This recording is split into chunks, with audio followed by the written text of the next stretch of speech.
Stand by. The BRN goes worldwide at 6 a.m. Eastern.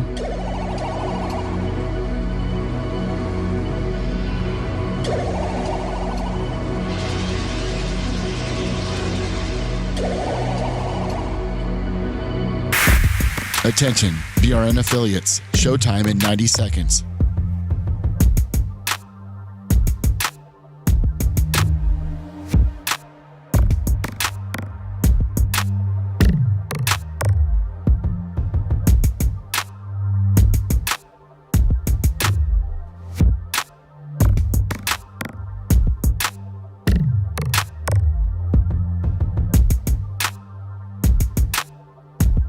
Showtime in 60 seconds.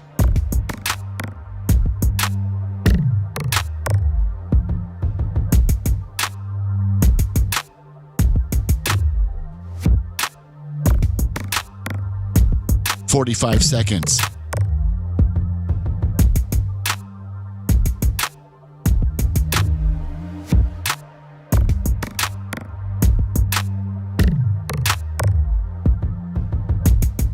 "30 seconds.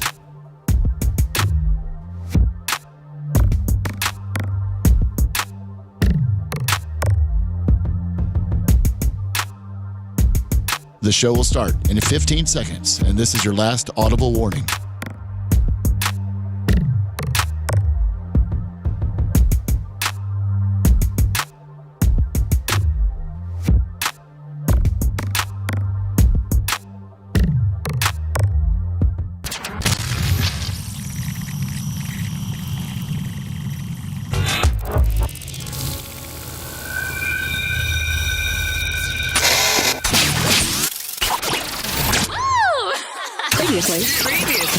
Previously on the Bubba the Love Sponge show.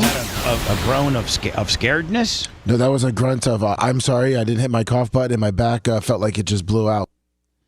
Did you blow your back out of stress? Yeah, sorry. Got a lot of compression. And I did not mean to make a noise. All right, so preliminarily... Do you admit that you were wrong for not inviting everybody to your party, Lummy? Yeah, next year I'm hosting at Raymond James Stadium. And it's going to cost you and Ashley like 20 grand. That's right, but everyone's going to be happy. Right. You're listening to the Bubba the Love Sponge show. Broadcast rights for the Bubba the Love Sponge show have been granted to this station by the Bubba Radio Network and is intended solely for the enjoyment of our listening audience. Any rebroadcast, retransmission, or other use of this production without the express written consent of the Bubba Radio Network is prohibited.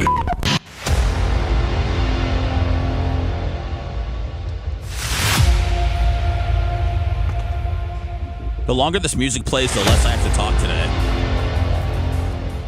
Welcome to the Bubba the Love Sponge show / the Blizzard Takeover. My name is Seth. I am with the right-hand man, executive producer to the stars, Warren Lummox Garrison. Hi, Warren. Am I part of the Blizzard today? Yes. Oh, okay. I don't know what Rhett's final decision was, but I did say you could add Lummy's face into the picture of Brian and I holding each other. But I think he scrapped that idea. Yeah, I think he did too. Yeah, it might be too hard, but I did want to put you in there. I'm just imagine me as the creepy guy in the corner watching you guys. I'll tell you right now, Lummy's in that picture. Is he? You just can't see him. Oh, no. He was there physically. Was he? I I actually His face was. was buried in your crotch. That was the joke. Okay, all right. But you were confused by it. Yeah, I was confused. I'm hosting today, Brian. Okay, I got a lot of things going on back here. You don't know what it's like. I'm not necessarily. It might take me a second to get your witticisms today. Okay, so Well, apparently most of them go over the head of the person in that chair, anyways. All right. Wow. Okay, I got an excuse for why I'm dumb today. First, before we get into it, holy hell, Curtis man. Enray, $20, and BJE Pros, $50. That's money. BJE Pros, man, thank you so much. That's Bill. That's my boss for the other job that I have, and he's T-shirt will $20. What do you do at Babyface. BJE Pros? You're doing some BJ, some E. Doing some business development type stuff, some stuff I've never done before, but Bill's teaching me a new skill, a skill that could help me earn some more money. So he's been really cool about it, and I look forward to doing it. So yeah, I appreciate him taking care. And Tuttle works for him too. So when Tuttle's on or I'm on, he Can I have a job too? I mean, well, you don't need a job, dude. I'll take it. I'll take another first job. Of all, First of all, Saturday is your birthday. Oh, happy birthday! Thank you. Well- I didn't get an invite. Oh, I've rented out a whole cruise ship. Bubba Light's going to be there and Ashley. Oh so my God. Okay. sorry. All right, hold on. Before the show gets carried away, it's been a hell of a week here on the show. It's like Bubba kind of stirred up a hornet's nest with a rat and some listener type stuff, and then boom, vamoose, he's gone. Grouper Labs $50. Grouper, go Bo Nix, and now I'm in the chair, and I feel like I have to deal with like the fallout of the cleanup, or I'm the relief pitcher, but I will not. I am doing a whole new thing today, and let me go ahead and turn this mic up right here. All right, okay. Rhett is here today. Woo. So, I love Red. Whoa. oh, sorry, I turned up. Oh my goodness. Okay, easy, big fella. I'm trying to get the levels over here. Okay, if you're going to be riding my D like this, then No, all I said. All I said was whoa. You don't think I have real stuff going on outside of here? All right. I know you do, man. This is a lot on you. I got bits planned. I got a whole bit going right now. Rhett, I know I'm not necessarily allowed to talk to you on the air, and I'm not trying to toe that line, but could you go ahead and potentially just like knock twice on the window if you're happy to be back today? Oh, we got a quick double tap. You guys heard that? Okay. Yeah. Okay. Oh, you couldn't hear it? No, I did. I just wanted. I wanted to make sure that you.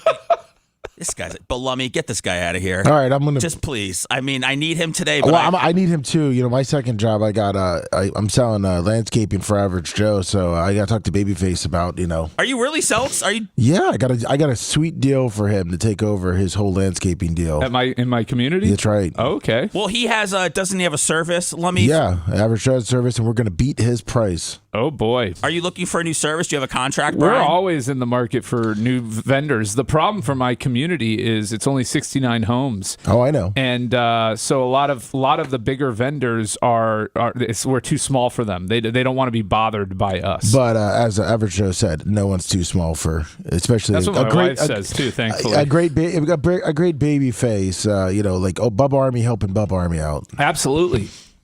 So I'll get with him or you. I guess it's you. Yeah, I got a price so I can slide you over. Well, I can't. We'll do the negotiation Write it after on the show. write it on a Post-it and slide it across the table to me. Exactly. Lummy, you're not really known to be a real prankster or anything. Do you really have a job with Average Joe? Yeah. Okay. Little side hustle. Dude, it's good. Yeah, you got to have a side hustle. You got to have a few things going on. So, man, I got a lot of stuff to get into. Brian doesn't have any updated mother-in-law stories. I know that's something we talk about a lot on our podcast, The Blizzard, but for some reason, she's given Brian the week off and hasn't bothered him at all. So we've got nothing there. But I did totally forget that it's Brian's birthday on Valentine's Day because I was going to go over and see if anybody had plans for that. So, Lummy, not only did I remember that it's his birthday on Saturday and he's going on a cruise. Okay, that's very nice. Also, got season tickets for the Rays also yesterday. Mike Thurman, $50. Oh, you dropped the $2-3 $25,000. Well, no. Don't be modest, baby. I went in with Tom Bean and two other guys on a full season. Oh, Tom Bean likes baseball?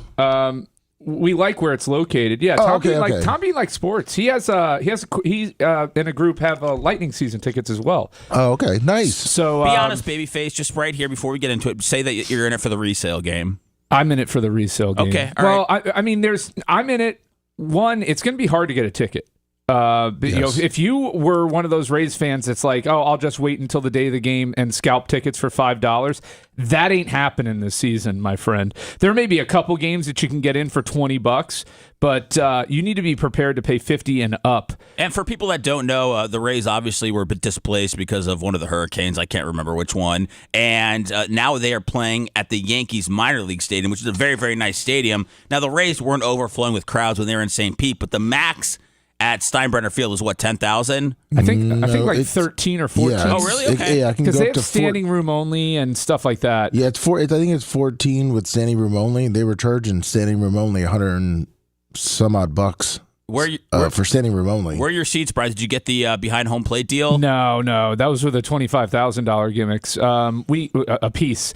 We got first baseline, section 206, I think it is, first baseline. That sounds like it's a second level, Brian. It is, but it's a very small stadium, Seth. Well, no, I understand. I just know, you being the lawyer of the year, according to Tampa Bay, I just figured you wouldn't, be caught dead in the second level. It's actually kind of smart because if for those pesky afternoon games, he's going to have a little bit of shade. Yeah. Yeah, we can have a little bit of shade and also get out of there quicker when it starts pouring down rain and up into the concourse. Are you a stay till the end of the game kind of guy, Brian? Depends on the game. I mean, if it's a 12-0 blowout, I am when I go down to St. Pete. Dude, I'll leave if it's 2-2 in the bottom of the ninth. I don't care. I mean, like, Oh, really? Oh, no. Yeah, the game is going to end the same whether I'm there or not. But if I'm stuck in traffic afterwards, do you leave movies a lot of times? Because they're going to end the same whether you're there or not. I got halfway through Wicked. I know how it ends. I don't. In fact, they tell you how it ends at the very beginning of the movie. You could have left after 2 minutes. At least I like Wicked. Okay, at least I'm cultured enough to take in musicals, unlike you, who completely has shut it out of your daughter's life. No, I took my daughter to see it. When? 2 weeks ago. Did you go to the one that they sing along in? No. Did you know they have two theaters? Did you know they have two theaters for Wicked? They do one where you're allowed to sing with the songs and one where you got to shut the hell up. I couldn't imagine a worse experience than going to a movie and listen to a bunch of drama kids scream at the top of their lungs to like No Gravity or whatever the hell the song's called. Oh yeah, you know. Or No One Mourns the Wicked. No One Mourns the Wicked. Popular. There's a lot of good stuff in there. Look, the whole thing is I took her, okay? But what I'm saying to you is, long movie, I still want to get into the fact that you have no problem walking out of a 2-2 game. I've seen them, dude. If it's a regular season game, I mean, I've seen them all. I've left games. I've left Bears games before where they're getting their ass kicked, and then I'm outside Raymond James Stadium, and then I hear some sort of mini roar, and then I look it up, and someone just housed the 90-yard return for the Bears, and I'm like, man, we should have just stayed. But I can't leave sports events or games with regret at all, Brian. Okay. Because I enter them with regret, and I try to wash that away as I'm leaving. Oh, see, I have very little regret in my life. I know. Well, and that's the key to happiness is to not regret anything. Congratulations. Thank you. Lummy, you full of regrets? No. Fish. Shut up.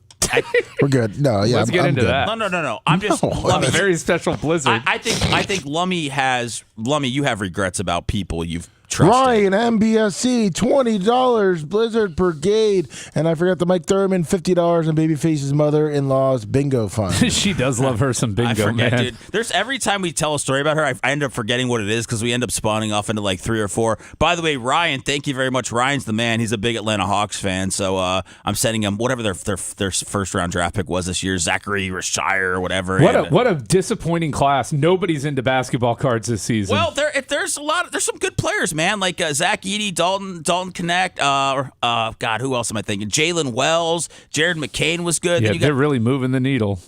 I feel horrible. I thought Atlanta Hawks moved out of Atlanta. That was the hockey team, the Thrashers. Yeah, but when's the last time the Hawks were good?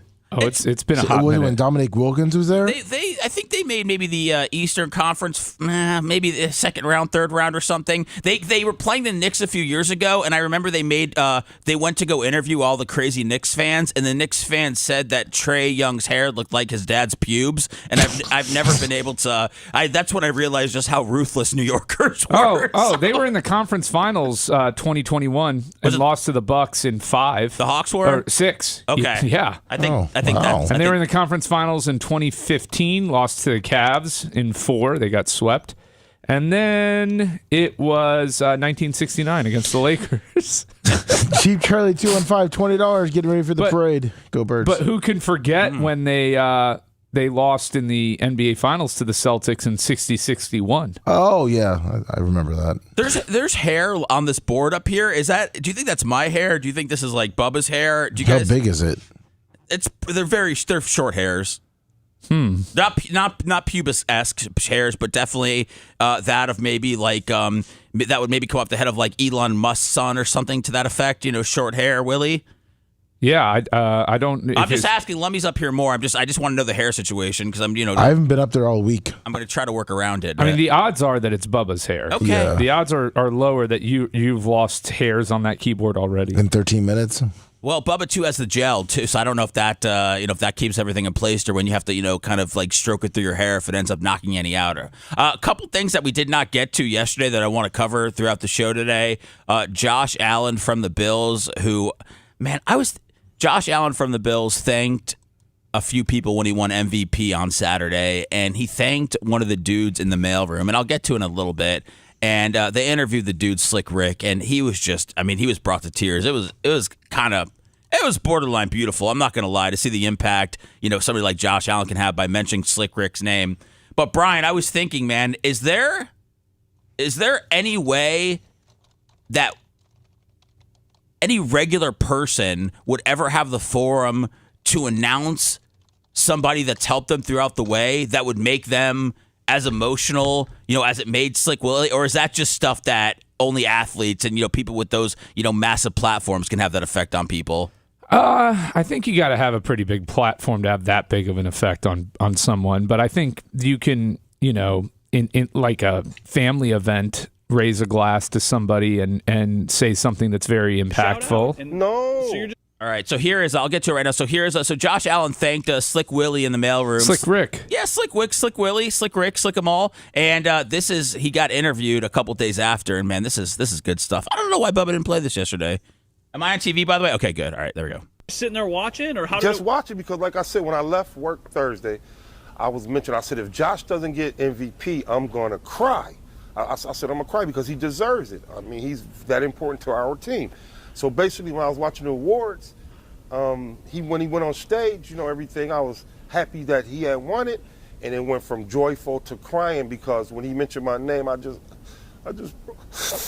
broke down.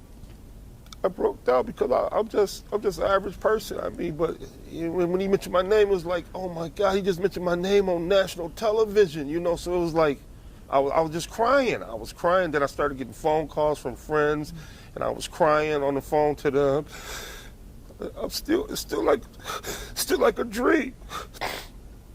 Even though I work here, but I don't like this publicity. I'm just down to earth. Damn it, Slick Rick making me cry and everything like that. What a worst speech ever. He's going to get this news station sued. Sorry. No, it's dude. That's good stuff. That's awesome. That's why I was like, wow, I could never impact anybody like that. I think you don't know that you haven't done that, though. I mean, first of all, you have listeners that, and I've heard this from listeners, man, and I've heard it, so I know you've had to have heard it, and you're probably forgetting it, downplaying it.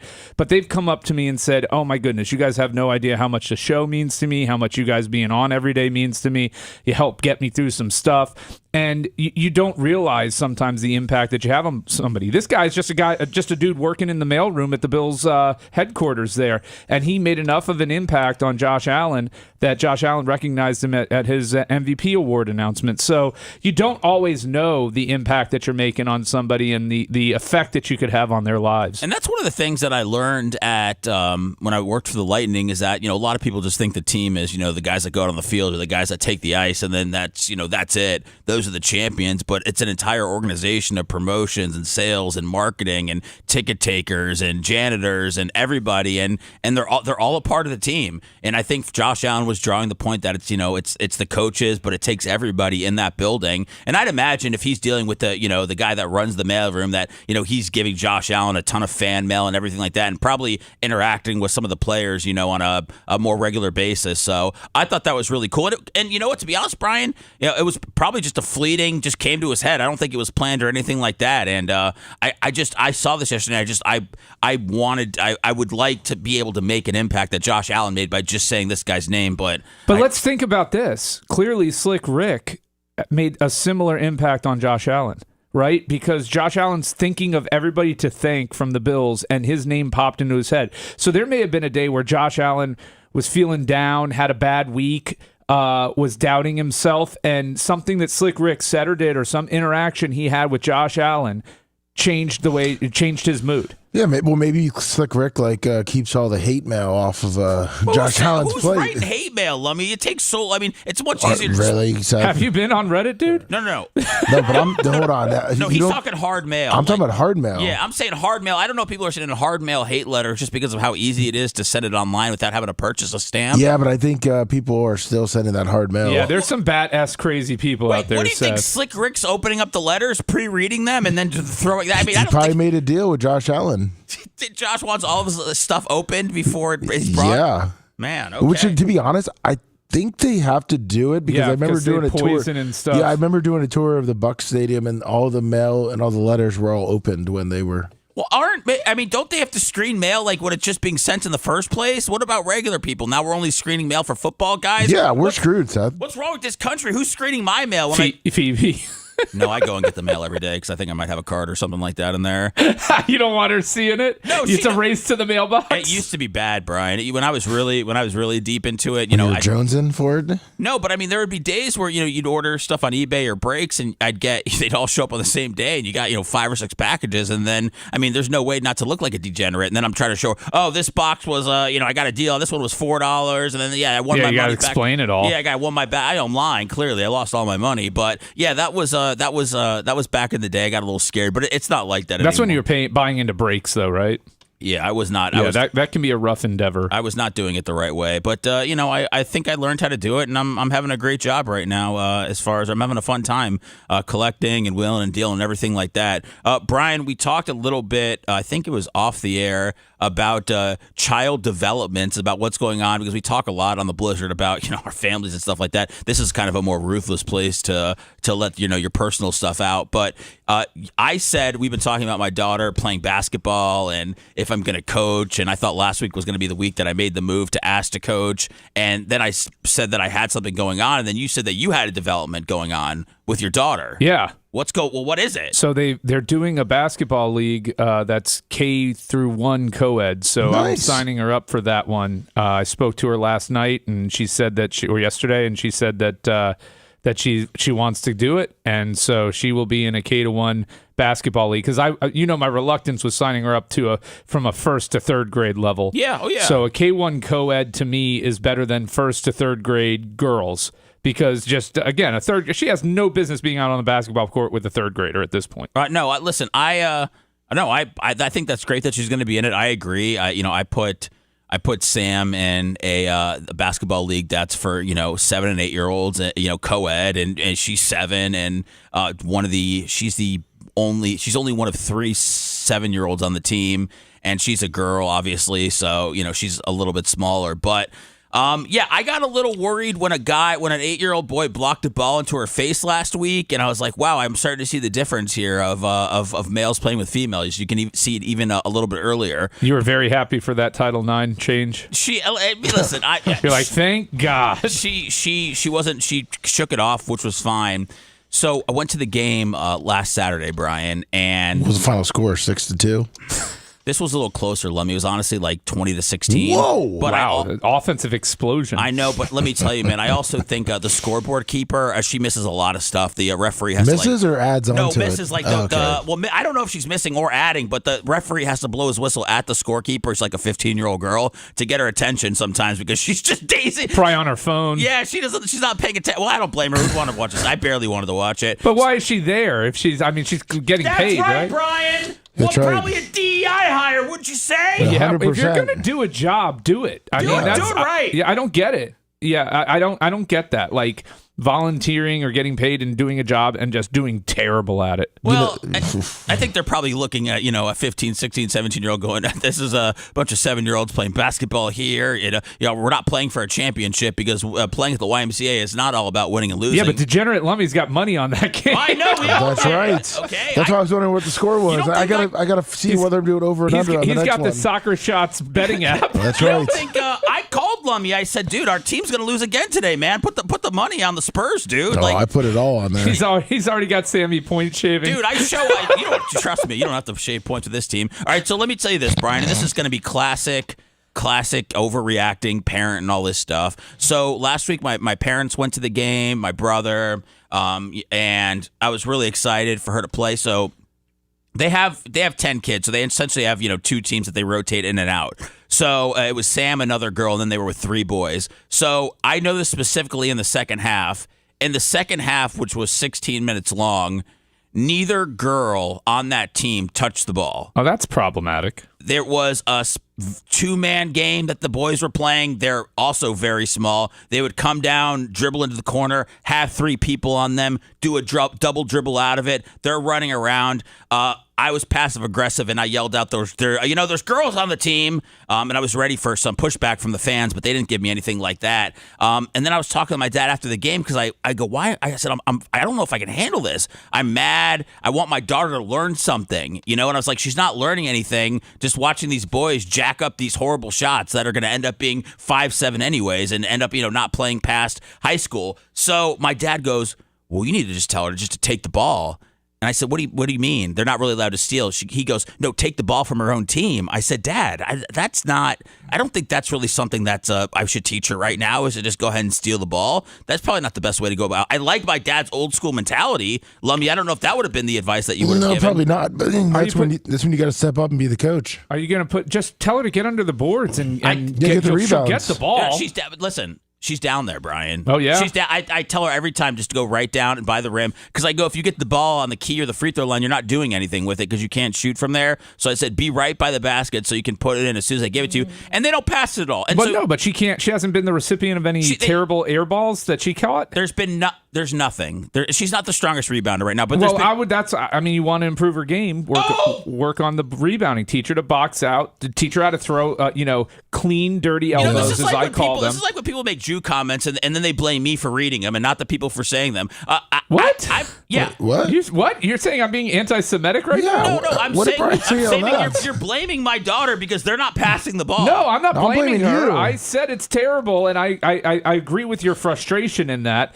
I think the solution would be to put her into a position where she can get the ball. Then she doesn't have to pass it back. Well, she's down. She's in the paint all the time. Well, do they don't call 3 seconds? No, there's no double dribble. There's no 3 seconds. Okay, why don't you take her down to the park, you start shooting, and then have her just start learning. All she does is her whole game is rebounds. I will. I would like to teach. It's worked for Angel Reese. I would like to teach her more and rebounds. Rodman. But the thing is that I still feel like it. I feel like the girls are getting ignored, and it's not just my daughter. And although the girls it's their first time on a team, and maybe they're just happy to be there. But like I said, for the money, I'd like my daughter to learn a little bit something. So I talked about it with Phoebe, and we're like, what do we do? And I was like, I don't, can we put her on another team that would actually because I watch these other teams practice and.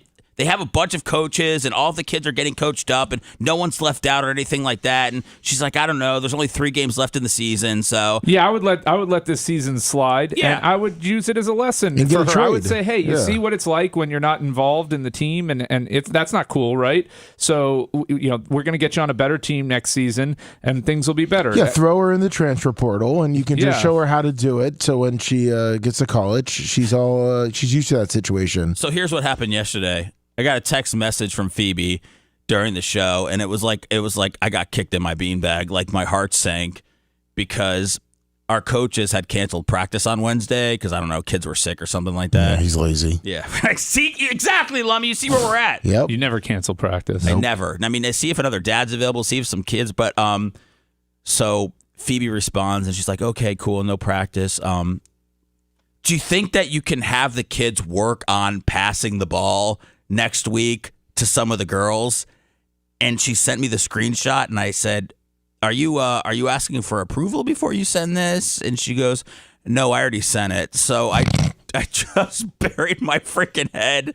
And the coach wrote back last night about all the different things they try to work on and how they're always trying to tell people to pass in the huddle and everything like that. So I don't know if that's a good or bad development. I was okay with just letting the rest of this year go by, finish out the few games, practice with her in the offseason. There's a basketball camp that's coming up, in spring that, I'm going to put her in. But I just started feeling a little like, hot and sweaty when I saw that email get sent. Yeah, I wouldn't have been upset about that at all. It's just no. It's you got to raise the issue with the coach. If you have 2 guys on the team that are the only ones touching the ball, they're playing a 2-man game and they're excluding the other 3. And they're losing every game. First of all, yeah, it'd be different if they were winning. If they were really good, you would probably be okay with it. Yes. If the kid was just draining a three like Caitlin Clark every time he stepped across, or Steph Curry, you'd be like, okay, I could see why that kid's doing what he's doing. Yeah, if my daughter could feel like what a victory looks like instead of, walking out of there going, man, we lost, we got our ass kicked again, and I didn't even get any touches at all. People want to be involved in the game. It's why wide receivers are always bitching, and they try to get they try to feed those guys, early on in the game to get them involved and everything like that. So, it was something I talked to you about, Brian, was wanting to get involved with coaching, but after I watched a couple of practices, I'm good letting them finish out the year, and then I would like to be a head coach next year. There you go. You're going to sign up? Yeah. Oh, yeah. Oh, nice. Yeah, and then my brother was a basketball coach in college, so I might have him, and then my other brother was a principal and a coach, so I might try to bring all the Cushers over there, and we're going to really try to turn this YMCA team around. It's the Cush family takeover.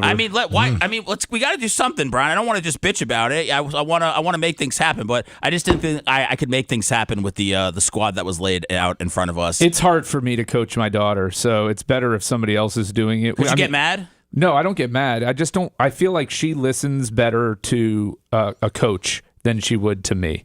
Like a different coach, So to me, I don't want to coach, not because I don't want to do it, but because I think my daughter will have a better experience if I'm not the coach.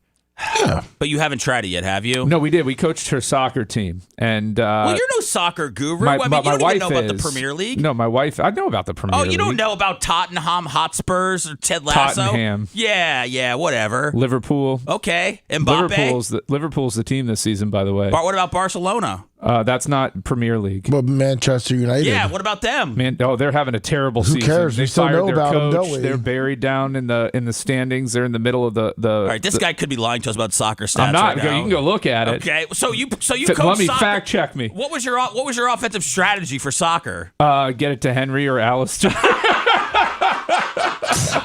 No, what it was teaching the kids to run into space. They want, and I think you probably experience it in basketball. They're all around the ball. All go around the ball. Yes. So the hardest thing, and what we were working on, and we were okay taking an L or two here or there against some of the better teams, as long as our kids were learning to get into space and learning to look into space to pass the ball. Because once you do that at this level, at the 5-6-year-old level, once they get that concept where they can get the ball and not have to be on top of it, then all of a sudden, and then we started just blowing out everybody once they got that concept. Oh, wow, look at that. Yeah. Wow, MVP coach right here. Ted Lasso over here got the Gatorade bath. Yeah, we make them smack the Believe sign before they go out to the field. What do you tell? What did you give any? Did you give? Brian, would you give any little motivational speeches before the games or anything? We have good snack bags after the game. If you play well enough. Just play well enough. Did you find yourself getting frustrated on the sidelines? So at your daughter. I was getting frustrated with some of the parents, more so because I was more bench coach. I was responsible for knowing which kids need to get in because we were very fair with time. So I kept track of that side of things, stopped them from clowning around. One of the other things, my big thing to teach them was to stay in the game even when you're out of the game. So we're watching and we're cheering our teammates on and we're learning while we watch.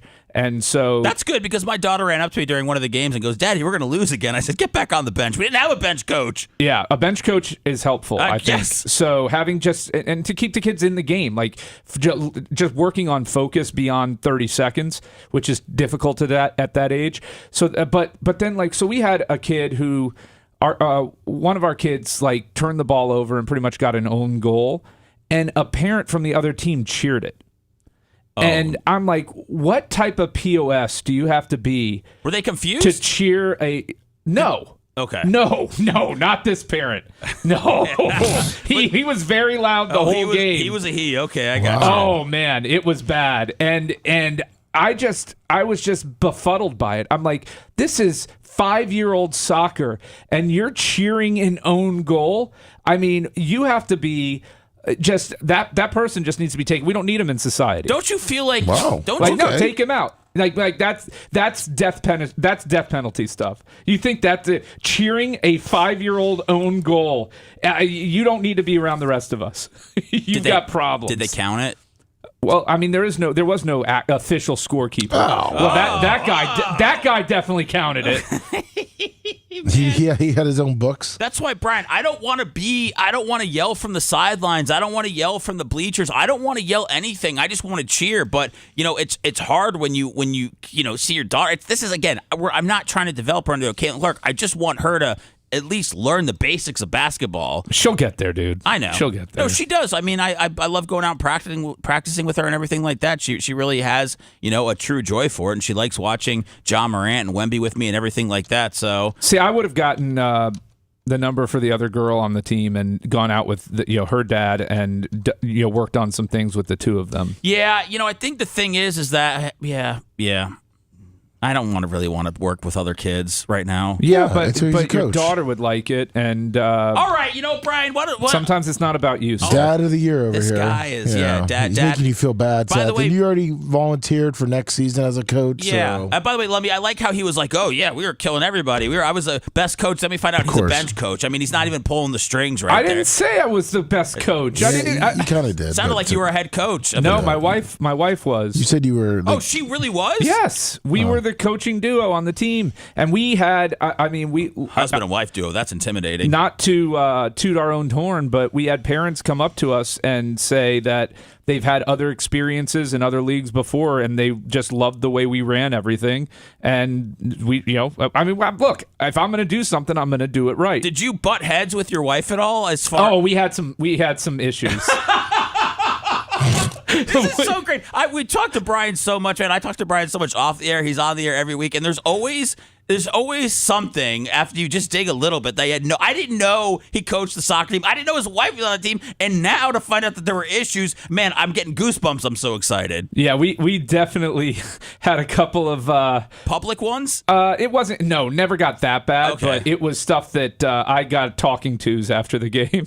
And what would you remember? Anything specific where maybe you disagreed with her, or there was one thing where I forget. She just wasn't paying attention to something that I had reminded her about like 3 or 4 times, and I finally was like, I was kind of like yelled it from the sideline, and she wasn't thrilled with it. Okay, so did she tell you to never address her like that as a head coach, or never address me like that as your wife? Both. Okay. Oh wow. Yeah. Lummy, could you ever do a husband-wife coaching duo with Ashley?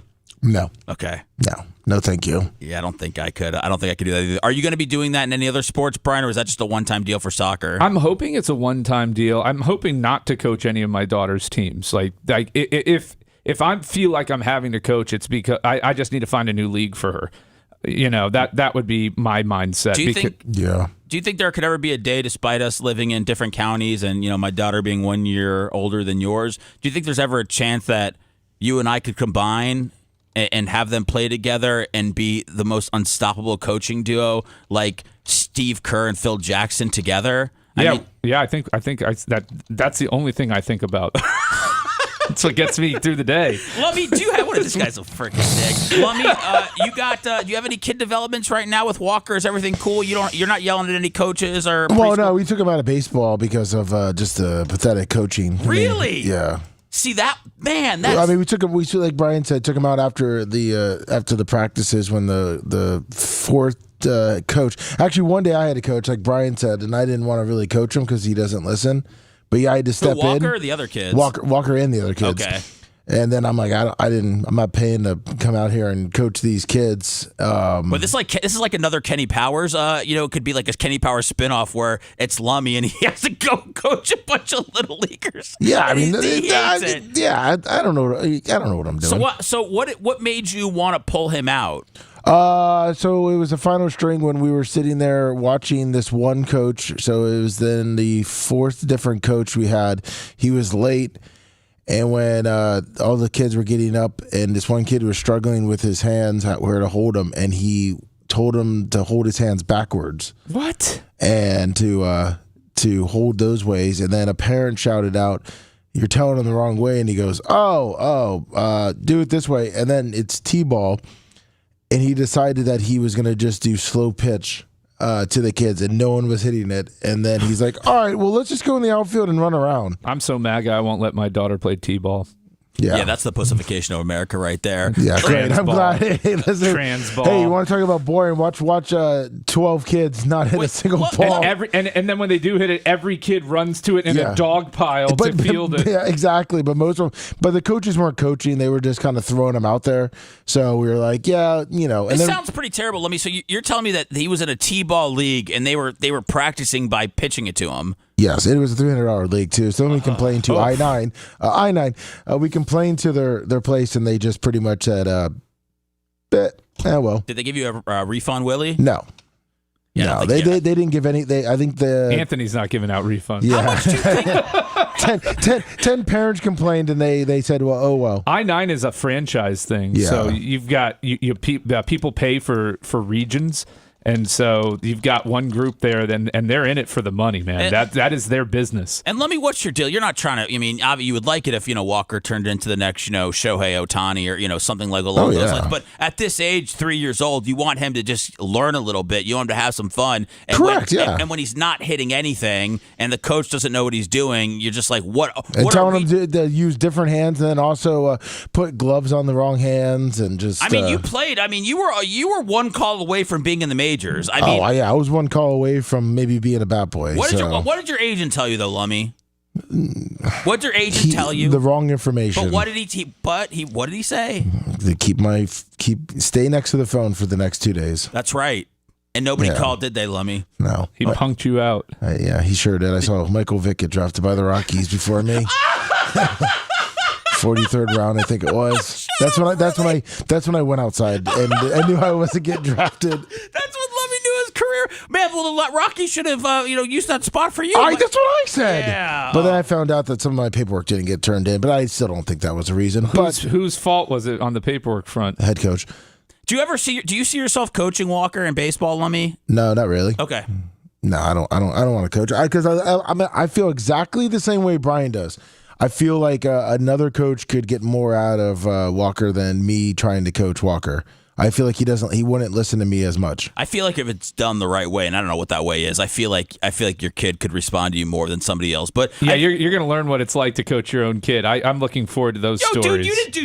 Okay, you know what? I thought this was an uncensored show. It was tough. You were a bench coach on a 3-4 girls league. And it was co-ed, 5 to 6 year olds. And your wife ran the show. By the way, I didn't know they even had bench coaches at 3 or 4. Each team has their own thing. So you. That I just assumed that. So you're the only team with a bench coach? Yeah, and it showed. And it showed. Okay. Oh man, those other turds on the other team that would just run out into the middle of the field, throw balls around, balls flying onto the field. It was chaos. Did you get a whistle as a bench coach? No, I didn't. Would never abuse the whistle privilege. My wife had the whistle. Oh, okay. Listen, guys, great first segment. When we come back, Brian, you told me that I didn't even know the Rock and Roll Hall of Fame nominees came out. Yeah. I think it's a pretty decent list. I don't know how. Does everybody get in, or is it like I think they get to vote on 7. And I'm not sure how many actually get in every year. Okay, so we'll go over that list. I love the Rock and Roll Hall of Fame list because there are some heavy hitters. I think the Rock and Roll Hall of Fame's kind of starting to catch up to our generation now, right? Well, maybe one or two bands that are up. But we're getting there. Okay, all right, we're gonna hit that list when we come back. And thank you for listening. God bless. See you in a minute. If you liked that segment, then you'll definitely like the new redesigned BubbaArmyHQ.com. We'll be back to the Bubba the Love Sponge show after this.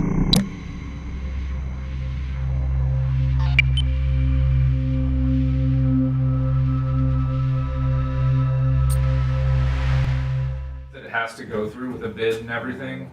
Because it's an HOA, I can't just be giving it. Then we'll submit it at Yeah, let me find out and I'll get with you guys. That's what I'm doing. I'm doing bids on government contracts. Oh really? Yeah. Oh, that's awesome. Yeah, that's a great job. He said if I land one of the accounts, I'll get half of it. So. Wow. Are you quoting USAID?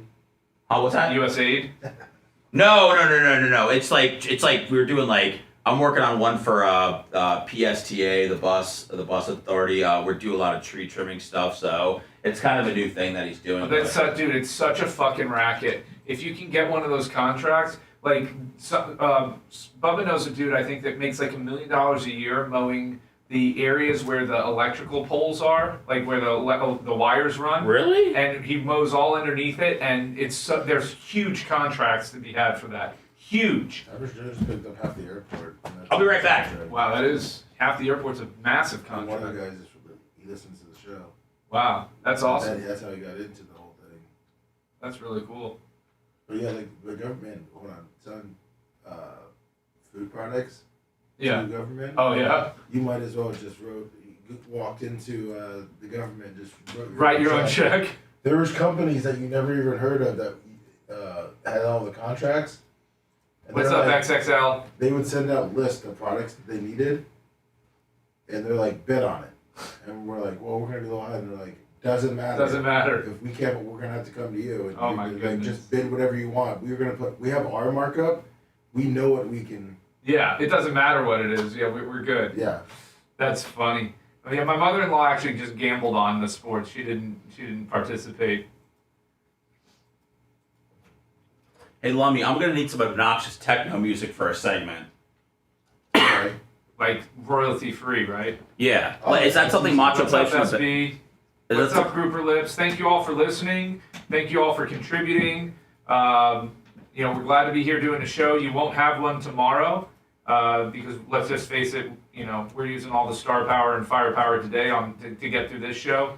And although I think a Seth Gene Lasker show might be something. It's going to go one of two ways. Dude, you got either Gene's storming out or Seth's storming out. You got somebody's storming out. You got to just let me talk to Gene on a podcast and let me feel him out. But to go, it's going to be me and Gene and Lummy for 4 hours. Like, I'm not. No, that's tough. It's just because Gene's a unique guy. Like, right. Bubba is able to get the best out of him, and I'm not. Well, and you're able to do that with me, and we've had plenty of practice. This isn't our first Blizzard, baby. That's why I say I can't work with somebody. Like, I need some like one-on-one. We've had very few one-on-one conversations, and they mostly revolve around donuts or Bubba being a bitch. Whoa. I'm not saying that's what Gene said. That's all Gene wants to talk about is what a bitch Bubba is. He comes up to me all the time too. I'm 43, fat pig. The big 4-3. Yeah, don't expect them to text you on your birthday though. Yeah, I do apologize for that, Seth. That was kind of fucked up. That's all right. But I'm also not a big birthday guy. Also I don't care. Okay, that's what a lot of people say. Because you're not a big birthday guy doesn't mean that you can't spread joy to one of your lovers. No, you're right. You're absolutely right. Just because I'm not doesn't mean you aren't. Yeah. And some people like to be celebrated. Lummy didn't text me, but I don't care. I'm sorry, Seth. At least you got invited to his. I don't know if I got invited to his. You were there for like 35 seconds. He didn't show up. And I turned around and he was fucking gone. He's like the wind. It was just a fool to believe. It was a weird night, Brian, because if you remember... Donald Trump got shot. Yeah, if you remember, I was dealing with some heartache. I needed to go home and mourn because I didn't know that ear was going to heal so fast. You know what I'm saying? So they sent you 2 techno songs. I can't listen to them. I said, where was Seth? He was just ear. Okay, thank you. Dude, bars aren't my thing, man. And then I saw Gary Cantrell in the corner, and he was like 3 edibles deep, and he couldn't move, and I was like, shit, man. He's just... What's up, Cole? Bars don't have to be your thing, but Bubba Army and friends are. What's up, Amy?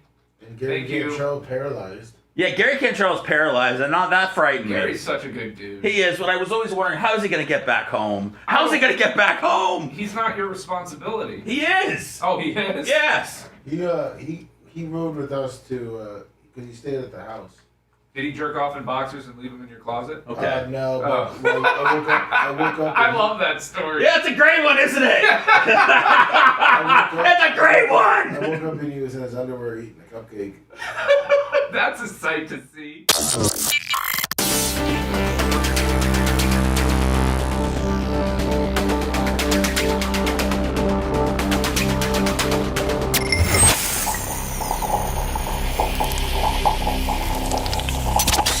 Broadcasting live from the Aquabeto studios. Aquabeto.com/Bubba. It's the Bubba the Love Sponge Show. It's the Bubba the Love Sponge Show. Is it though? No. It's a special 4-hour Blizzard, baby. It's with special guest Lummy. Thanks. It is the blizzard today. We won't have a blizzard after the show. I have to. We're basically doing the blizzard right now for 4 hours. I don't know what we would talk about for another hour. Yeah, but I'm seeing a doctor for the first time today. So what type of doctor? An all over doctor. My doctor, for whatever insurance or whatever, they ended up firing my doctor, and then they switched to only seeing senior citizens for some reason. Whatever that thing was. So elder care. Well, yeah, I don't know. Like Medicare? It was I don't know. Whatever it was more streamlined, for their insurance or whatever they could get out of it. And this is tough because this is a doctor that prescribes me my different medications for anxiety and everything like that. So you had to find a new one for all of that. Yeah. So she recommended somebody, so I finally got in, and it's tough when you see somebody new. She's not like a psychiatrist or anything like that, but you don't know if they're going to agree with what you're on or if you should cut something back and all this. So those appointments are always interesting. But I think it's been a little less than a year since I've had a physical, so I need to get all checked up and make sure I'm all good. As I'm going to run the rest of this year as a 43-year-old. So if you really want to make it, just start doing double platelets. That's it. That's the key to being healthy. That's what I heard. Yep. That's what I heard. Yep. I actually did yoga on over the weekend. Oh, really? Yeah, because I just was I was waking up and I was sore. Like my back was in the middle of the night. Like if I go to the bathroom and then I'd wash my hands and I'd have to crouch down to to the sink, and just it was really bothering me. I go, man, this is not how I should be feeling, waking up in the morning and everything like that. So I don't know, dude. One session of yoga and I really felt better. So I think it's going to be something that I keep going. Yoga to. is special, man. I loved when we did it at the Content House, and I want to get. I keep telling myself I've got to start a habit. It takes 60 days to make a habit.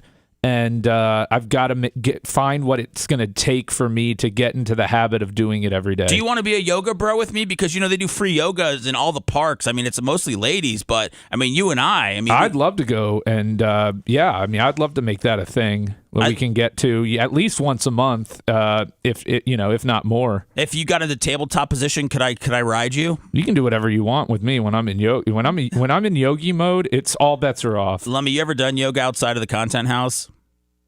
Yes, I tried, and I didn't really feel like doing it anymore. You tried it seriously? Yeah, my mom gave me a videotape for beginners, which it was not for beginners. Well, I think no. I broke the tape, and I you broke it. Yeah, I did. You tore it apart. It was when I was in college. I was going to say, how long ago did she give you a VHS tape? I mean, that's like how we would exchange porn back in the day. Yeah, 2007. She's giving you yoga tapes, okay? Yeah. And you tried it, and you just go, this isn't for me. Yeah, I broke the tape and threw it away, and that was it. Wow. Were you like a lot angrier and more aggressive when you were younger? Like, were you a very physical guy? Like, yeah, there was. Did you get in a lot of fights? There was a 4 or 5 year period of a lot of fights. Okay. What period was that? 13 to 18? 18? No, this sounds like it was college. I would say probably 17 to 24. Were you on the juice? No, I was not on the juice, but I had a lot of testosterone. A lot of people thought I was on the juice. Well, you had too much testosterone? Yes, I did. Look at him. He's a mountain of a man. Well, how do you release that? By tearing apart yoga tapes. That's right. That's right. By working out and, not being a jerk. Yeah. Oh, man. I think that's why my mom wanted me to do yoga. She thought it would calm me down. See, tearing apart the yoga tape was one thing, but mailing it back to your mother that way was really aggressive. Oh, no, I gave her the outside box part. I just didn't have the tape because the tape made the trash. So she asked for it back if I wasn't going to use it, and I was so angry, and I gave her the box back, and I said I used some colorful words and just gave her the box and said, don't ever try to get me to do yoga again. Wow, you sound like you were a wonderful son at that time. My cousin... I was. Here, honey, try this. It might help you. Destroy the tape. Your yoga, stupid mom. My cousin is out in L.A. as a comedian / whatever. And I got a text from him one day, and he said that he was he was acting or putting on this short film called Yoga Ho, and he asked me for $500, and then he would put me as a producer on the film or whatever it was. So I had to politely decline that. And, yeah, I don't blame you. How'd Yoga Ho end up doing? I don't know if it ever got made. I said, listen, buddy, I got a daughter. I just can't be. I'm not really. I don't really know if I'm going to get my ROI on this Yoga Ho. I don't really believe in this vision that you have here. So, Brian, listen. Thank God you invested that $500 in a documentary that's coming out soon. I can get you. I can get a buddy pass at the YMCA, and you can come to a yoga session with me. I'm your buddy? you could be my buddy. Oh, okay. So I could get you to be my buddy, and then we can kind of just catch yogas, here and there. It's real, dude. It really made me feel good. No, it does. It's just it centers you. It's I like it. Yogi told me to give myself a hug for making time for myself today. I don't like that side of it. That part of it I think is stupid. Oh, that's where you draw the line when it's time to love yourself? Yeah, the self-love thing is so dumb. Like, it's so dumb. Is it of easier course to hate yourself? It's not. I don't hate Dude, myself. Most people hate themselves, Brian. Oh, I don't hate myself, But but I mean, I am my own. I am my harshest critic, and that's the way it should be. I mean, let me put it this way. I think a lot of people out there love themselves too much, and I think a lot of people out there hate themselves too much. I don't think we have found a happy balance between self-love and self-loathing. Do you think though that a lot? I don't think people are very good at finding that balance, right, between self-love and self-loathing. Like that yogi would tell that person, "You're the best. Never feel bad about yourself. You're always wonderful. You the way you are." No, that's not true. That's not true. But it's an ancient practice. But it's not true. It's you're living a lie, okay? You can always be better. You can always do better. Now, don't be so hard on yourself about it all the time. But that's a step to going to yoga. Is a step to becoming better. That's why she's pumping you up with all of that. But that doesn't make you better. But you're on the path to betterness. Yeah, but too many people are too soft, man. Like people are too soft to walk a path. Listen to Brian. All right. I like it, man. I know, hard ass Brian. I know, man. No, I'm not being a hard ass. I'm saying we $76 $20 for hard ass Brian. I'm saying if you're praising yourself just for showing up, you have an incredibly low bar for yourself. And that in and of itself is an impediment to you being the person that you could be. Okay, I get where you're coming from, but when people are getting, when people are trying to work out or get back in shape or go for walks or do something they haven't done in a long time, it's making that first step, which is actually going and doing it. That's the hardest thing, isn't it? I mean, obviously you have to keep that up, but I feel like. But when you're doing a touchdown dance when you didn't even maybe you gained a yard, then it's a little too much celebration. That's all. Are you talking about like on social media where you see like the 300-pound chick that starts announcing that they've been day one of the gym and ready for transformation, and they want people to praise them for going to the gym for the first day? Yeah. Okay. Like if you're looking, I went back to the gym recently. I put on 10 pounds over the last year and a half. I can tell. There's a lot of muscle there, and it ain't muscle. And Brian, what do you use, man? I'm not gonna. I use I use some free weights, but mostly I'll use the machines. And stuff like I'm that. a machine guy. Okay. Yeah, I'm a machine. Do you do a little rotation at your gym that they like? There's like a number system where you go up and down. No, I just kind of do my own thing. I do like 40 minutes of. I do 20 minutes on the elliptical, 20 minutes on the stair climber. And then I, go around and do like 4 or 5 machines and get to stepping. Oh wow, okay. And then that's kind of my routine. But the problem for me is with my life, I'm not in a routine on that. But I don't need to hug myself or high five myself when I do go. It's Well, you know what? Give it a try. Don't be a dick. See what happens. Give yourself a hug, man. Pat yourself on the back. I used to think all that stuff sounded so dumb too, but now as I'm getting older, I feel like any little bit of positivity or just something that shows maybe somebody else in this world might slightly care a little bit, I feel like that goes a long way. Yeah, you should never look externally for happiness. You should find your happiness within yourself always. But that's why they said give yourself a hug for coming today. You're thanking yourself. Yeah, did you see the episode when Larry David went to yoga? Yeah, he's not into namaste. He's not into namaste. Yeah, and by the way, man, yoga is never a conversation that we would have on Bubba's show. That's why today is so different, that men can talk about their daughters playing sports and yoga. And, I got a bunch of other... stupid.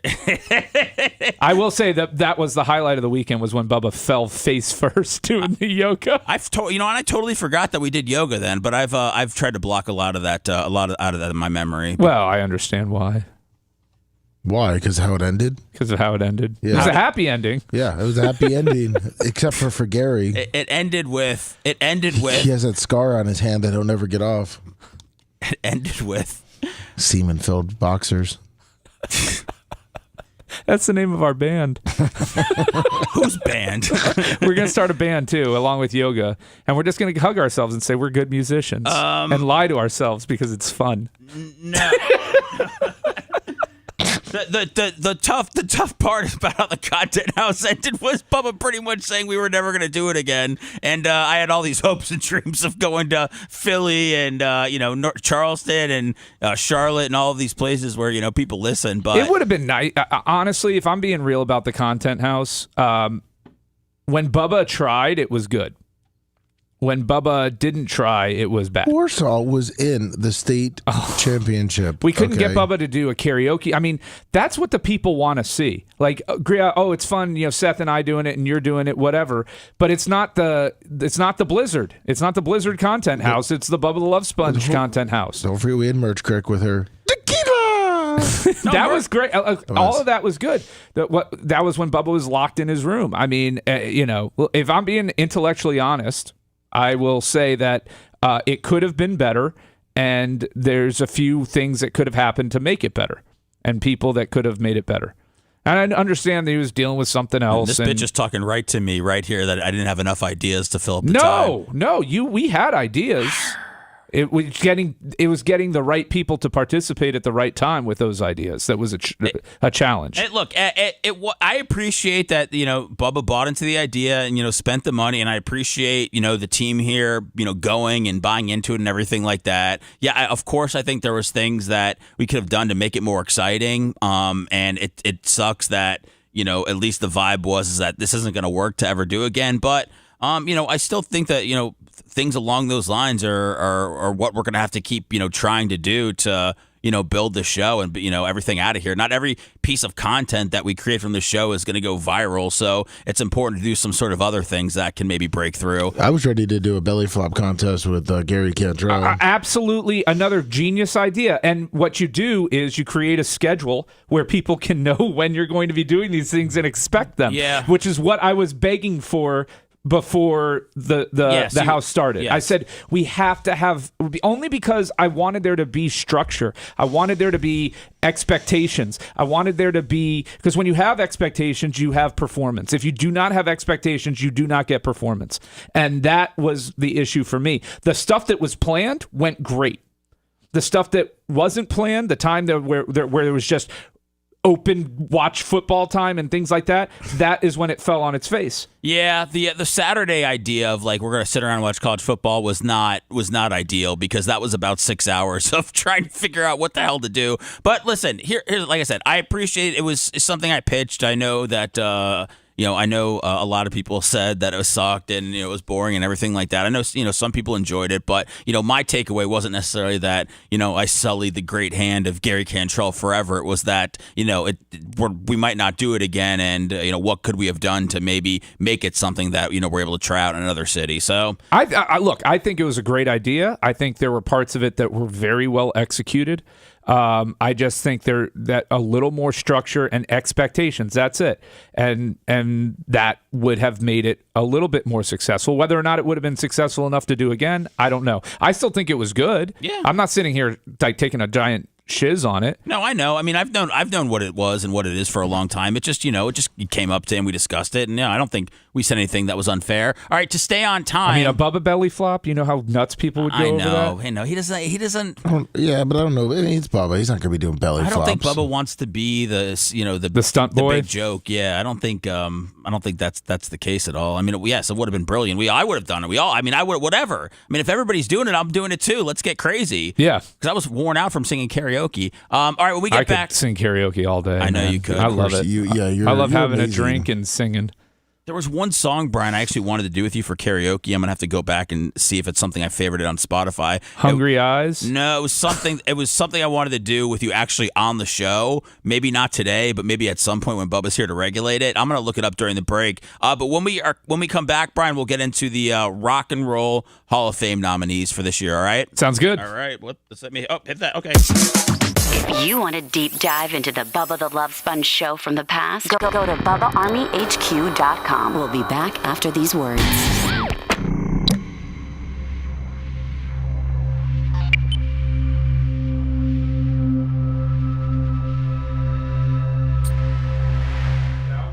for not saying the Gulf of America. We're living in an amazing time. Well, that's why. I don't like to get political, but this is pretty insane. It's insane. It's the Emperor's new clothes, right? Like, tell him his outfit looks great, guys. Dude, did you see when Trump was flying the other day? The pilot announced that they were flying over for the first time the Gulf of America, and Trump's like, he did a good job saying that. How's gas prices? Again, I don't think let's just say I gotta fill my gas tank up with eggs now, okay? That's what I'm saying. It's $3. No, it's not. $3.17 by me. $3.19. You're paying too much. I mean, I'm just going by. I'm in Hillsborough County and their taxes. Where do you go get your gas? Pasco? Yeah. Under $3. Saving that couple pennies. The free county of Pasco. Look, again, I'm not criticizing Donald Trump for our gas prices. I am criticizing him for saying that they would be down to beautiful levels on day one. Like, don't overpromise and underdeliver, man. But he is working on getting Ukraine shut down. That was day one.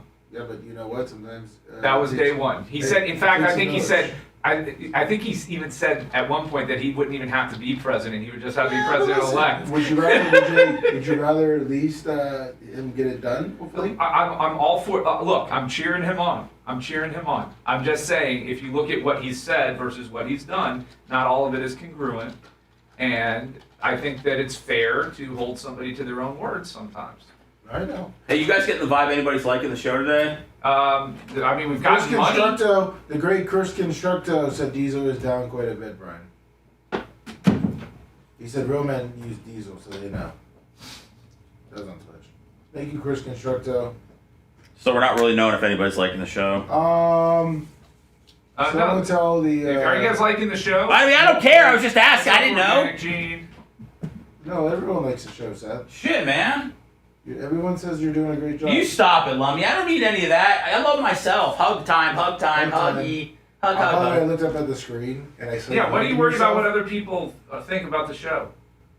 I know. I just want to know if anybody thought it was. It's got a different vibe. I mean, like they can fuck off if they don't like it. I'd rather not go into the political stuff because it's gonna kill the vibe in chat and for the show. There's nothing political about being a moron. Sir Ralph Thomason said, "Great show." We said it's great. Shut up, dude. Like if you can riff off this. I'm just feeling off of what's. Don't go to Rumble after this one. Longwood said, any show with Brian is a good one. Rupert Lips show is great.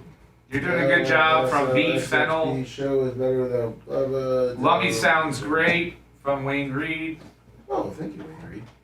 Like good morning, Lummy. The show sounds great, but whatever. I look, man. I'm trying to build you up, Buttercup. Who, Lummy? Why do you build me up, Buttercup, baby, just to let me down and mess me around, and then worst of all, you never call baby when you say you will. How do you feel about Juice Newton, Angel of the Morning?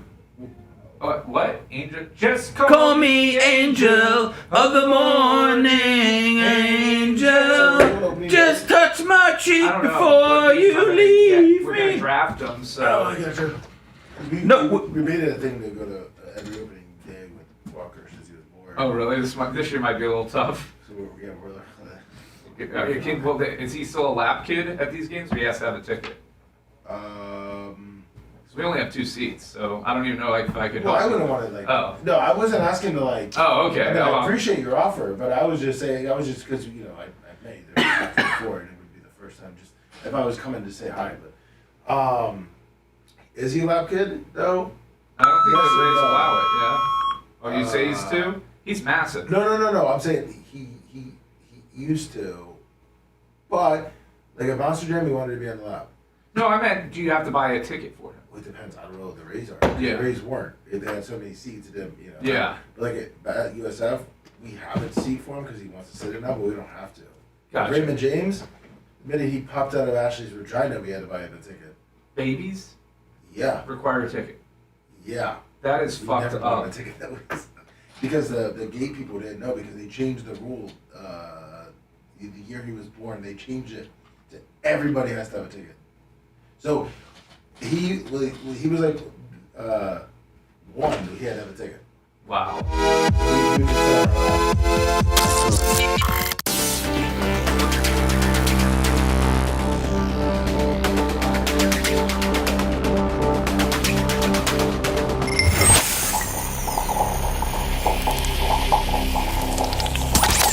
broadcasting live from the Aquabito studios. Aquabito.com/Bubba. It's the Bubba the Love Sponge Show.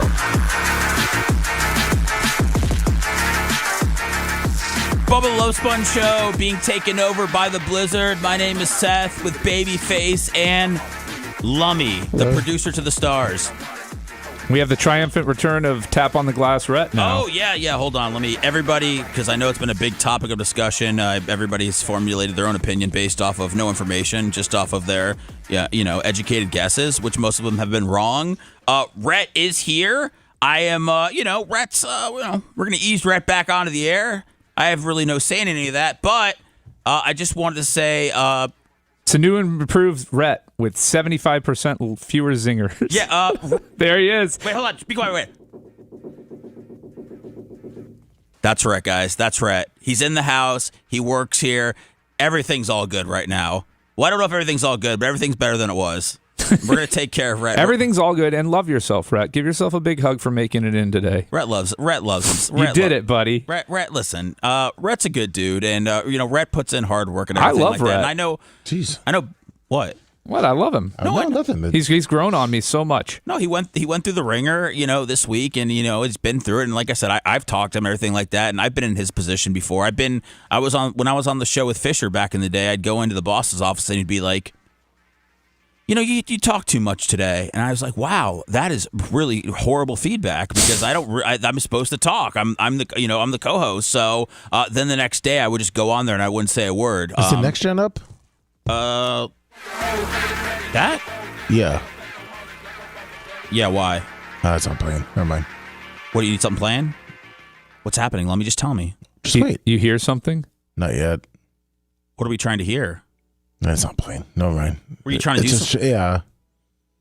It stopped playing the song now. Is that cool?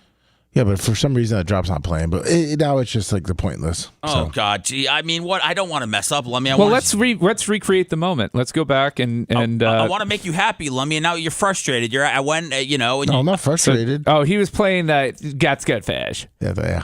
Oh, who was back? That was Lummy trying to do be the button boy. Well, what button do I turn up for that? You have to turn down the for what button. Macho 3 and 4. Yeah, 3 and 4. Oh, 3 and 4. All right, go ahead. Good, thanks, Fash. Okay, see, guys, look at that. Because I was trying to have it to where when you were talking about how you had to get a talking to. Yeah, okay, I'll do it. So so back in the day, I understand what Rhett's going through because I would go have a meeting with Shark after the show. When I did the show with Fisher, and he would tell me that I talked too much that day. Thanks, Fash. Good, thanks, Fash. That's some good constructive criticism there. I know. So talk too much about what exactly? So the next day, I would not say one word like a little bitch. I would hang Fisher out to dry, and then I would say, "How do you like that?" So that's how I went about things early on. But good, thanks, Fash. When it comes to talking on the air, it's a very delicate thing because it's actually like some sort of art form. So there's really no right or wrong way to do it. So I understand, Rhett's, what Rhett went through it with Bubba, and I'm glad that he's back. And he is here. Rhett, bang it one more time. Good, thanks, Fash. That's right. That's right, guys. He's still here, okay? Everything's all good. You can tell it's Rhett because Mach never hits that rapidly. Mach, yeah. He's got to get those big arms going, and it's just big thuds on the glass. Big arms going? Like, yeah.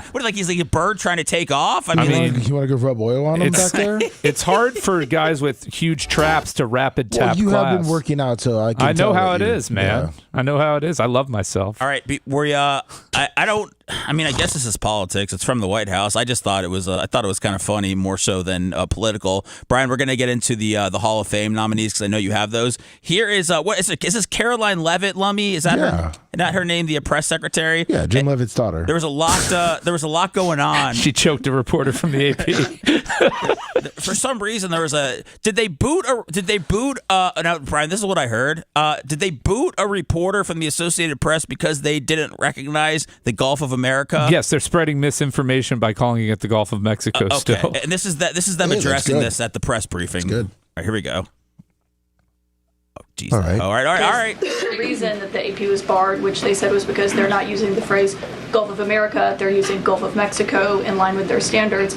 And so the question here is this setting a precedent that this White House will retaliate against reporters who don't use the language that you guys believe reporters should use? And how does that align with the First Amendment Committee? What'd you say about her, Lummy? No, that was Macho. Oh, what? Was it really? Yes. What did he say? That's CNN's attack dog bitch right there. Oh man, they put her back in there. She's good though, right? Yeah. Caitlin Collins is kind of sexy, but she's a bitch. Yeah. Okay. All right. Well, we can take that. You got to be a bit. I mean, she's working long days. She's still got a show on CNN at night. So, all right, here we go. That you were just talking about. I was very upfront in my briefing on day one that if we feel that there are lies being pushed by outlets in this room, we are going to hold those lies accountable. And it is a fact that the body of water off the coast of Louisiana is called the Gulf of America. And I'm not sure why news outlets don't want to call it that. Man, this is serious, guys. This is the Emperor's New Clothes, man. This is real. This is real stuff right here. And it is a fact that the body of water off the coast of Louisiana is called the Gulf of America. And I'm not sure why news outlets don't want to call it that, but that is what it is. The Secretary of Interior has made that the official designation in the Geographical Identification Name Server, and Apple has recognized that. Google has recognized that. Pretty much every other outlet in this room has recognized that body of water as the Gulf of America. And it's very important to this administration that we get that right, not just for people here at home, but also for the rest of the world. So the rest of the world, Google Maps and Apple Maps are not putting Gulf of America, just so she knows that. So hopefully Donald Trump will call up Tim Apple and have a conversation with him about that. Is this going to turn into a much bigger deal than it needs to be? Are they going to start going to Apple and to all these companies and having them make sure that it says Gulf of America? I think they already did. I think they've called it in. Did they do it though? Yes. Okay. Yeah, if you go to Google Maps, it says Gulf of America. If you're in the United States when you search it. If you have a VPN and you search it and you go through, Botswana for your internet, then it's not going to show that. But well, I'm glad that my child will be able to grow up in a world where it is the Gulf of America. My life's better because of it already. Lummy, has your life been enhanced by it? Yes, I think it's a great name. It's one of the best names out there. I don't see a problem with it being Gulf of America. great name. Yeah, it's a great game. I mean, listen, it's in North America, also bordering Central America. So why wouldn't it be the Gulf of America? And now, okay, no, it works. It works. It works. It's a great name. Okay, no, it's but to ban the AP, look, I get it. You want. I'm fine with it. I'm not even saying, oh my God, we can't call it Gulf of America, but to ban reporters from the press corps. Wasn't there a banned reporter that didn't give the name when they changed Fort Bragg to Fort Peace or whatever it was called, and they kicked the person out for asking about Fort Bragg? Yeah, I don't like that either. That's the type of stuff I don't like. I mean, I don't want to live in a fascist regime where if you don't say exactly what the president wants you to say, you're not allowed in the club. Oh, buddy, this isn't fascist. This is America. Whether it's Biden being fascist, whether it's Biden being fascist or Trump being fascist, that's the part you guys don't get. I don't care. Where's your cruise going? Bahamas. Oh, you're not going to the Gulf of America? Faced you there. You're going to the Atlantic Ocean? You have to get nice cruise ships. You got to get out of Tampa. Because we need the port. The port needs to be in Manatee. It needs to be Port Manatee or something like that. You can't move a port. You can't move a port. What are you talking technically, about? there's already a port in Manatee. Well, no, there is, and that's where they need to build that up because you can't get mega cruise ships under the Skyway. You guys starting to sound like a politician. Like they need to move ports and stuff like that, man. And it needs to be called. First of all, Manatee is not a very patriot. It needs to be Port Eagle, Port Bald Eagle. That's more American.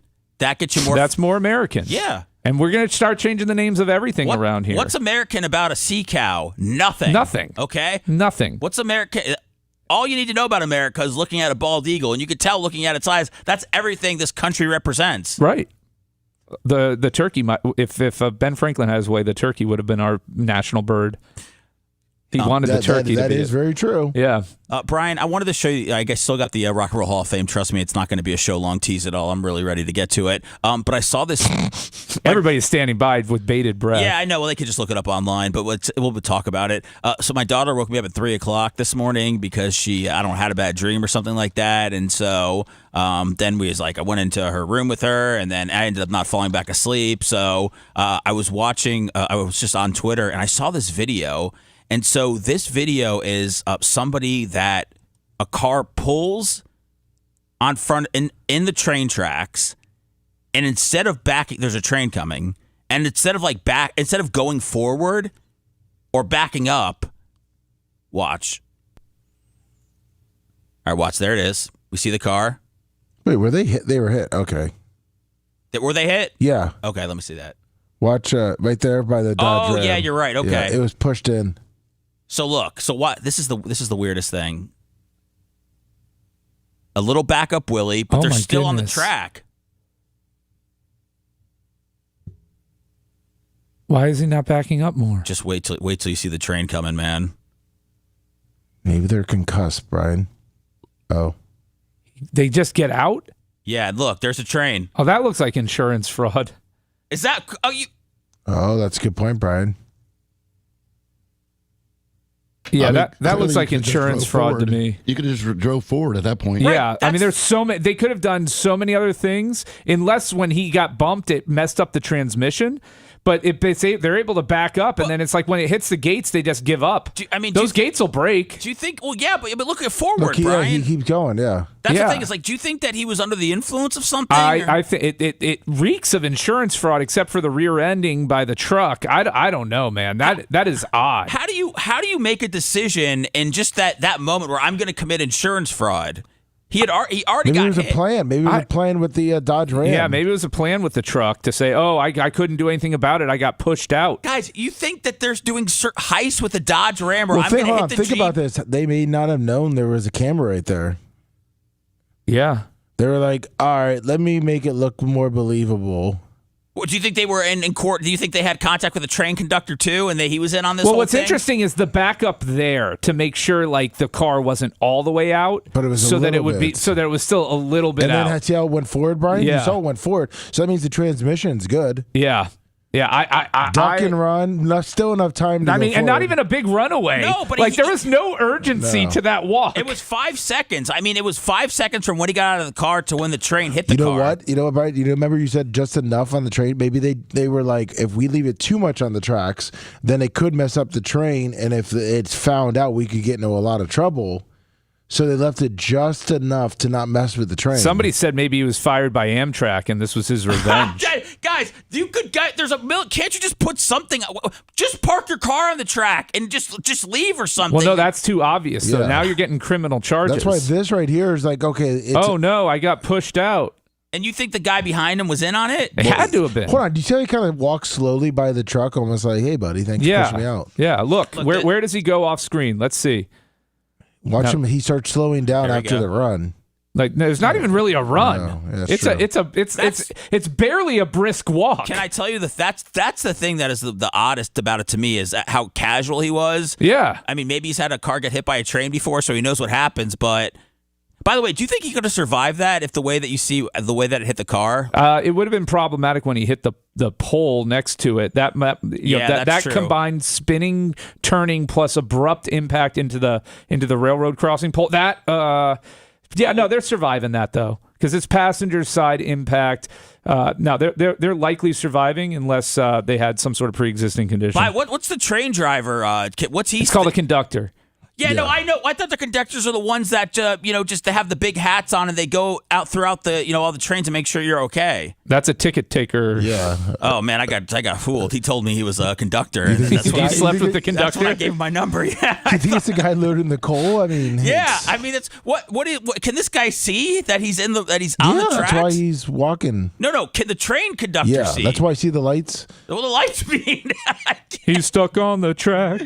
He can't right. pull back. All right, we don't need to watch this guy get hit anymore. But the whole thing's very odd. So you guys are claiming insurance fraud. They don't look like they're that smart to be able to pull that off. Most people that commit insurance fraud are not smart enough to pull it off. Does it give a name of the guy? No, let me. This is just strictly. They started posting this on Twitter last night. From just certain sources. Nothing. I didn't find this from an official news source. I'll look it up. Okay. Yeah, let me know what's going on. Brian, who's up for the Hall of Fame this year? Yeah, so the Rock and Roll Hall of Fame. Do you guys follow this often? I mean, every year when it comes up, but I'm starting. Like I said, So you know, last year here was the inductees: Mary J. Blige, okay, Cher, yeah, Foreigner, A Tribe Called Quest, Kool and the Gang, Ozzy Osbourne, Dave Matthews Band, and Peter Frampton. That's fine. I mean, that's a decent list. There's no real. Mary J. Blige, though, is her catalog that impressive? Yeah, for R&B, man, she's. I'm not as familiar with her game. I probably only know like. I mean, between the albums she put out, between the features that she's been on of probably every rapper ever, she definitely deserves to be in there. Now, I don't know what the parameters for the Hall of Fame are. I don't think you've ever had to sell a certain amount of records or sold out in a certain amount of arenas. I think you just have to have been a band for, or an artist for, I think, like 20 years. Well, the selection criteria includes an artist's impact on other musicians, the scope and longevity of their career and body of work, as well as their innovation and excellence in style and technique. Right, which is just so that there's no concrete. Like, right. you have to sell X amount of records or anything like that. Yeah, so, I mean, all those artists that you mentioned are all artists that, we've all heard of. So, I mean, clearly they've made an impact where, at least we not know their songs, but we know them. So that's a good class. It seems like they let everybody in. I don't know if anybody got rejected. Oh, no, that was last year's. There were rejectees, but that was the ones that got in. All right, now tell me this year. Bad Company,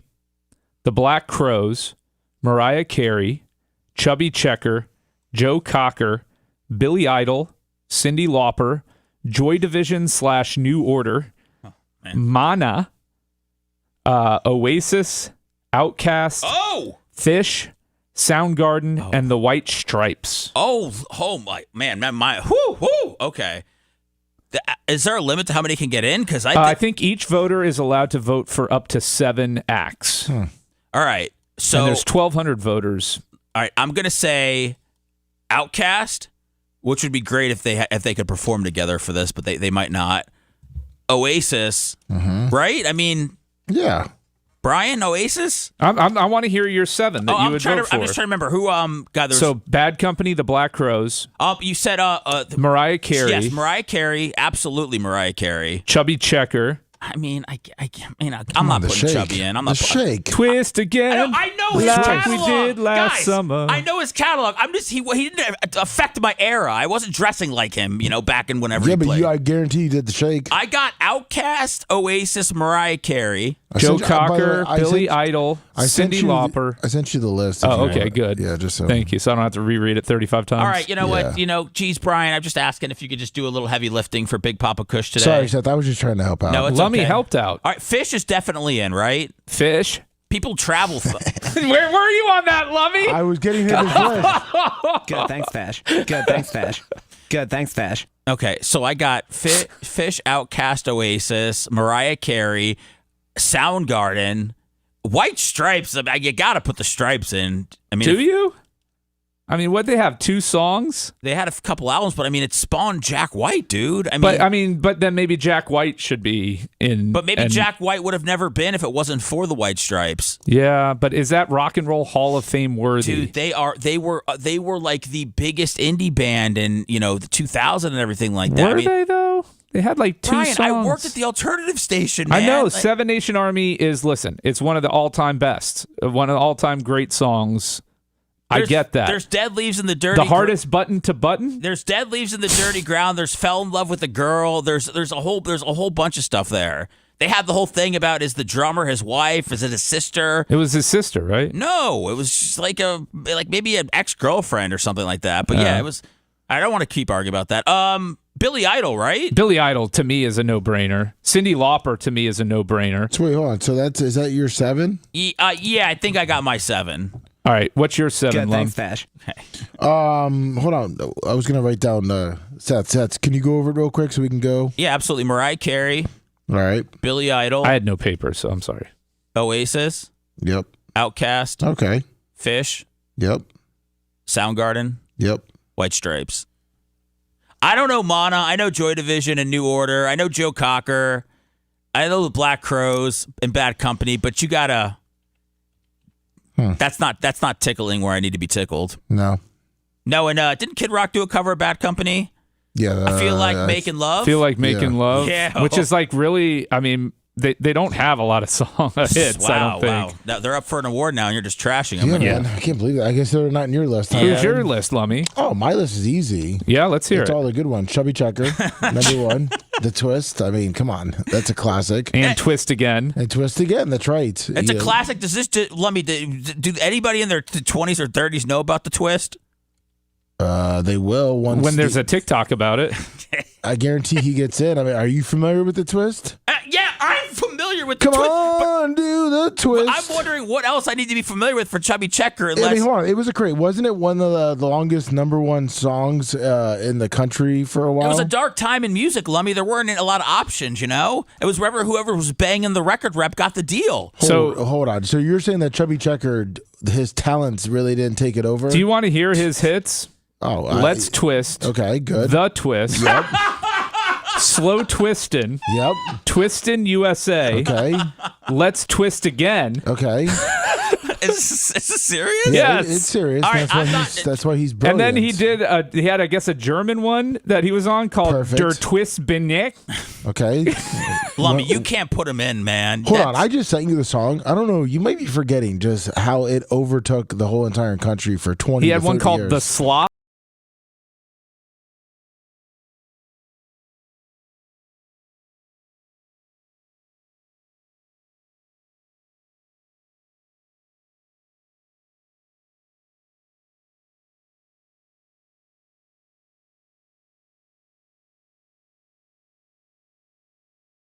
It was a play on the Twist. It's a variation of the Twist. And that is what's smart about it. I'm going Joe. So you all remember Elvis Presley when he did "Love Me Tender," "Tender Love Me," "Tender Loving," yes, "Love Me Tender in the USA," perfect, "Love Me Tender Again." He's the best. I'm going to go Chubby Checker, okay, Joe Cocker, Billy Idol, Cyndi Lauper, and Oasis. I'm going to give you mine in the order that I think they're deserving. Oh, wonderful. No, all 12. Thank you, bench coach. I would say I got to be heard. Number one, Cyndi Lauper. Really? Yeah. Yeah. Dude, I only know.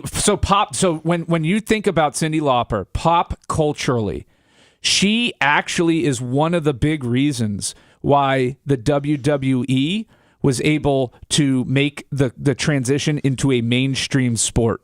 She is one of the huge reasons for that transition. Because Captain Lou Albano was... No, because she was at WrestleMania? She crossed over. She was like a ring escort, and she fought occasionally. Is Bubba channeling you right now? I'm serious. But then you look at her songs, time after time. Girls just want to have fun, and I mean, I can go on and on.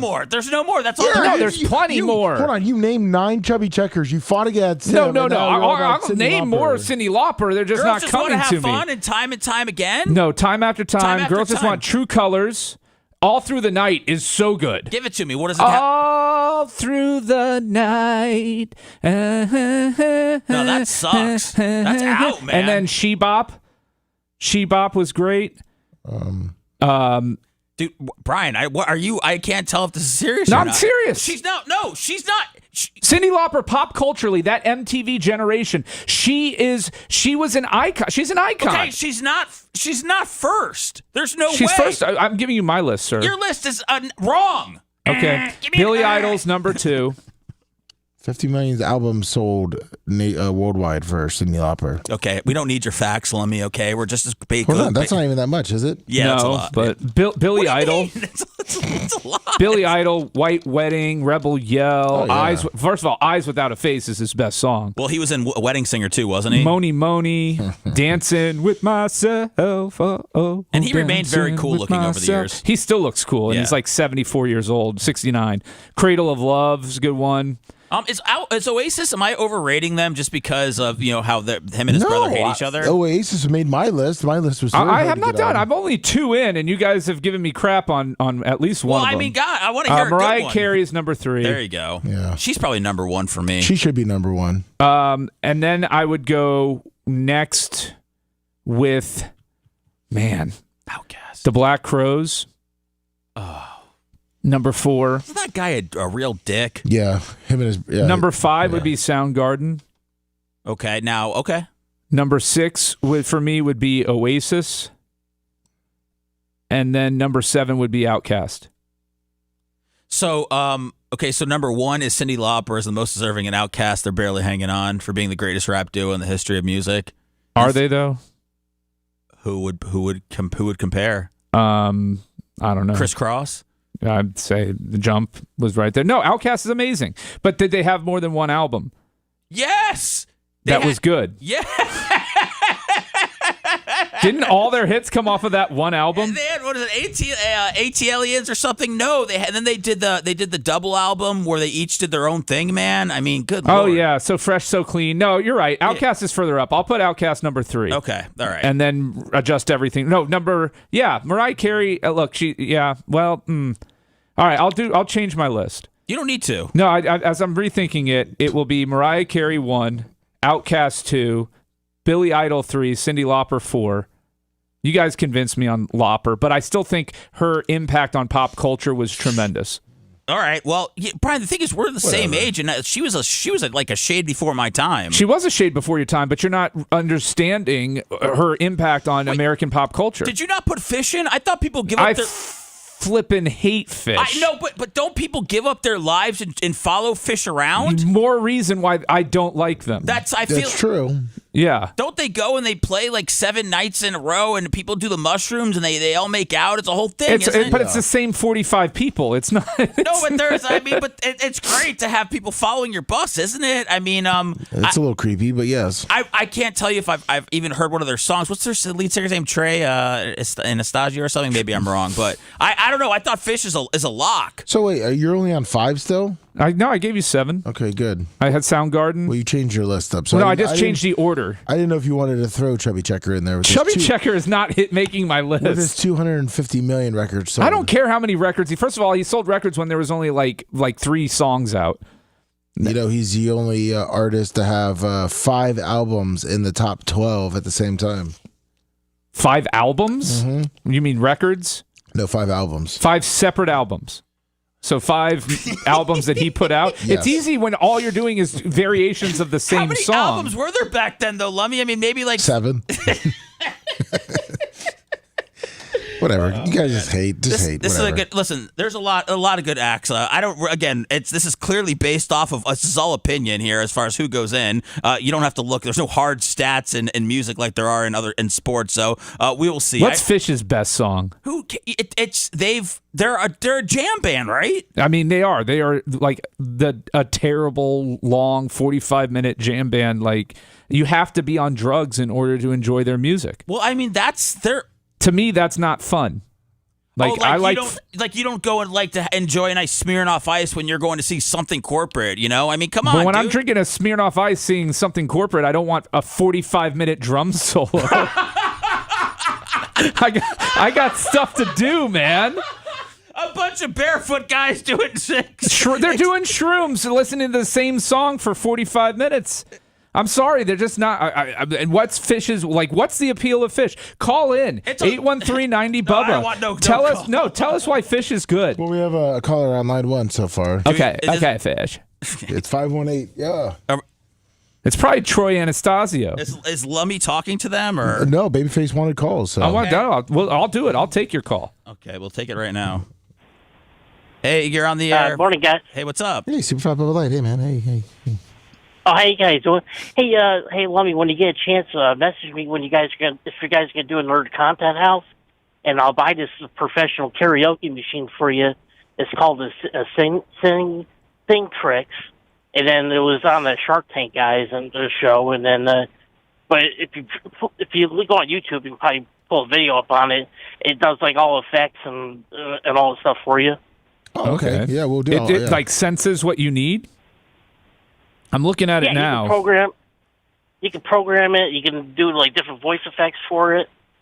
Brian, you looking to buy one from everybody in your neighborhood? I mean, it's $400, and then the microphone's $70. The wireless mic's on sale right now. The hardwired mic's $50. The Party Bundle Stadium Edition. The Sing Tricks karaoke set and party bundle can make even the most musically challenged singer sound good. with more than 375 different sound effects and special voice changer voice. That's not karaoke, though. That's using a computer to make yourself sound better than you are. Hit me with the T-Pain. Don't yell at Bubba. Dude, don't yell at him. I'm not yelling at him. I'm just saying, buddy, that's not... It's from the creators of Guitar Hero. Yeah, Super Fat Bubba Light's just trying to help out. Yeah, he's trying to help out. I appreciate Super Fat Bubba What do you Light. want? Some old school thing that you got to... Like, you're a karaoke DJ? I mean, this is where karaoke's going, man. I guess so. So we all get to sound great now. Yeah, it's like AI. What's wrong with sounding great? Because you're not. It's a lie. If you want to live a lie, that's fine. Are breast implants a lie? Yes. Oh, well, there you go. Interesting take. Nobody's complaining. Super Fat Bubba Light, I'm sorry that you had to deal with Do this you hostility. have the Sing Trek Super Fat Bubba Light? No, I don't have one. I said if you guys can do another content house, I said I know. You said you'd buy one. Yeah. What's your go-to karaoke song, Super Fat? Oh, I don't really know. Like if you had to pick one, Don't be shy. Don't be shy. What one karaoke song, if you had to do one, would you do? Great call. Thanks, buddy. No idea. Shake. No Check problem. her. Yeah, you're all good. Anything else, Super Fat Bubba Light? Appreciate your offer of buying that. I'm sorry Brian's being a dick. I'm not being a dick. He has a hard time accepting I offers. don't like that they're digitizing your voice to make everybody sound good. Karaoke purist? Yes, I mean, he okay, is. I mean, this isn't like a... I'm not very good at karaoke, but if I'm going to be mid, let me be mid. I don't want enhancers. Well, turn the enhancers off. I'm sure there's a button that says turn enhancers off. Boom. Sound like your normal horrible self. There. Boom. Sing. That's it. All right. All right. You good? All right. Thanks, Super Fat. What's your favorite Fish song? No problem. Jesus. What song? Oh, God. Hey, he just messed with you. You like the song "Dead Air" by Fish, all right. right? Because you're singing it. I don't want to. to. I don't want to hang up on him. I'm just. But, I mean, wanna I make think sure you he's have good. to. Are We're you good. good? Thanks. You good, Super Fat? No, I'm good. I'll see you guys at the bar. I said I was sick for like a whole month, so I couldn't go to the last one. No, we're gonna. Yeah, we'll see you at the. Yeah, you'll be at the BARP, and then Brandon the Quad will be there. It'll be a great reunion for everybody. Looking forward to seeing you, man. Oh, no problem. I hope Babyface actually shows up. I may. We don't. It remains to be seen. I'll see you, man. Take it easy. Yeah, Brian. I don't know how do you get. Oh yeah. Thanks, bye. You got it, man. Oh, Let's see is Bye. there a button? Yeah, I got it. Okay. I was hitting the wrong button. I'm sorry. I love Super Fat Bubba Light. You know, I love him too, man. He's a good guy. Yeah, he's just he's a good guy. He's got to put his thoughts together. Bubba the Love Sponge Show. Hi. Hey, good morning, guys. How y'all doing? Good. How are you? Good. Hey, I just wanted to correct Babyface. I use a VPN, actually, because I'm in North Carolina to kind of watch Pornhub, but I went around all the different countries, and it still says Gulf of America. Yeah, Brian, what do you say about that, buddy? I've heard reports that it doesn't. So Well, he's got From a your VPN. liberal friends. no, that's what because he you may hear have from. cookies. No, I cleared everything out, and I force-stopped my Google Maps app. Drop that mic. Boom. Well, good for you, man. Nope. Good for America, there Brian. y'all go. Hey, y'all have a good one. You too. Thank you. Anytime anybody needs a fact Thank check, you. Babyface, you're gonna get right on the air. Thank you. Yes. Thank you. Fact check me. Live fact checking. Thank you, Brian. What do you have to say about that? I was relying on reports. If it's wrong, it's wrong. My favorite fish song is the Lizards. Let and me. Fluffhead. Well, can you send me a Harry Hood. Can you send me a Fluffhead?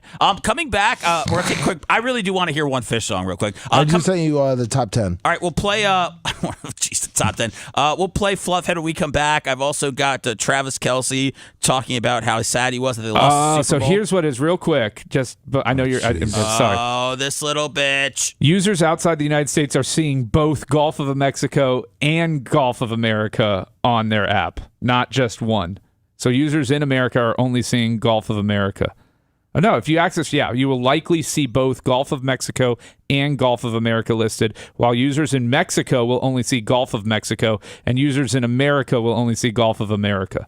That's what the report is online. Is the AP still banned from the White House? But this was 2 days ago, so they may have changed it. Okay. All right. Well, we'll figure that Way out. to give us breaking news from 2 days ago. Yeah, thank you. Thank you. We'll be back with more stuff we don't care about next. You're listening to the Bubba the Love Sponge Show. If you want 24/7 on-demand Bubba and the crew, go to BubbaArmyHQ.com. The Bubba the Love Sponge Show will be back after this.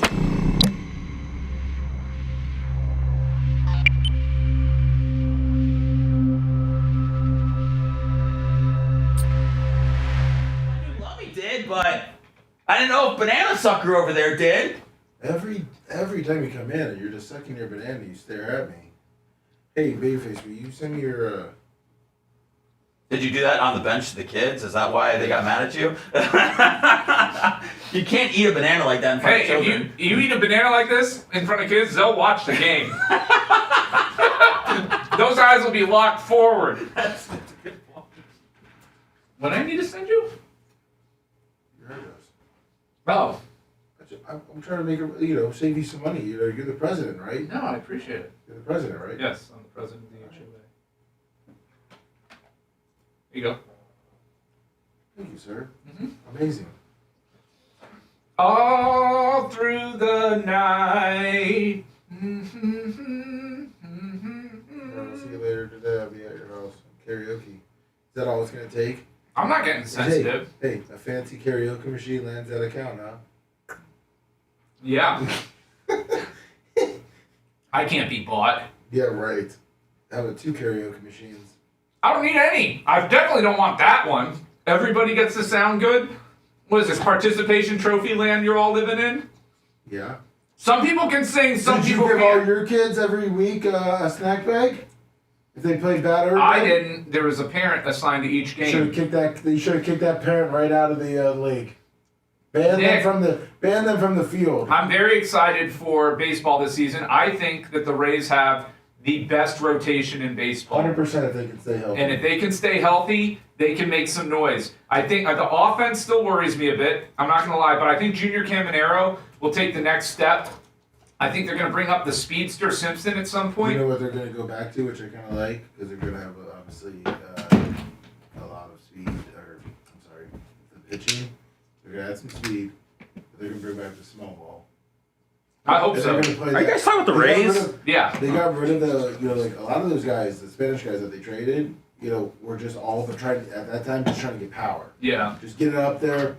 There could have been a guy on second. They're just trying to hit long balls. Well, I mean, they ain't shit. The They're fucking going, Orioles and I'm telling you. the Orioles and the Yankees and the Red Sox just got Bregman and they got Garrett. Red Sox are going to suck again. No, they've made moves, buddy. Don't be upset because the White Sox are going to hire Tommy Lasorda back. I've been upset my whole life about the White Sox. White Sox had some good years in there. Yeah, they even won a World Series. I know, Brian, but there's a lot of futility in when a team's been around for 120 years and they got one championship. Jerry Reinsdorf. Am I surprised by the Lightning? No, I'm not at all. They're what I thought they would be. They're a team that their ceiling is the Eastern Conference Finals. They're probably going to get bounced in the first round of the playoffs, but we'll see. It all depends on Vazzy. He has been playing better. I think with the way Vazzy played the last month, that they should have won more games. Let me roll with me. I want to play a little fun game here with you guys. Who you got in the Four Nation Challenge, Seth? Canada or USA? I think hockey continues to do stuff that I just don't give a fuck about. I mean, dude, come on. I mean, I don't even know what's happening. The Rays are the only team in baseball that have so many good starters that they don't know what to do with them. They traded one away, and they still have 6 elite starters. Yeah, and half of them are coming off Tommy John, dude. That means their arms are fucking lit. These guys come back. Yeah, dude, wait till one of the guys has elbow soreness during the first week of spring training, which means he's out for the season. Well, then we got a problem. Yeah. The problems are coming, dude. I don't want. I mean, the Rays. No, they make the best out of what they got, but the AL East. What I'm shocked by? Tell me. That the underwear brand Tommy John hasn't become an official partner of Major League Baseball, because they could have like. No, it was Sean John. No, Tommy John is an underwear company. Why? Because with Tommy John. Are you thinking of Tommy Hilfiger? No, Tommy John. So you're saying they have Sean John, Tommy Hilfiger, and now Johnny, and now what? Tommy John. So what do you say? Hey, you get Tommy John surgery, then you're wearing his underwear with your arm wrapped up? This injury update is brought to you by Tommy John. I mean, it's fucking it writes itself, man. I don't know why no one's ever pitched that. I just pitched it. I see what you did there. Pitch it. I like it because it's baseball.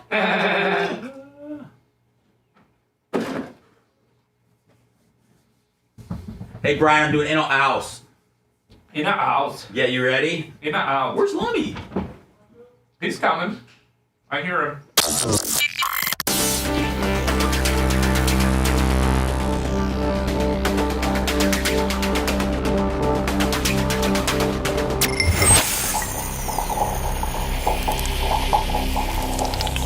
Broadcasting live from the Aquabito Studios. Aquabito.com/Bubba. It's the Bubba the Love Sponge Show.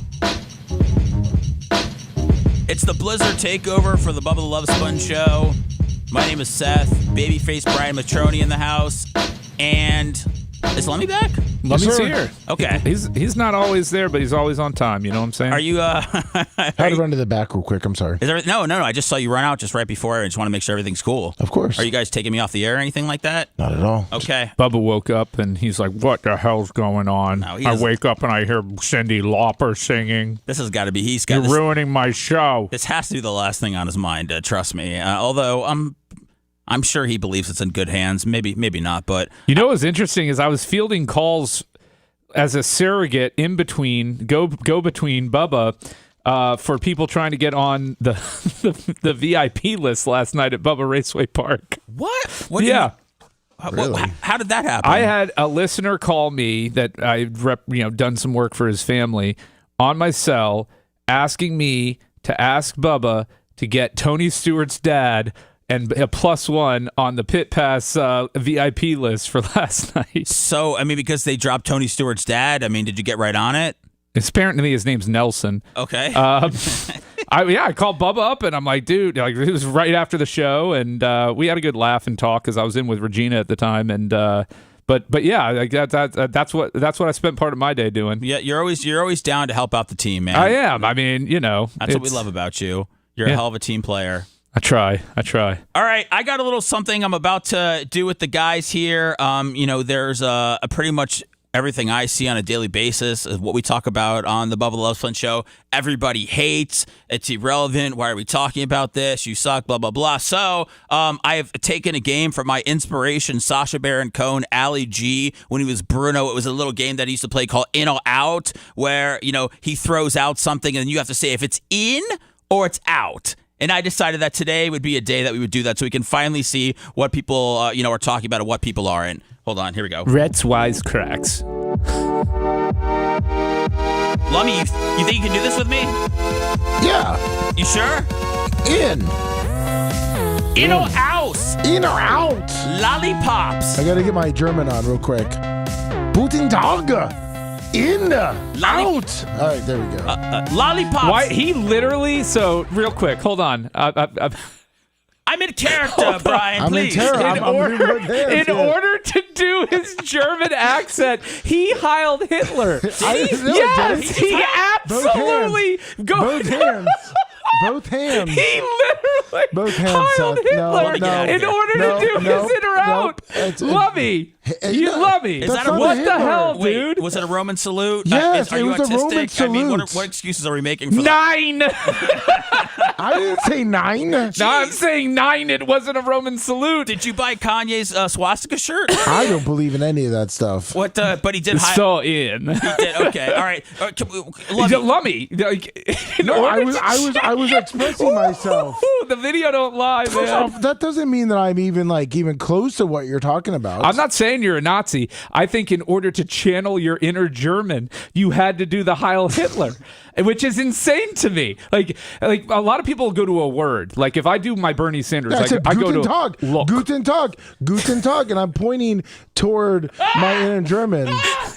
But both hands up, asking for Guten Tag to come. Dude, with hey, Rhett, clip that, please. You know what my anxiety traces back to my family that was in the Holocaust, right, Lummy? My heart goes out to you, I've been triggered. You're going to be so canceled, Lummy. Tizzy ENT on Twitter is going to get this video, and you're done. Your life is over. I don't understand why having any type of arm movement is so bad. Wait until you see on replay what your arm movement was. Like this? It was not that. My heart goes out to everyone. I'm in chat, and they all saw it, and everybody ow! The right arm's in and the left arm's out. Yeah, that works. We got. Now I can't use both my arms. We can help out the closed caption community with doing. Italians talk with their hands and Germans talk with their arms. I have a little German in me. That's what happens. Putting juice in ovens. Italians use their hands. I have Italian in me, and I have German in me. I saw the German come out. Oh, man. I felt it. That's hurtful. Start calling you Ziggy. Ziggy. All right, can I do the? Yes, I'm sorry, I'm man. looking forward to this. I'm like counter programming Babyface. Yeah, but Babyface want to stop to it. I was, Seth, he freaking I understand to do his German voice. And you know what? I didn't even think about that. You are so racist. That's what's even scarier. You didn't even think about it. It was just natural. It's hand motions, kid. You're reading too far into it. I'll watch the replay. Please during the break, watch it, and we'll have you judge. If we can clip it, I mean it. Well, we don't want to clip. What do you want to do? Yeah, Brian's trying to give Brian. I want to be able to guy replay that's it. trying to get Little Lummy canceled over here. I mean, Elon, just dodged this thing here because he went with the Roman salute. Lummy doesn't even have an excuse right now. He didn't grab his heart. Yeah, that's I was going for the heart. My heart goes out to you. My heart does go out to you, Seth. You're doing a great job today, and I was just so happy about it. See, I was so happy. I'm giving both sides of my heart to you. No, both sides. Lummy's so big he has two hearts. He's like a cow. I have an enlarged heart. So. They have two stomachs, but all right. What? Nothing. Thanks It was a bad joke. Thanks for the cows. I'm sorry. In. All right, let's go. The computer technology has been moving. ZZ Top. ZZ Top is out. In. Taco Tuesday in our house. In. Taco Tuesday's out. Luigi in our house. Out. Luigi's so in right now. Self-checkout in our house. In. Out. Who wants to do it themselves? Loofahs in our house. In. Oust. Stop signs in our house. Out. Fiber gummies in our house. In. We're really doing this, huh? Oust. Alanis Morissette in our house. Out. Honda Del Sols in our house. Out. In. Soy lattes in our house. In. Layaway in our house. Out. Mike and Ike's in our house. Out. In. Band-Aids in our house. Out. In. Show me your scars. Matchbox 20 in our house. In. Oust. That's all I got, man. I just want. Matchbox 20 is a good band. What do you mean, what the hell? It was interesting. I told you I was doing exactly what Bruno did back in the day, and you said, oh, yeah. Yeah, it was interesting. Okay. What's wrong with Matchbox 20? Nothing. I was trying to see if they were in our house. Babyface. He said out. When was the last time Matchbox 20 did anything? They've done enough, man. Yeah. What, are you not going to vote for them for the Hall of Fame, too? That's a tough one, man. It's 3 a.m. I must be lonely. I mean, dude. I would put in Rob Thomas as a standalone. Push you around. I want to push you around. You're probably a guy that's not going to vote Creed in either. This bit ins all house. What about I'm not crazy, I'm just a little unwell? Nickelback in. I mean, come on, in. Oh, yeah. Oh, wait, hold on. Nickelback's always in. Now I'm like Bubba. I got 10 things going on at once. All right, here. I'm playing Fish's Fluffhead. They're up for the Rock and Roll Hall of Fame. This is their best song? It's number 7 on the list, but I mean, it's got Fluffhead. It's an intriguing name. What can I tell you? Let's see. Fluffhead. Madison Square Garden. Hold on.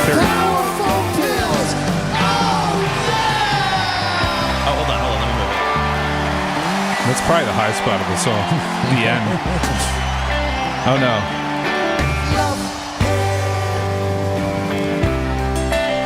I'm surprised. This is a band that I figured you would go watch. He would. I don't know why he's... It's a 15-minute song? So this is a short one for them, Lummy. It's got to build, Lummy. Fish out! Out! He's out! See? Fluffhead. How long are their concerts? Like 6 hours? Fluffhead, out. Oust. Hey, we agreed on something. Fluff in, head in, Fluffhead, oust. Have you heard enough? Do you want me to see if there's any... Get to the high spot. Hold on. It gets real better around the 8-minute mark. But it sounds like... Wait till you get to the 8-minute mark. Do they do words? They said Fluffhead twice at the beginning.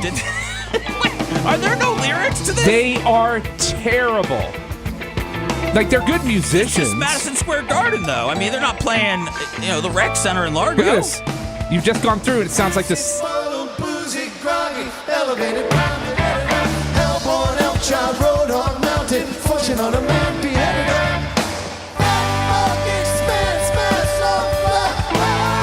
love it, man. good. That's I'm good. going to get you tickets for the next Fish concert. Dude, that's good stuff. I mean, they could definitely cut it down to 3 minutes, I think. But, I mean, I thought that was pretty solid. No, man, I like the extended cut of Fluffhead, the 37-minute version. Oh, my God. Whew. Lumby, what do you think about that? Out?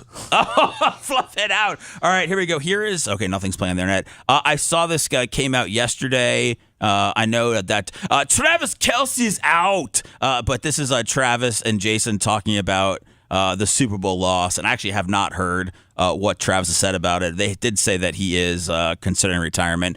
Brian, we didn't even talk to you about the Super Bowl. I mean, I'm not going to talk about what happens in between, when they're playing. The second and third quarter? Yeah, no. I don't want to talk about, when the guys are playing and then they take like a 20-minute break and then, then they come out and play more football. We don't need to talk about what happens in that 20 minutes at all. But what did you think about the game, and did you put any money on it? I did put money on it. I had the Eagles over 39.5 total score and Eagles over 23.5 on a parlay, so that hit nicely for me. I knew the Eagles were going to win. Okay. The Chiefs were paper tigers all season long. And it showed. They got exposed in the Super Bowl. Once again, the same thing that Todd Bowles did in 2021. They shut Todd him out. They were able to get pressure without blitzing. If you do not blitz Patrick Mahomes and just do good coverage, he's not that great of a quarterback. And I think this takes him out of the GOAT conversation. Oh, come on, man. No, his 2 performances, he's laid 2 complete and total turd eggs now in the Super Bowl. But he keeps getting into it. His team keeps getting there. Yes, you're right. His coach keeps getting there. Come on, dude. You're telling me that team's carrying I'm telling you, Pat Mahomes on the Steelers doesn't make the Super Bowl, but Tom Brady on the Bucks and the Patriots made the Super Bowl. Couldn't find a lick of. I just say this to everybody because, everybody hated Tom Brady and they didn't want to be the GOAT until he came to Tampa. I wanted Brady to be the GOAT. I liked Brady when he was with the Patriots. But can you just leave it up to chance that maybe in 15 years, Patrick Mahomes might be the quarterback of the Buccaneers too and might win a Super Bowl? I mean, you never really know. It's tough to hate on the guy when you never know if he could possibly be your QB. So I just think I just think he's a fun guy to hate. But I don't think he's not the GOAT, but he's next in line. Like, he's second. He might be a little further second now than he was before, but I mean, just a couple more of those championship games, another Super Bowl. I mean, he's right back. I'm telling you, right, they're not even making it again for another 3 years. You're saying that this is completely falling off now. I'm saying this is the type of performance that leads to a fall off. Yeah. Okay. Well, you know what I mean. It is. First of all, watch out for the Chargers. I like the Chargers. Oh man, watch out for them. They're going to become. First of all, they have like $70 million in cap space. They've got a franchise quarterback. They've got a stud wide. They get one more wide receiver there and shore up a few spots. They were 11-6 this year. Yeah, LA had a good year, but I feel like you're skipping Baltimore. I feel like you're skipping the Bills. I feel like you're skipping. Baltimore has shown that they're not going to get it done in the playoffs. The Bills have shown they're not going to get it done. We haven't seen that yet from the Chargers. Oh man, consistently. The Chargers didn't get out of the first round this year. Well, it's their first year with a new head coach. All right. Lummy, do you think that this is the Chiefs dynasty is now it's no more? I think they'll probably make the playoffs, but I think they're done. Dude, once you have to sign their quarterbacks to your $400 million deals, man, you're gonna lack in other areas. I mean, sometimes you're gonna be able to sign the right guy, trade for the right guy, and all that. But other times, like you need some more money to bring in, possibly a better running back than Kareem Hunt, and patching your wide receiver room together, with Juju Smith-Schuster. So here is Travis and Jason Kelce talking about the Super Bowl. And by the way, the Kelce podcast tweeted congratulations to the Eagles on winning the Super Bowl, and they got so much backlash they had to take the tweet down. So here is, I think the Swifties were upset. Momentum. I'm kicking myself for some of the tiny decisions I made on the field. I wasn't the best leader that I could be in motivating my guys and keeping my guys, calm, cool, collected. And I put a lot of that on myself as, the guy that's been in the building for 12 years and seen a lot of football and actually seeing a situation just like this in the Super Bowl. It's a tough pill to swallow. It's a hard reality, man. I love my teammates. I love my coaches, Chiefs Kingdom. I'm sorry for how it ended. I have a beautiful life, man. I have loved ones. I have the most amazing family in the world that supports me in everything that I do. And they were all there, cheering me on and hoping for. Dude, it really sounds like guys died for not winning this game. Yeah. For the best on Sunday, man. I wish things would have went different. I wish I would have made better decisions early on and helped my guy Pat out and helped my team, find that momentum or that confidence. But, I just have to tip my hat to the Eagles. I know this sucks to talk about. I've been here. There wasn't all negative for the Chiefs. You broke the most catches in Super Bowl history. I know that you don't probably care that much about it right now because of the way the game went. You have so many records at this point that this is like kind of like just another one. But at the end of the day, it's just another thing that cements you as one of the best players ever to play in the NFL. Past Jerry Rice, Gronkowski, Andre Reed. That's the last thing that I care about right now. I know, but you will, and it's dope. Just here to tell you. You will, and it's dope. As are all your other records. Thanks, brother. The only record I get is that he like kept going on the field. All right, we're good with that. So, have you seen his show yet? Jason Kelsey's late night show? Yes. No, you said it wasn't good. He has a late night show? Yes, he does. Him and his wife. Is it on ESPN? He doesn't seem entertaining enough on his own to have a show. He's a party guy. Yeah. He brings his kids in. It's all right.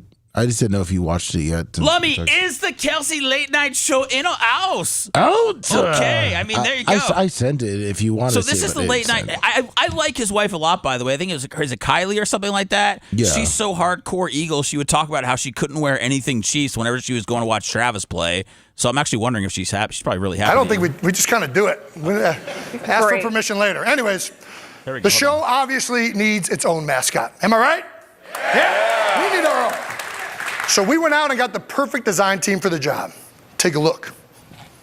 Something we thought might be fun is if we created our very own mascot. Okay? Do you guys know what I mean? Lummy, what the hell is this? What's happening here? This is a late night show. This is late night, huh? This is ESPN? The ESPN late night show with the Kelseys. And his wife's on it. Yes. Man, they must be paying her a ton because she does not like the spotlight. It seems like she likes the spotlight on this show. That's a cool varsity jacket he's wearing with Muhammad Ali on it. Yeah, it is. I think Ellie was going for a face as well, but she got a body. I don't really know. How did you get Benny to draw anything? I've never gotten Benny to draw something. It was an accidental scribble that looked like legs. Well, we got it done. And now, I am so excited for this. Lummy, have you seen what's happening here, man? They created a mascot for the show. No, They're bringing him out. They're bringing him out. I love when everybody tries new things. I love it, but this seems. They did like I think 8 episodes. Shouldn't he have done like a little more work somewhere else before just giving him a late night show on ESPN? Like let Bubba train him up a little bit. Well, I mean, look at he's been working with Rhett for a year and a half, and Rhett still has a long way to go, man. This guy's got a lot of Rhett humor He's today. been here he's been here 4 years. Yeah, I was going off of what Bubba said on the show yesterday. Oh, okay. What did he say, Brian? He's not a radio guy, and he's only been here like 14 months. I know. He's a radio guy to me. He's a radio guy to me. I love Rhett. Well, Kelsey's done a podcast, so they gave him a late night show on ESPN. It's 12 o'clock. Again, Kelsey does great when he's doing commentary. I think what does he work for? Yeah, he works for ESPN. Yeah. Yeah, I just think some of this stuff is it might be Out for the first time anybody is seeing. Good job, Snide. They're always on it. All right. Folks, can we please give a big, they call it late night welcome to our very own mascot, Dragon McFartfart!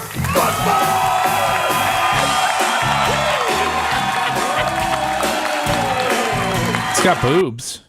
That's why they had to put it on at midnight. That's a face. That's not its face. The face is up top. Yeah, those. One of his kids is a pervert. They're all girls. I mean, why would they not put hoots on? Because they're like 4. Well, okay. Well, now this is getting disgusting. Now, Lummy, what time was this on, man? 12 o'clock. I watch ESPN all the time, and you missed it. Talk till now. I'm just trying to see. Okay, this is a whole. That's all right. That's all. That's good. This is not good. You're not going to tune in? And no, and it's canceled now. You said, or no? It's back. It's on. I think they did 8 episodes so far. It's still going. Well, they were going to go up to the Super Bowl. He's out there. Oh God, get this off. Wait, this is already aired? Yeah. Like all of them have aired? Yeah, they did. No, I'd not heard. wasn't even aware this was a thing. Same here. Really? Like, yeah, really. ESPN, man, they pushed it during the football, the playoffs. When did they push it? During the football season at the end, playoffs. They didn't push it real good. Well, they're bringing it back for next football season. All right, can I ask you guys? I know people hate when we talk about sports, so I have a story. Sorry, No, I have a story with MLB right here. MLB and Pokemon Go are teaming up. Do people still? Stop. Do people still do the Pokemon? Oh, Regina is is incessant with it, dude. So I'm sitting in her office, right? And I'll be having a full-on conversation with her, and then all of a sudden I'll see her like grab her phone and hold it like this, and the whole time she's talking to me, she's just doing this. And what is she capturing a Pokemon? I don't know. Fighting, battling. I don't know. But she is so into it. Her and Tom. She's traveling out to L.A. I think next week to go to some Pokemon thing. What? Just a bunch of people in the wild in L.A. looking for. They go around searching for invisible Pokemon that they catch with their phones. Do they drink? Is it like an adult activity? Well, Regina doesn't drink. I don't know if other people drink, but okay. she manages to find it fun sober. So people that do it, Seth, I can answer your question because I have a couple people I know that do it, and they go out and like do wine time and drink while they go looking for at the parks and stuff like that. Okay, so right. Now, Regina and Tom don't drink at all, and they are super. We call them Pokey Tom. So you are you got season tickets for the Rays, and you said you're splitting them 4 ways? Yeah. Okay. Well, I think Regina's going to want more tickets after this because all Major League Baseball parks will feature official club-branded Pokestops in gyms, so trainers can play Pokemon Go from wherever they're sitting in the ballpark. Trainers will also be able to check out newly created official routes at the ballpark. I love the way they call them trainers. Well, I don't know. Yeah, is that just the means the people that play, they're trainers? Yeah, because they train their Pokemon to fight. I don't know. I don't know if this is It's a Pokeball thing, yeah. I mean, are you going to break the news to Regina? She's going to be pretty excited. I'm going to tell her today. She's going to be ecstatic. Do you think that this is a way to boost attendance with baseball? I think it's an attempt. Like if they can get an extra, because here's the thing: these Pokemon Go people are insane, and if they make it where you can only get like exclusive things at certain games, there will be Poke people there. Absolutely.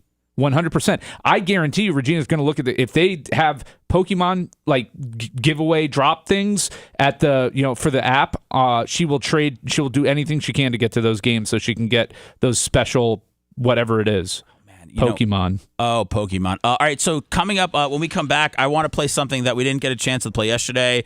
It's Tom Brady on Sunday Conversations with Caleb Presley. There's a funny clip that's going around. Kadarius Toney was arrested for strangling his girlfriend, and it's Babyface's birthday on Valentine's Day, and he's going on a cruise. Does a happy birthday now suffice, or do we have to text him on his birthday? We'll figure that out next.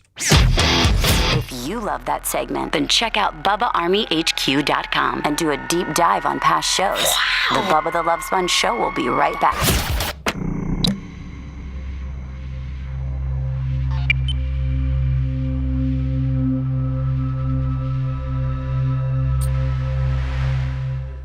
You and Tommy are going to play it at the... I'm not fucking playing Pokemon Go. Like I get that's their thing. I'm not gonna shit on it, but I'm kind of gonna shit on it. Well, I wasn't shitting on it. I hope you know that. I was just saying that there are. Oh, I'm letting Tom know that you shit on it. The people are they drink, they go out and play. Oh, I'm sure. They ride bikes. I don't know how you could do it sober. They go searching for them at parks. They go everywhere. Regina made our law firm as a Pokestop. Is it so? Yeah, we had to put up in order to do it. We had to put up one of those like give a book, take a book things. And label it as the Little Lemon Library, and so all those little book things, because I saw some in the neighborhood. Well, sometimes neighborhoods do it. I have one in my neighborhood. It's not because we wanted a Pokestop. Okay. I thought that. No, I thought it was just. We do it so the kids can trade books with each other and stuff. Yeah, because they look like little kid books. Yeah, we go out on a walk at night and let Ari pick a book out to read before bed. Can you mark the areas that need to be? Jesus, is there? Oh. How many times a week too, by the way? A month, I'm sorry. I don't know, man. Twice? I honestly don't know. I'm not really in charge of. I gotta undo what I did. Can I change the color of the highlighter? Sure. There, I'll go blue. Blue, red, yellow, pink, green.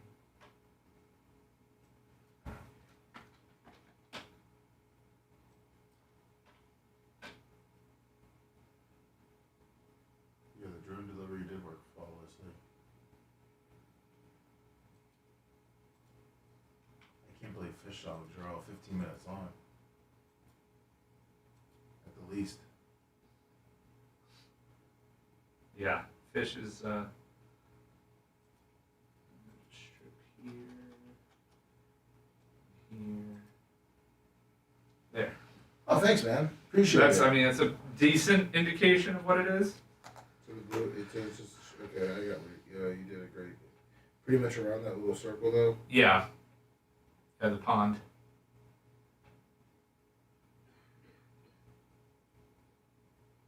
Yeah, it's nuts. The Pokemon Go people are really dedicated, man.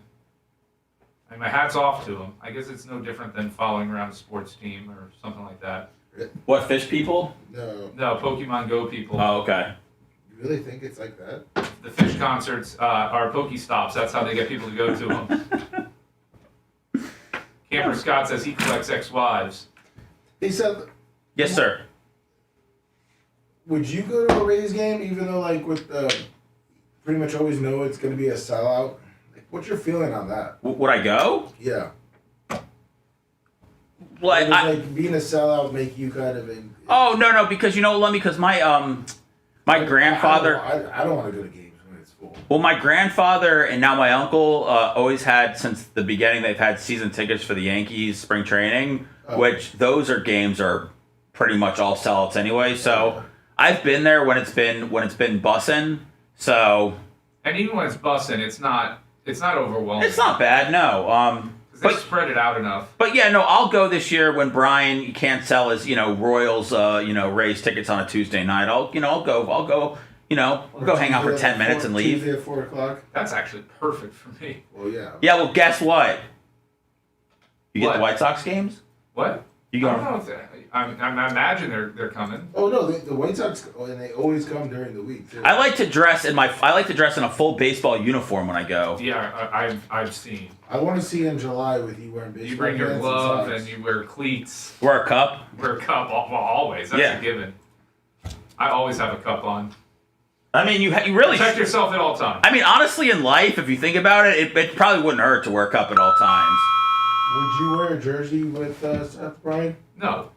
No, Brian's against jerseys. Yes. I know. Wearing jerseys out. I'm never wearing another man's name on my back, but I'll wear it on my little shirt when I advertise Polo. What if I don't wear it on my shirt? Fuck you! Show me a fucking logo. I'll show you a logo. Step it up right now. What if you have a jersey without a name? That's a whale shirt. Everybody knows where that is. That whale store. It's not a whale shirt. They're little ships. I was gonna say they're little sailboats. Okay, guys, I can't see. No shit. Okay. What did I tease when we came back? A lot of stuff. You said a lot of things. Things were said. Sorry.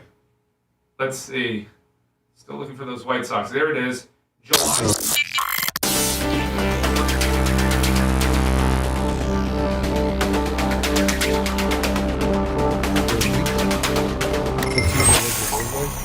Gotta be.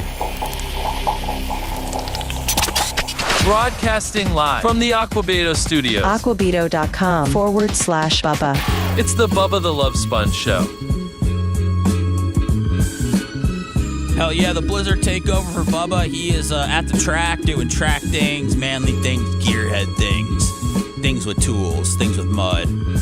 I'm here with Lummy and Babyface. Thanks, guys. You're doing a great job today. So are you, Seth. No. You're really, I mean, the show prep has been good and the energy's been good. I don't really ever know, if you're talking down to me, being condescending, as they say, or not. I can't really ever get a feel for that. I'm not being condescending. I wish that you were genuine. I am genuine. And I don't want to be this guy, but I'm just going to. I was a little taken aback. I didn't hear from you on my birthday. Well, again, I don't want to be like, oh, you didn't call me when this. I know it's birthdays. Everybody has them every year. No big deal. But I just thought that you and I were kind of just in a different space. So. Yeah, I wished you a happy birthday on Thursday after we did the blizzard and all of that. I thought that was good enough. I didn't realize that you wanted a text. And I will commit it to memory now that on February 1st, moving forward, Seth gets a text from Brian, the babyface Matroni. Well, I just want to know if I can say happy birthday now, if that'll suffice. It absolutely suffices. Okay. I would never be upset that somebody did not text me on my birthday because I'm not 7. But it's that's such a childish thing. Like, celebrate me because I was born. What do you mean? It's celebrate my greatness. Well, I don't know. I can't explain birthdays. Okay, I didn't put people here on Earth, but it's nice to hear from people that you haven't heard from in a while. No, it's not. Oh, it's not. It's annoying to hear from people you haven't heard from in a while. I heard it from a couple coming out of the woodwork, just as you know. I mean, listen. I heard from Okay, Mamie, Super Chat, F birthdays. You have a Valentine's Day set? They're asking about our Valentine's Day plans. Well, we can get into that in a second here. But no, I just think that once you're like, if you're celebrating a milestone birthday, that's one thing. You're turning 40, you're turning 50, but after like 21. Come on, don't even acknowledge it. I mean, your very closest people in your life can acknowledge it. Your family, your besties, whatever it is. But I mean, outside of that, man, I mean, you're not a child. I mean, none of us are special. No, nobody's saying we are. It's just the day to recognize you were born, which I guess is an important day. I tend to think that day should be dedicated more towards the parents than the kids. I think it's a bigger deal for them. They actually remember it. But yeah, that was just something that I wanted to touch on a little bit, and I wanted to make sure that I got my happy birthday in before you go on your very luxurious cruise that you're going on for Valentine's Day / your birthday. So since Valentine's Day is on your birthday, is it all about you, or since you gotta give back? Fortunately, I'm not too worried about my birthday. So I still my daughter. I treat my daughter. I treat my wife, and I'm not. And the problem, my biggest gripe is, it is nice to go out to dinner for your birthday, like not cook, not have to worry about cleanup, anything like that. And just go out, have a nice meal, have a nice cocktail, and relax. But Valentine's Day screws that up for me, especially since restaurants have gone to this like 3-day Valentine's celebration thing where they do a prefix menu on the 13th, the 14th, and the 15th. Like you can't escape it. But you're going to be on the cruise for this, aren't you? Yeah, I'll be on the cruise anyways. Okay. So. Do they know it's your birthday and all that stuff? Yeah, my neighbors do. My wife's like, should we do anything special? I said, absolutely not. Are you going to tell the crew? No. Oh, somebody's gonna. Let's call the crew, Lummy. Let's figure it out. Yeah, let's call the crew. Because one time back when Brian cared about me, I don't know what it was. I was in Miami for something with Phoebe, and they sent us, I don't know, some room service and some wine and I don't know what, some of their finest desserts, and it was from Matroni, and I just thought that, I don't even know if I had ever told him the name of the hotel. I think he called every hotel in South Beach until he found out where the Kushners were, but I mean that was very cool of him. So, but I didn't know he was so anti other things. I didn't, so. Well, I think it's because you were making a big deal. Wasn't it like your 10th anniversary or something like that? Maybe because it was a landmark anniversary. I wouldn't send you anything on your 11th anniversary. What? You wouldn't? No. Oh, I didn't know this guy's only milestones, it's man. It's milestones, dude, yeah. Don't be, no half measures. I mean, you got to love it or you hate it. That's not a half all. measure. You celebrate milestones. You don't celebrate the... Well... What if 43 is a milestone to me because my favorite baseball player used to wear that number? I mean, well, Jackie Robinson's 42. Right? Well, who dictates? Nice try. 43. That wasn't Frank Thomas. He was 35. No, I know. No, Lummy, work with me here, baby. Work with me. I'm trying to think who 43 is. I know, but nobody. I'm trying to spin this guy out here. I'm trying to decide why are we deciding that 50 is some sort of milestone because it's a nice little round number. Who decides about 25 and all these other things and your golden birthday? You're right. Nothing matters. Let's just not celebrate anything then. I know that you're a godless man, but I feel like now every time we do a show, you say nothing matters, and I will say that it's slightly depressing heading into the rest of my day. It's not, though. It doesn't. I'm saying it doesn't matter. Like, you wishing me a happy birthday is not going to make or break my day. No, I understand. Like, if my wife and daughter forgot about it. But don't you say it's not about my birthday. It goes, this person was thinking about me. But are they really thinking about you when Facebook tells them that it's your birthday? Like, would they have thought about it if it wasn't Facebook reminding them, hey, you got to do the obligatory, you got to take 22 seconds out of your life and type, or not. You don't even have to type it now. They give you the thing. You just hit the button and it sends. No, I know that. Like, so is that really? I mean, is there any thought there? Is it really thoughtful? To me, it's faked and forced. All right, listen. For me personally, my Facebook birthday is set for January 1st. So I don't have it set for February 1st. So when I do hear from people on February 1st, they genuinely know it's my birthday. Or they'll text me and go, oh, my God, was it yesterday? Is it today? No, it's right around here. And I appreciate that stuff. Like I heard from my friend Micah that I haven't heard from in a little while. I heard from my buddy John that I haven't heard from in a while. Obviously members of the Bubba Army text me. But it's cool to just, it was cool that day to just go, oh, hey, these people were at least thinking about you and thought enough about you to just, shoot over a text. It doesn't ruin relationships that I have with that don't send it at all. But I'm saying sounds like it because you called me out on it. No, I just was looking for something to talk about. But I just found like it was something this year More so, I found it a bother in the past when people would text me. But this year, I don't know. I appreciated it when people took the time. So I don't know. Maybe you'll shift. Now that you're gonna turn 43 and I'm 2 weeks older than you, trying to impart this wisdom. Well, you do have a lot more experience than me, and I do appreciate you trying to sway me on this. It's just, yeah, to me. You don't love yourself, Brian. And no, so, I do. This is why I don't have Facebook. I think I do love myself. That I don't. I think I do have to. I love myself because I don't have to force it on a day that is just really, at the end of the day, another day. And once again, this is why I don't have Facebook. So. Well, you know what? It's another day for you and me in paradise. That's right. Wait, what? Think twice, buddy. Think twice. Okay? I understand. I don't have Facebook, so then I use an excuse when I forget your birthday. Well, that's and fine. I don't have to. And then I don't have to invite people to my birthday that are all on Facebook. Yeah, well, I know one person who's on Facebook. Number 43, by the way, sat the favorite number of Richard Petty, Dennis Eckersley, or Troy Polamalu. All of them. Hall of Famers, all around. That's 3 solid ones there. You're going to go with the number 43. Yeah. I mean, Richard Petty's the baby. king. Wear your Richard Petty shirt. Eckersley, arguably the second greatest reliever of all time. Who's Mariano? Mariano Rivera. What about Trevor Hoffman? Eckersley or Hoffman? What about Randy Myers? I don't think they're Randy Myers. Get out of here, Lummy. What did you go to one of his pitching camps back in the day? No one's got Randy Myers up there. Big time Cub, baby. He's an after. No disrespect. Okay, we'll move on. Rod Beck. Okay. Man, he had the big mustache. Handlebar mustache, house. All right, so this was another thing I found this morning. I do apologize for missing your birthday. I did. I thought Thursday was enough to just acknowledge it the last time I'd see you.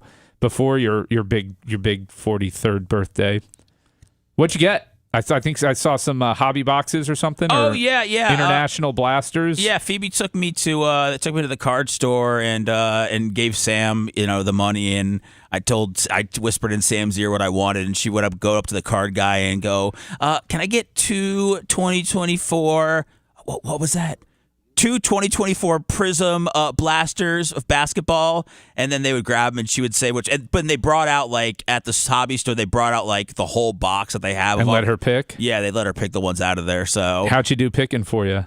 She did great, man. I got a tiger print, which those are real short. I've never had super short prints. Never had one of those before. So. SSPs, as they call them in the industry. They do, and she had she did good. Lummy, are these calls that are worthwhile? Or are they about what we're talking about here? Number 2 is. I know that. Number 1, I'm not sure. Then I'm definitely going to number 2.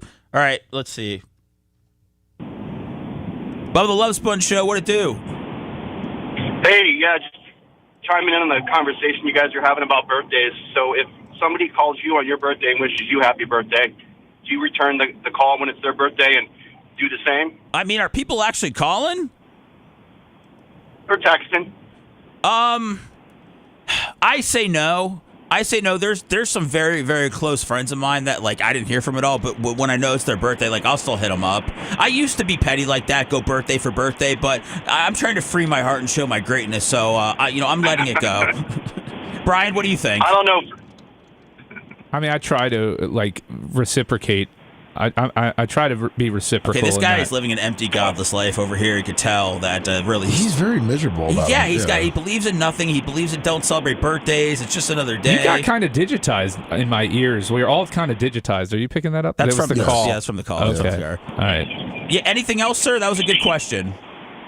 No. I just know for me, when I got a couple friends that every year text, call, whatever, happy birthday, and I get nothing in return. I'm like, okay.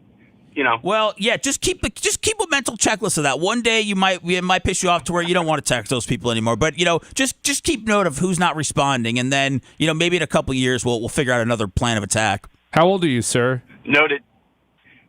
47. Yep, that's important. Do you think 47's a big year? Did you do something big for yourself? This guy, don't listen to him, sir. Don't listen to him. You have a great day, sir.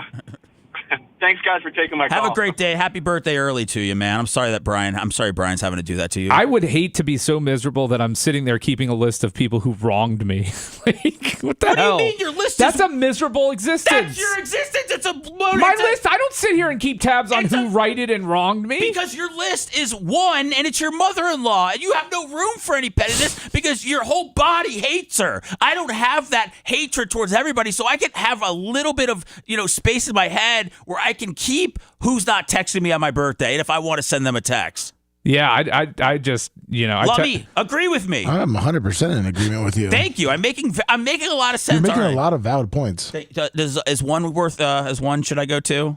I didn't pick up, but I know it's someone in Ocala, I think.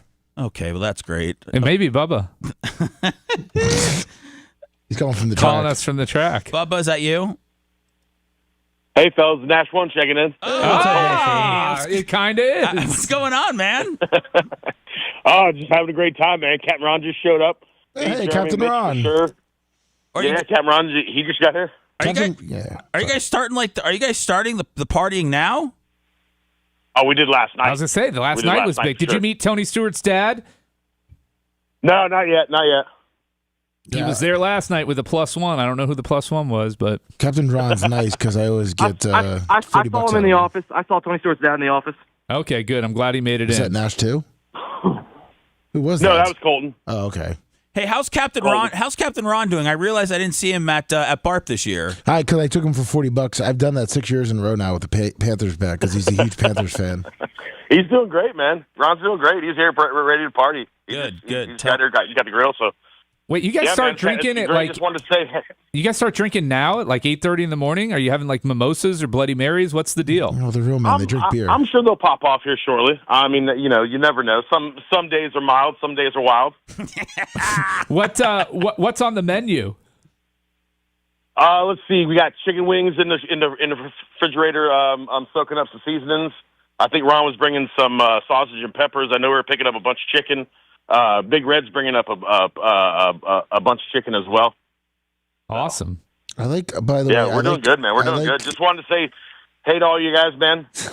Hate you too, buddy. Nash, real men talk. Did you find it weird that Babyface, when he said about day drinking, went to the mimosas and Bloody Marys, or? We call them beer moses, but we'll let that go. Yeah. Okay. You don't know champagne for you? Oh yeah, we can. I mean, we don't count anything out. Hey, are you okay with anybody from the Bubba Army that's going out there for the first time? Are you okay with them just randomly coming up to your world and hanging out with you, or at least saying hi? Oh yeah. We had a bunch of dudes last weekend. And yesterday, we shout out to Racing, Jason, and Ron from Minnesota stopping by, first timers. Was that Colton? That's Colton. Yeah, he's the one who said he saw Tony Stewart's dad in the in the office. Wait, did he just grab the phone? No, we're here. We're on speakerphone. Nash and I are on speaker. Dude, that didn't freak any of you guys out? Where all of a sudden I thought he morphed into Colton.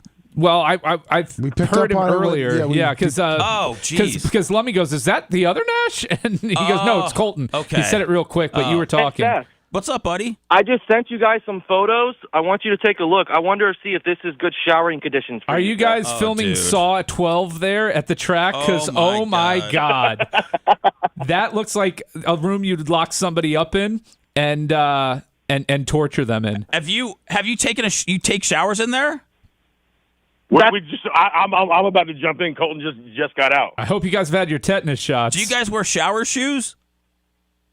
Oh man, just go raw, baby, go raw, man. Oh my God, dude! Can we post this picture? Or no? I don't know. Listen, I don't approve of this talk of the negativity of no, the Bubba Great has Ocala upgraded the Speedway. track. Bubba's upgraded the track. We have hot water now. Yeah. Oh yeah. Okay, listen. There's a new water heater, baby.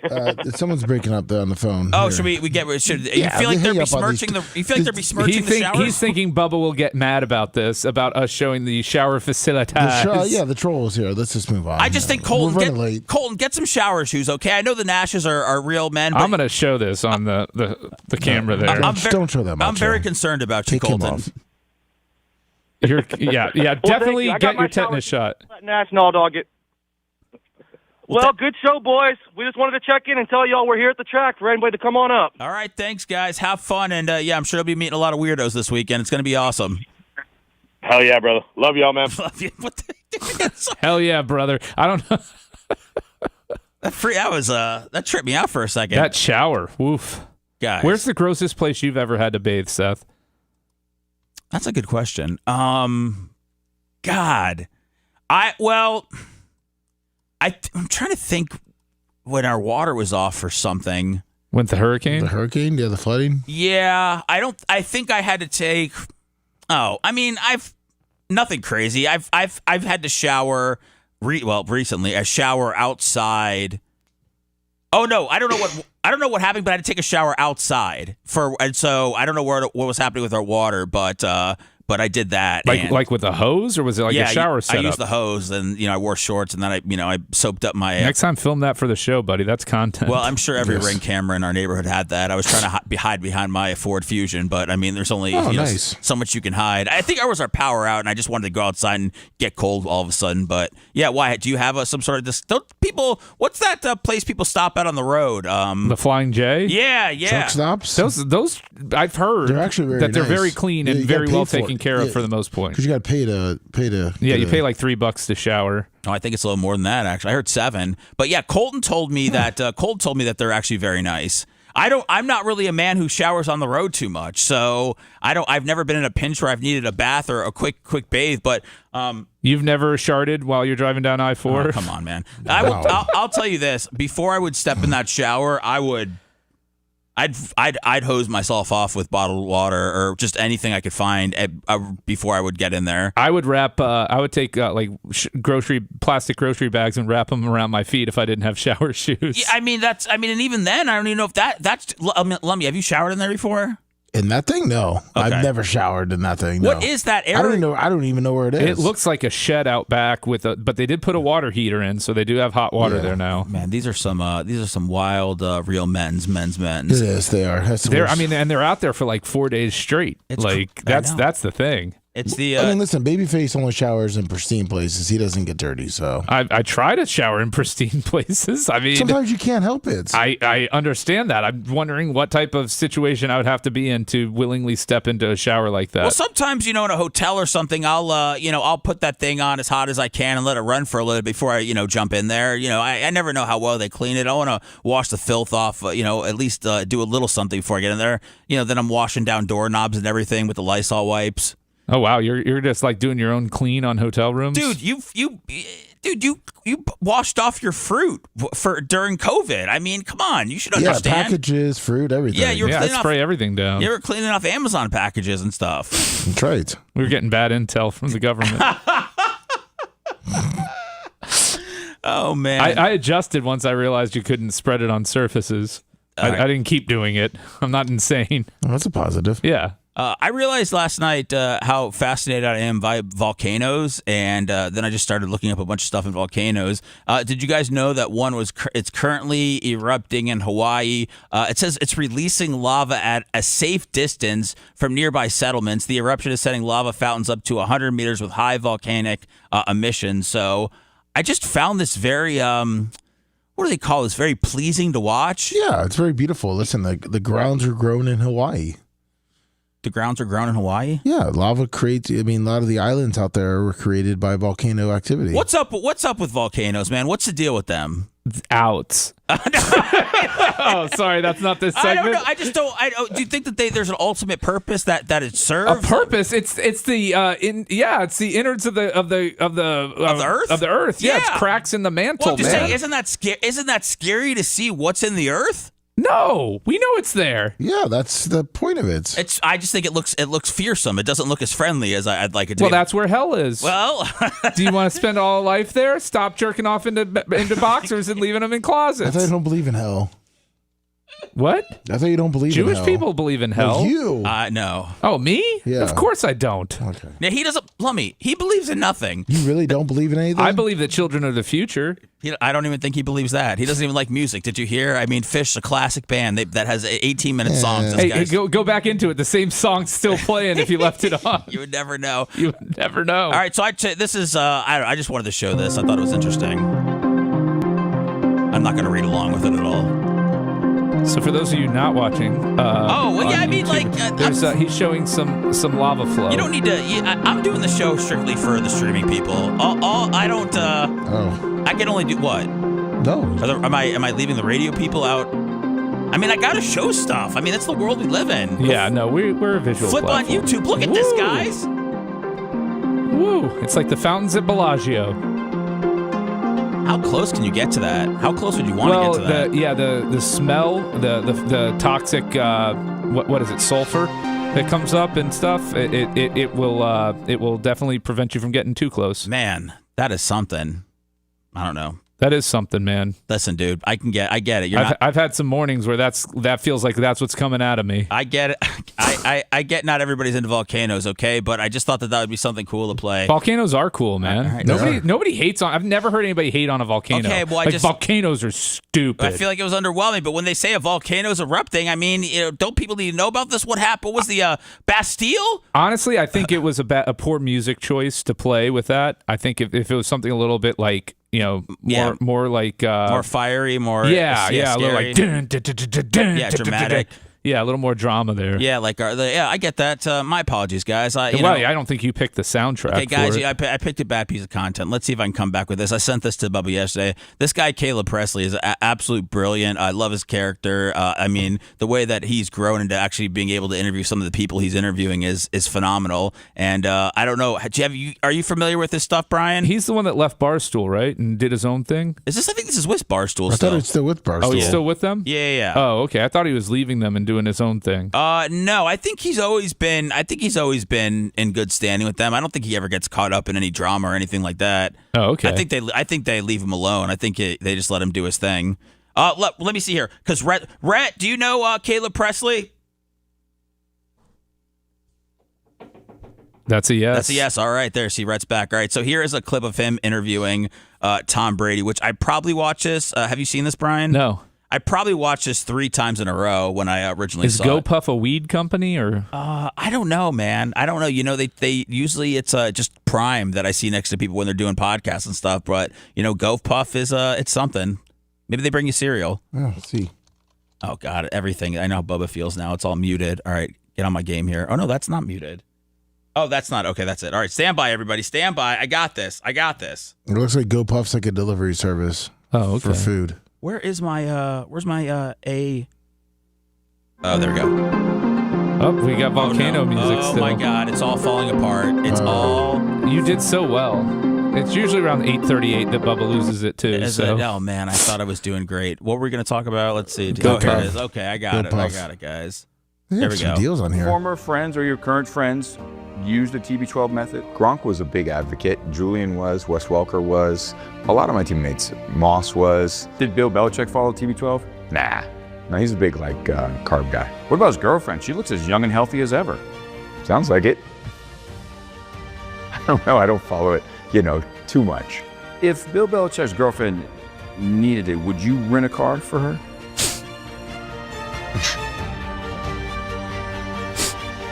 You get the joke? She's not 25. She's not 25. We get. Thanks, Brian. I don't want any Brian liability. It's not that we got the joke. It's that Tom Brady got the joke. He did. Have you seen Tom Brady ever laugh like that? Like once at his roast. Yeah. He's a real... He ain't laughing right now because Giselle popped out a baby with that karate it already guy. happened? Yeah. Oh, that whore. Yep. She popped it out. It didn't take long. That guy uses TB12. TB12 inches right up into... Why are you tearing down? What is going on with you today, Brian? Are you giddy about your birthday? It's Maga Matroni, man.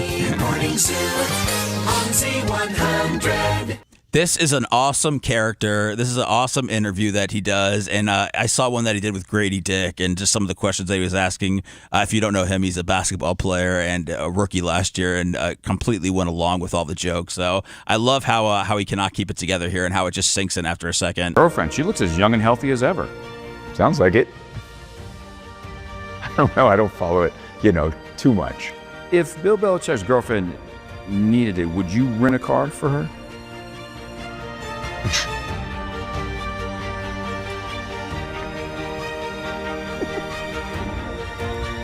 What's his name? Yeah, what's his name? Who? No, that little what's short his name? He's a actor. It's not Patton Oswalt. It's not. No.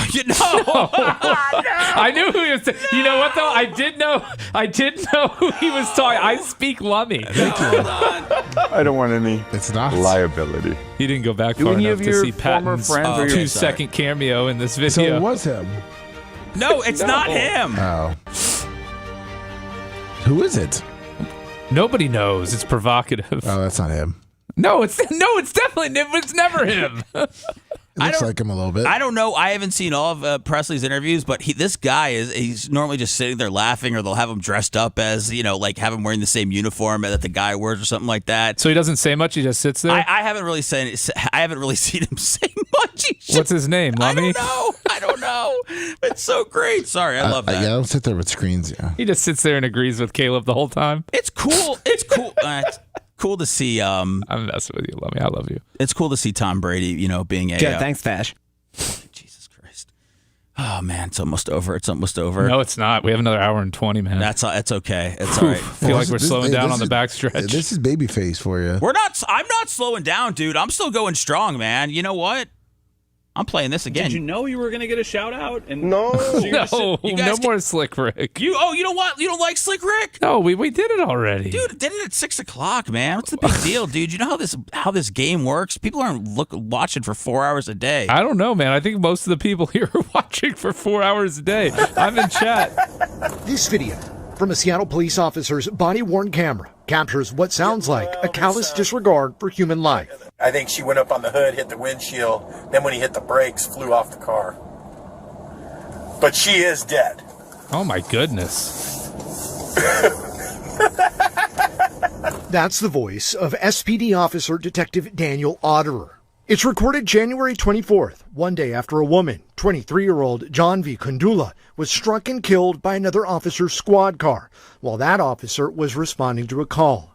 Kundula was in a crosswalk when she was hit by the patrol car that was going 63 miles per hour in a 25-mile-per-hour zone. Oh, yeah, man. Wait till you hear this. I don't know what these guys do. Do they forget their body cameras on? They're ill. I mean, this is a mentally ill human being. It does not seem like there's a criminal investigation going on. In a different portion of the call, the officer appears to be talking about paying off the victim's family, such as a monetary settlement, if the family were to sue the department. No, it's a regular person. Yeah, just write a check. Just... Yeah, look, $11,000. She was 26 anyway. She had limited value. Seattle police say the video was flagged by a department employee, say the Office of Police Accountability is now investigating. But that's not blunting the impact for some. I don't even have the words to describe how I feel. I'm sickened, for one thing. And what's up, man? Do they forget that they're on? I just think that they don't care, because you know what'll happen? This guy will just end up in another agency. They move him around like Catholic priests. Really? Yes. These officers, or he'll get desk duty for a year, and then he'll be right back to where he is. The thin blue line is thick in some ways. You can't always break through it. They bounce these guys around. I like that the thin blue line is thick sometimes. Lummy, are these calls worth grabbing? Have you? Haven't touched one of them yet. If you want me to, I will right now. You just go ahead and just see. We don't need them, but I really want to limit the. Oh wait, go ahead. Go ahead. Yo, take a break real quick, and then I'll get to him. Okay, all right, cool. We'll do this. We'll do it in a second. I'll finish up this story right here. And I think there's one more of another clip of the cop saying something. It's doing a lot of damage. Victoria Beach works with new Seattle police recruits. Says she's hopeful for the future of the department, but is saddened to hear those words. Somebody died.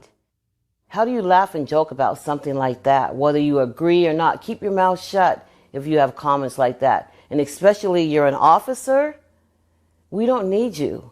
You're not what Seattle Police Department wants. As for the officer heard in the video, King 5 has confirmed he's also the vice president of the Seattle Police Officers Guild, the largest law enforcement labor union in the Northwest. The Guild did not return a request for comment. There you go, man. Pretty high up, so... Well, it's just, to me, this was just an innocent 26-year-old girl legally crossing the street in a crosswalk who got mowed down by a cop who wasn't being cautious. This wasn't some meth head that, did something really stupid and had some bad repercussions. And the fact that he's laughing at it in the manner that he is and cracking jokes... but is he doing anything illegal? No, he's not doing anything illegal. But there's a public trust. There's a level of public trust that has to be maintained in that position.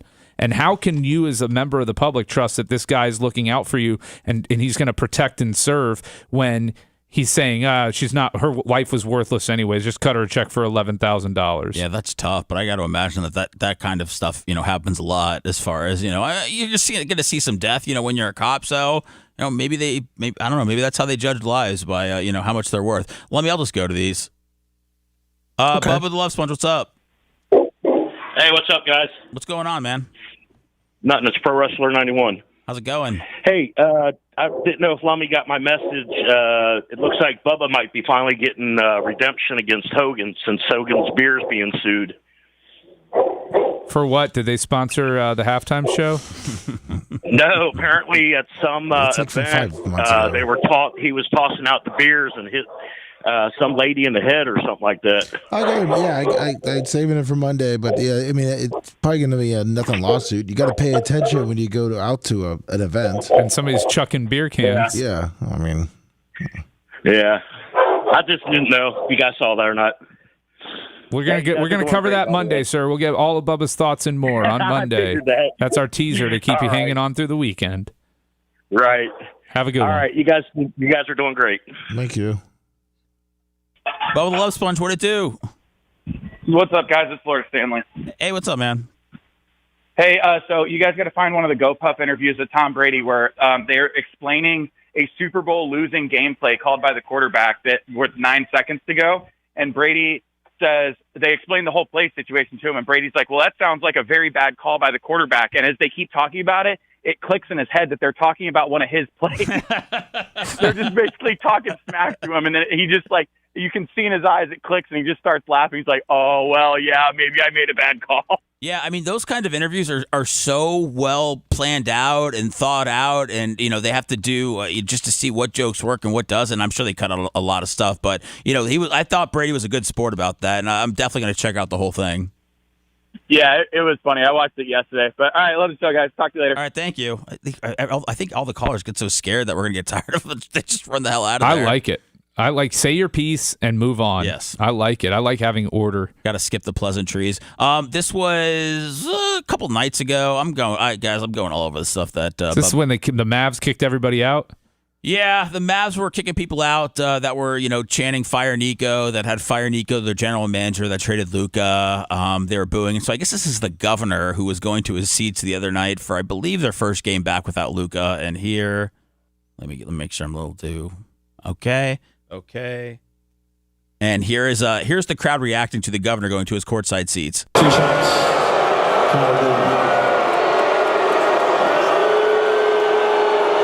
How do you know that he didn't show Joe Biden on the Jumbotron?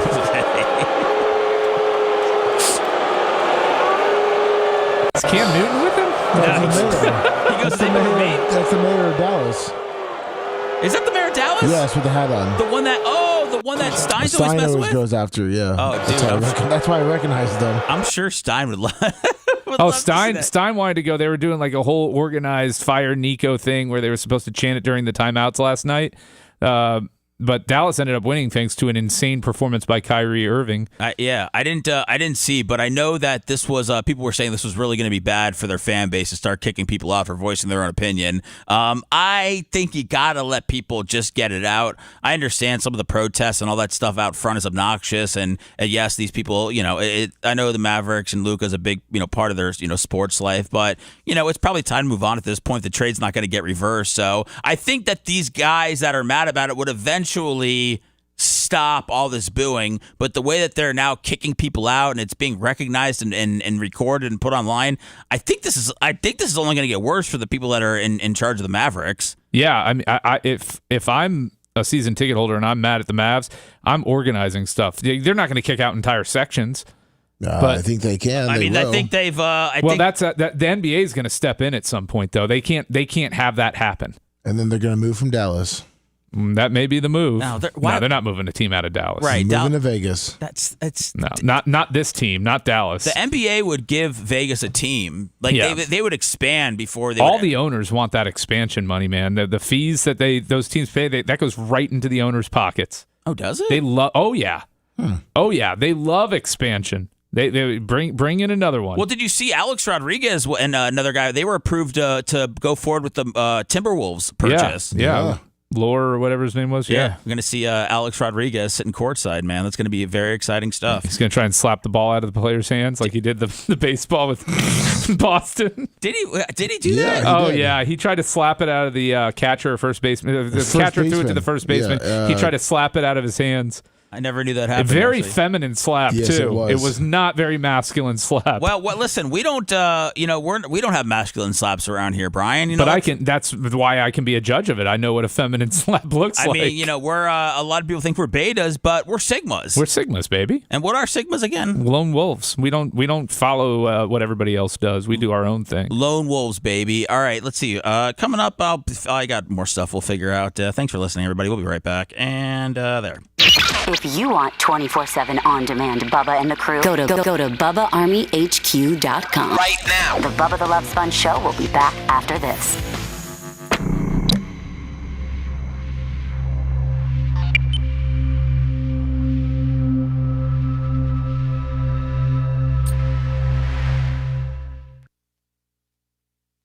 I get a chance. I don't feel comfortable now. I get a chance. Oh boy. I guess I'm gonna try. Ouch.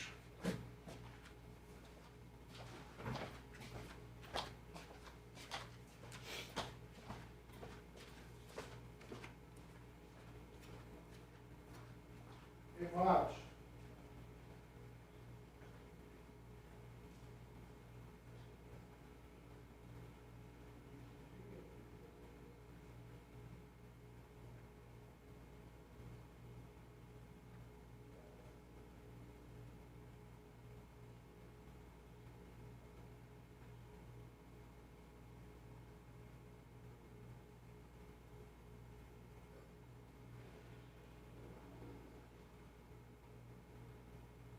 Are you in here, Lummy? No. Oh my God, he heard me. You're all good. I'll get on YouTube.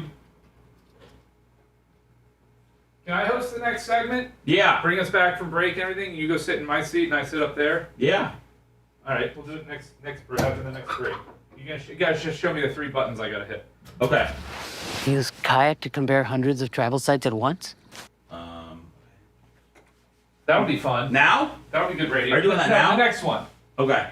The next one. That way I have the full break for you to show me what I got to do. Okay. And I'll show you how easy it is to host a radio show, guys. Please do. Ah. What up, Felix? What up, Thomas? What's up, everybody?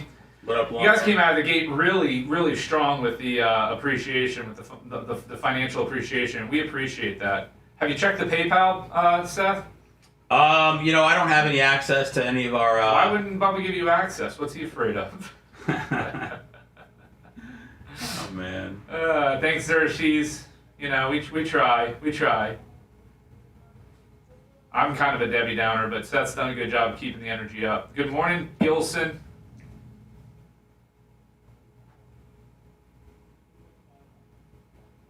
What up? What up? Oh, there's another Seth in the house.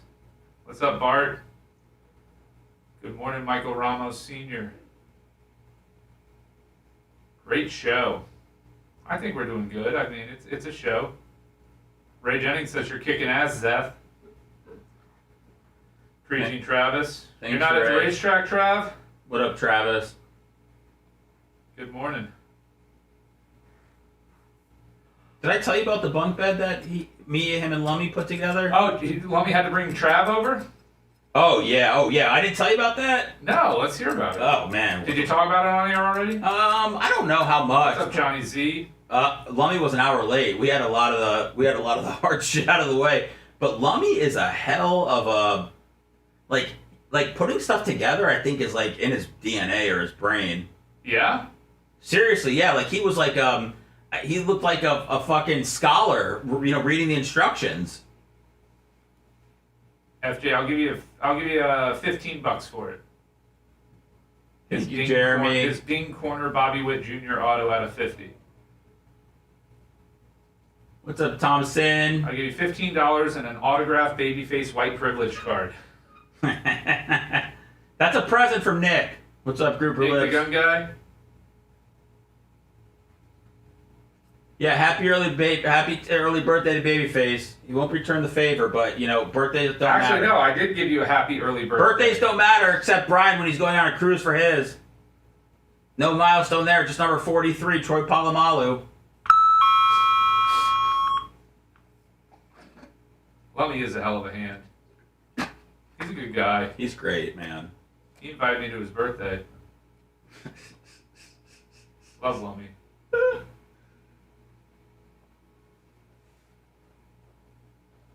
Cooper looks, I still have it. I'm not giving it away. And look, the jersey got vomit on it. I don't know what to tell you. Travis said he had to step in after the first one. That first bed sucked. They're finally picking that up today, thank God. What happened with the first bed? The pieces were just... I mean, Travis probably could have gotten it together, but it was... Oh, I had a bad bed delivered by Amazon for What up, Tina? my daughter. She's got a polar bear bed, and the wood panels wouldn't match up or anything.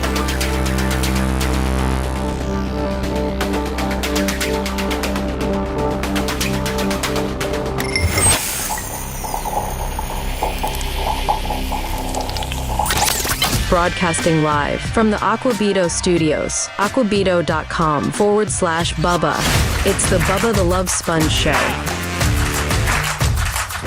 What's up, you hoes? It's Seth filling in for Bubba. It's the Blizzard Takeover.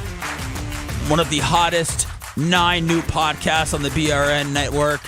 Babyface is here. Lummy's here. Having a good time. Who won the numbers battle last week? Was it the Blizzard or was it Clem and Kush? There was no Clement Kush last week. So we won. There's an easy answer to that. Yeah. So now this week, we'll see if we can beat Clement Kush. Well, no, we don't have a podcast. No, we did one this week. We did a Clement Kush on Tuesday. Oh, so you're saying Clement Kush on Tuesday versus ours from last Thursday? No, I'm saying ours versus today. Oh, well, of course this is going to beat Clement Kush. Oh, no, I forgot this is a podcast. Yeah, Holy we're crap. not doing a podcast, dude. We're live. Holy hell, man. Oh, boy. Wow. He thought we've been doing a podcast this whole time? I did. Thank God he didn't cuss. I haven't been cussing. Yeah. I mean, what's the big deal? There's no difference. Podcast, radio show. All right. Well, Lummy, will you send me this so I can get? There's a huge difference. I'm going to put it up as a podcast. Any today. jobber can have a podcast.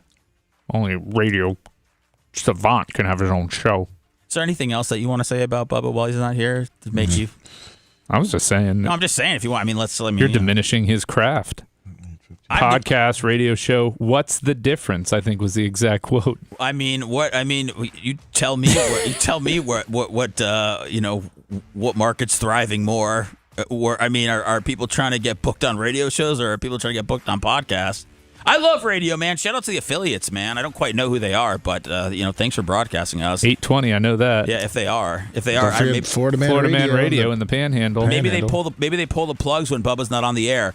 Arizona, Rattler. Let me Creatine Travis was in there, and I just said I brought up the fact that he helped us, put that bed together for my daughter, and then I was telling Brian just how much of a savant you are when you're reading the directions and everything like that to put it all together. I did tell him that you were a little late, so we were able to kind of get a lot of the real. Yes, and I was very truthful, and maybe Brian, not a real man, but somewhat of a man, would understand why. Oh, man, you know what? I just remembered why. Yeah. What happened? I didn't want to blow up Seth's bathroom, so I stopped at the Winn-Dixie. Yeah, I could never take a dump in somebody else, in one of my friends' houses. And I was feeling it, so I made a little pit stop at that old crappy Winn-Dixie that's right there that I thought was going to be a lot nicer than what it was. Dude, it was a horror house, man. Like, he didn't know that going into a Winn-Dixie is... Oh, man. It's you take your life into your own hands there, man. It's a mass of humanity. I thought it might have been nice. That's,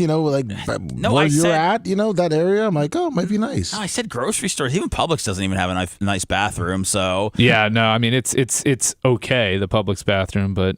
Lummy, what did you think about my skills as far as helping out? And I think you were one of the 3 best workers there.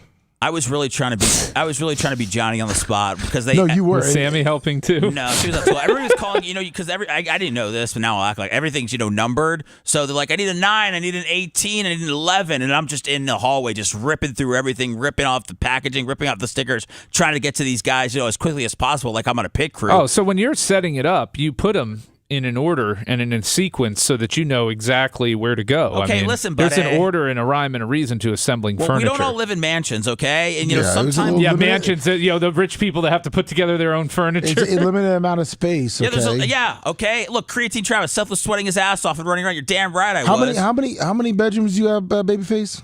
12 bedrooms. Yeah. 5. Okay, 5. 5. You probably got a hallway too. Probably nice long hallway. A loft. A little loft. Yeah. 5 bedrooms and a loft. Well, we didn't have that. I have 2 turntables and a microphone. We didn't have that. We were putting together a bed in between a dresser and another bed, and we probably had 3 feet of workspace with 3 manly men in the bedroom too. I mean, yes, three burly men. Okay, so you always inventory first. I agree with the fat pig in chat. Okay, I didn't even know that people were going to piss on us, Lummy, for this. I thought this was. Well, that's Babyface. He's just jealous. I know. I was jealous I wasn't invited. I mean, now you want to know why you didn't get a birthday text? You didn't invite me over to your. Do you work in the middle of the day? Because now with your season tickets, it doesn't matter. You don't need to worry about what I have going on in my life. You still send the invite to go. Hey, come watch. Hey, Brian, we're having a cool guy meeting at my house. We're gonna have some brewskis and put together a bed. Come prep the ladder for the bunk bed and get everything in order. What we need in here is another body taking up space and making heat. And I was very happy. Lummy said it feels good because I didn't. Lummy said it feels good to look on something that you put together and. The sense of accomplishment that you get. You've had that before, Brian? Absolutely. I love putting together furniture. Shut the hell up. I hate the process. I love the finish. Okay, it's one of those things. He's I loved, and I don't do it anymore, but I absolutely love mowing the lawn. I swear to God, because it's there. Like you have this, ugly yard.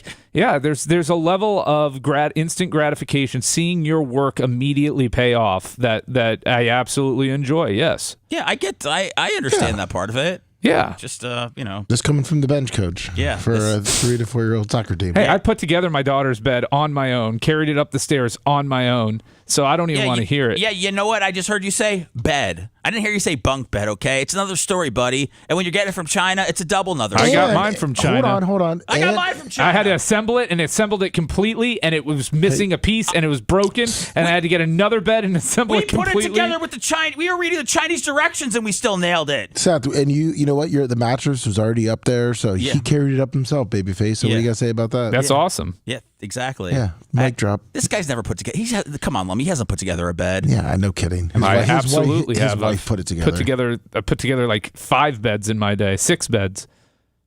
It wasn't a bunk bed though. I put together. My daughter had it's a loft bed, not a true bunk, but it was one of those that has the legs that rise up and then the area underneath it that she could play with a ladder coming down off of it. I put that together by myself. But you don't understand what I it's didn't like. need to call in reinforcements. Okay, reinforcements were paid, except Travis didn't want any money. And by the way, but Lummy did. I didn't want to. Lummy told me no, and then we were standing out in the rain, and I was begging Lummy to give me something, and Lummy didn't know his PayPal, his Venmo. He didn't know anything. I didn't even think of Zelle. I guess he Zells, but Lummy and I finally figured it out, and I think a week later he realized I had sent him money, and and I thank you for that. Thank you. Yeah, no, I mean it was. Listen, Babyface just doesn't understand. He wants to do things on his own. I am. I'm you a wanted Sigma. You wanted to have like a boys hangout. We all hung out. I don't think had fun. But here's the thing: Babyface lives with there's so many parents that live there. That's true. I feel like there's no way he did it and didn't have a hand from anybody. Absolutely, hand to God, did not have a hand from a single person. Okay, could you put together a bunk bed on your own? Yes. Lummy, isn't that a 2-man job? Yeah. Yeah, exactly. Listen, this is the guy that said he could shoot a basketball too, and I watched him in the airball like 7 of them. I saw that. They were right on line though. The trajectory was good. First of all, second of all, we didn't measure out the 3-point line, and third of all, I think that basketball hoop's 10 feet 2 inches. I think it's a little. I think it's a little high too. Bubba the Love Sponge show. What's up? Blizzard Takeover. I wouldn't have picked that up. It's unavailable, but it's all right. It's unavailable. Okay, I get boom, gone. Okay, I don't do unavailable. What happened to waterbeds? Yeah, we don't pick up unavailables. Did you ever have a waterbed, Seth? No. I don't know if waterbeds were popular in maybe the 80s. It was the late 80s. Late 80s, maybe up until like 91. I definitely asked my parents for one, and they definitely said no. And I will tell you what, I still don't know how you sleep on that. Is that do you think that's the ultimate way to sleep? No, I don't think I move way too much. I could never sleep on a waterbed. I had a neighbor that had one, and like we would hang out and play video. We couldn't even do any. You can't do anything on it. Like you can't sit up in it. Really, it was a very weird thing. So what is the which is supposed to what? Like you have zero, like you're just kind of floating on top of the surface of the water, essentially. So it's supposed to like not put pressure on your body? Yeah. Like that? Yeah. Man, I had no idea. I'm in chat right now. I had no idea there was so much grouper lips. I love my waterbed. Creatine Travis, I love my waterbed. Johnny, they still have waterbeds? Johnny Z. Oh, I loved. Okay, they're all past tense. Not I love my waterbed. Okay, I missed that. I thought they said love. I was like, where would you even get one these days? I think you'd have to make your own at-home waterbed. Michael Rucker, 25. Hell yeah. Johnny Z said waterbeds suck. Blonde Diva used to wake up to my cat playing in my waterbed. Hammocks are the ultimate sleep from Xerxes. I do love a good hammock. Never used the heater, so the bed was nice and cold. That works. Does Gary Cantrell have a waterbed? Yeah. Oh, that's a good question. Gary's asking about. Gary's saying the microphone's right in front of my face. I don't want to block anything. If people need to see this face, then we don't want to block them from that. Lummy, is that still unavailable, or should I go to it? It's unavailable. It's your boy. I wouldn't pick it up unless you really wanted to talk to your boy. The Jew guy. No. What other guy? Charlie. Oh God. Let's see. They do sell waterbeds. Waterbedbargains.com. So, well, I'm not sure that I'm getting my bed from waterbed. They have a hard side waterbed now too. What is that? What is that, like sand and water? What hard side? It looks like there's a mattress underneath the water part. What the Lummy, hell? how much is a waterbed? I'm trying to find that price. $252. That's it? They have one at Lowe's. Aren't mattresses? Strobel Hydro Support Waterbed Mattress. Free flow, full motion, hard side waterbed, $87. Oh man, dude, why? We gotta get one just to try it out for the show. Like, I think we should all pass it around, and everybody has to sleep in it for a night. Why? Yeah, you're looking at about $200. When this country, this is a great bit. Hey, super fat Bubba Light, instead of karaoke machine, buy us all waterbeds, buddy. Dude, when this country's been suffering, and with the price of eggs, being $17 a dozen and everything like that, I'm surprised people didn't shift to waterbeds during this tough financial time we've had over the last few years. Yeah, I mean, I feel like aren't mattresses like? Aren't they like $1,000? You can get you can get a waterbed for 5 dozen eggs. Mattresses have come down. You can get one for like $200-300 from Walmart. Okay, but I mean, if you wanted to get like the full package bed and everything like that, they have waterbed heaters too. By the way, guys, I don't really want to. I don't think you need a waterbed heater in Florida, though. I think you're good. Like, that part of the appeal of it is that it's a cool sleep, right? I don't want to start having to plug it in. Do you have to plug it in? Plug it in? What do you think? How do you think it works? I don't know. Hold on. I want to understand why you asked if we have to plug it in. To get the water moving a little bit. To get the water moving? So you want a wave pool? You want a wave pool in your bed. Like a massage chair kind of has different settings. I thought that you could do like rough seas or a nice Sunday on the water. I got you now. You thought it was like super high tech. Well, I thought we would have at least gotten there by this point. I didn't know that we were still in the dark ages. I think waterbed technology pretty much came to an end in 1989. That's a shame. When the cocaine ran out. They don't even have water beds in movies or anything like that. Like, no, it's like not a thing anymore. But apparently they have hybrid mattresses that are half mattress, half water, which again is very fascinating to me. The pricing on it is unbelievably low. It really is. I mean, I don't even know how I can afford not to go out and buy one now, just for the hell of it. You've got the room space to have one of those, don't you, babyface? Well, I can put it into one of my 5 bedrooms. Yes. Yeah, you could. Yeah, why not? No, that's what's great about being you. This is crazy that they're still around. I know, and so cheap. Now, Brian, you told me that you wanted to host a segment. Yeah, I said I want to see how hard it is to sit up there, bring us back from break and host a segment. And I mean, you got stuff to talk about? Or are you good just winging it? I'll during the break I can probably come up with something. Yeah. Okay. By the way, Seth, I sent you one of the water beds if you wanted to. Yeah, I'm moving it over right here, man. I got this MAGA story about Lauren Boebert and Kid Rock getting together. That's hot, isn't it? Yeah, I'll get it for you. You nasty little red hat wearing lovers. All right, here we go. Well, Elon Musk wears a black hat. I know. It's the Hitler version. So there you go. Look at that. See, something like that really, would you feel comfortable on it? I don't know. I can tell you right now, you won't. I did one of those. You know those things where you go and you float. It's supposed to be, I don't know, like some sort of therapy. Yeah, hydrotherapy. Yeah, type thing, like deprivation, like sound and deprivation, water chamber thing. Look at how comfortable he looks. This guy looks horrible. Yeah, he does not look like. What is on the bottom of his shoes? Super grip. So he's a man's man. He probably was just hiking. Oh, okay. Somebody's joining him. There we go. Is it another man? Okay. Oh, they don't look. That looks like a mom and son deal. Is this a porno, Lummy? The music sounded kind of porno-ish. Lummy, do they start? What is she doing? She's getting comfortable. I could never deal with a bitch doing that. And then she gets up to use the restroom. And look, he moves so much when she gets up. He's still sleeping.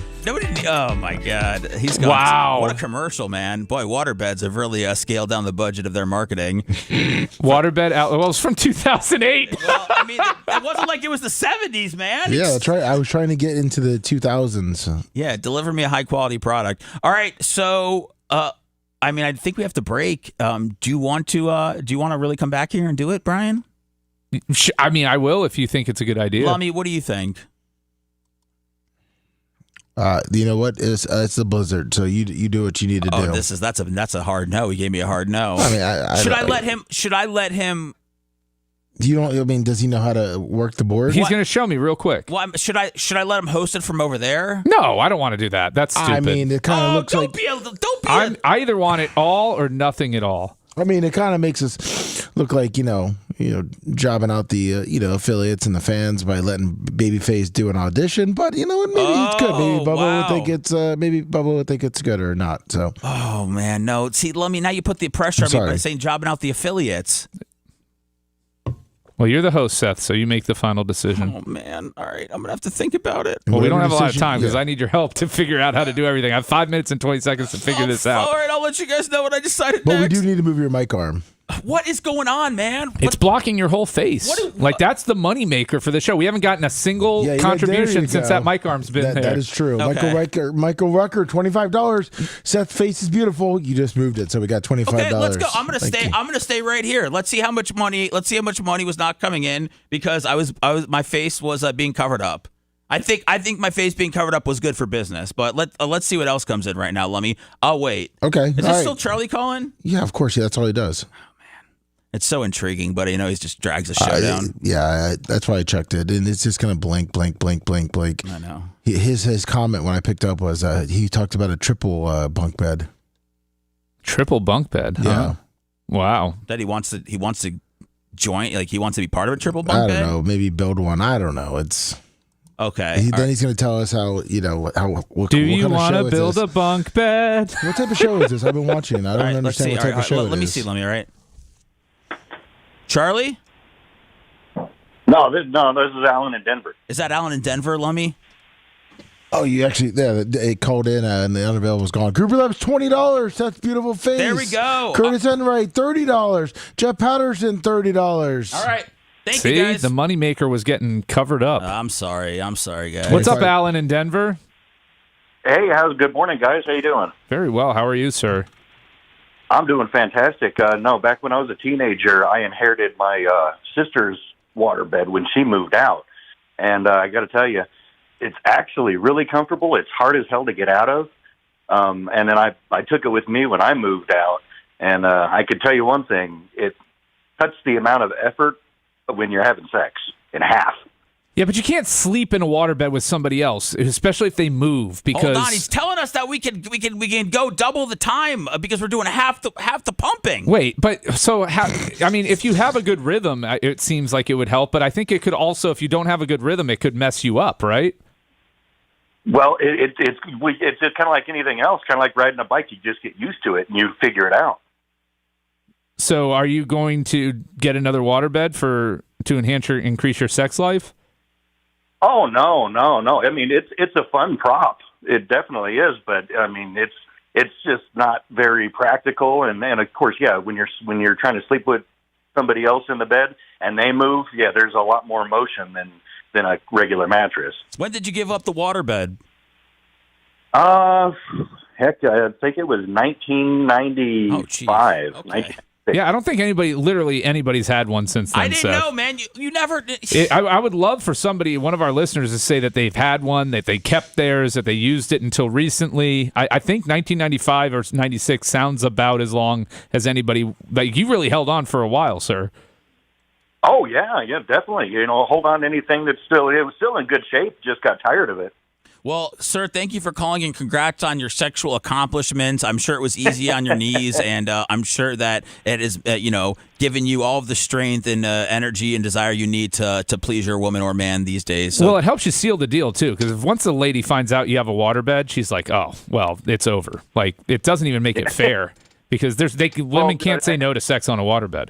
It's impossible. Well, exactly. Well, I'm married to the girl that I had the most sex with on that waterbed. There you go. See, locked it in. He locked it down because of the waterbed. I locked it down, the waterbed, and then of course then she was the deciding factor on getting rid of the waterbed. Yeah, because two people can't sleep comfortably in a waterbed. That's how it goes. We're going to find a waterbed on a Facebook Marketplace later today, and we'll have it to the studio by Monday. I don't even know that we need to get a used one. I found 4 of them. I'll send them your way. Phone lines are blowing up for waterbed talk. Okay, told you guys. Thank you, sir, very much. That's what it's about. Stay warm in Denver. Shout out to the Nuggets. Oh yeah, you guys take care. You too. I don't like having to have a lifeguard when I'm trying to sleep. Is this all waterbed? Well, let me. Are these good waterbed calls or bad waterbed We calls? can't screen them. I mean, I don't know. If people are like, I had a waterbed back in the 80s. Everyone had waterbeds. They want to talk about their waterbed stories. Wait, they could have an amazing waterbed story, though. Okay, Lummy, do they have amazing waterbed stories, or we're going to have to find out live? They want to talk about waterbeds. All right, let's go. Do you have an amazing waterbed story? Oh. What's up, guys? What up? You got a waterbed story for us? Smack us in the face with it. No waterbed content. I'm still trying to catch up on the show. I'm a little bit behind, but I just want to say that this is probably by far, just my opinion, but by far the best show Seth has ever had behind the helm. So congrats, Seth. You guys are crushing it today. I've been cracking up nonstop. I'm an Uber driver. My customers have been cracking up. It's just great content, and I love it. I appreciate it, man. My daughter got me up at 3 o'clock this morning because she couldn't sleep, and I'm on nothing but Celsius, and then I have to go see a doctor after this, man. So I'm giving this my heart and soul before they tell me I'm dying today. We can feel it. We can feel it. It's an all-over body doctor, by the way. Well, I appreciate the call, man. Calling up with positive stuff is, it's not always easy to do because it's much easier to be negative. Would have preferred a waterbed story, but a little doom and next two today, are. so a little doom and gloom. So I tried to bring some positivity to the show. So. No, man, you did. I appreciate that. Be safe out there, all right? And thank you. Will do. Take it easy. I haven't had many shows behind the helm, though, have I? No. I think I did a handful of YouTube shows, but I don't think I've ever hosted the full-on radio big show. Yeah. Yeah. And like I said, I forgot that I was even doing it. All right, now these are waterbed stories, right? Yeah. Yeah. All right. They said waterbed when I picked up. Okay, let's say waterbed. All right, so here's what I got. I got a clip of Trumpster saying that J.D. Vance is not, his successor or whatever during his interview. I've got Lauren Boebert and Kid Rock were apparently together at some point. That's always good. Texas dentist caught huffing while driving with more than 100 canisters of laughing gas. And we're going to get to some waterbed stories. And I'll figure out if Babyface will come back here or not. Be right back. Want to listen to the show on demand and on the go? Enlist today at BubbaArmyHQ.com. Sign up and start listening. The Bubba the Love Sponge Show will be back after this.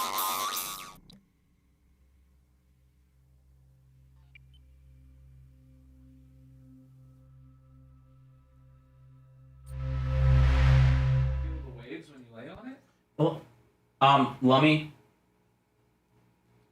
Lum? Yes, sir. Is that a serious thing about jobbing out the affiliates and stuff? Listen. Honestly, just tell me what you really feel. I don't think you should. Okay, really? Yeah. Okay. I'm sorry? Yeah, I don't want to. Oh, you got a waterbed story? Okay, hold on. Yeah, we got waterbed stories. I feel like I'm line one from the a female waterbed story. These are the shows I used to do with Drew, where which is great. People call in about 6 minutes if you can hold on. Yeah, hold on, please. 4 minutes and 30 seconds. We'll get right to you. Get right to you. There's a delay in These stories suck. I'll get right to you. I mean, look, waterbed. Look, we can talk about everything in the world. Waterbed's got the people fired up. Right. Perfect. We got to tell Bubba we found another glory hole of content. Well, we may go viral on this. Never let it go. We're making waterbeds great again. Making waterbeds great again. So the technology. So it fills with water. Like what? Yeah, So are you sleeping on water or are you sleeping on a mattress? It looks like it's just kind of like just a cover for it. Yeah. Yeah. So that's fine. That make it a little more comfortable. So you saw like the water. So that's a temperature. This one has a heater. It's heater and a cooler. But do you have to put in some sort of chlorine or chemical into it to stop it from molding inside? That one was in Tampa. Whoa. Waterbedstoday.com on East Fowler Avenue. I mean, there's a showroom. We can just go there. Yeah. I mean, there's Waterbeds Today. Here. Yeah. This guy, he pulls it up. Let's see here. Yeah, there it is. Okay. That one doesn't have a heat. It looks like that one. It's like a 3-inch bed topper on top of it, and it rolls down and velcros onto the frame. Interesting. Soft side. You see it moving. The water's moving in there. Yeah. Yeah. When he touches it, it moves. Oh, and you know what's nice is if you look at it, they're separated. Yeah. That is smart. So two people can sleep in there. Huh. That's really cool. Yeah. He's touching it. But I mean, you're still going to get waves on the other one because it's going to slap on the side. Yeah, it won't be as severe. Actually, Brian, right there, he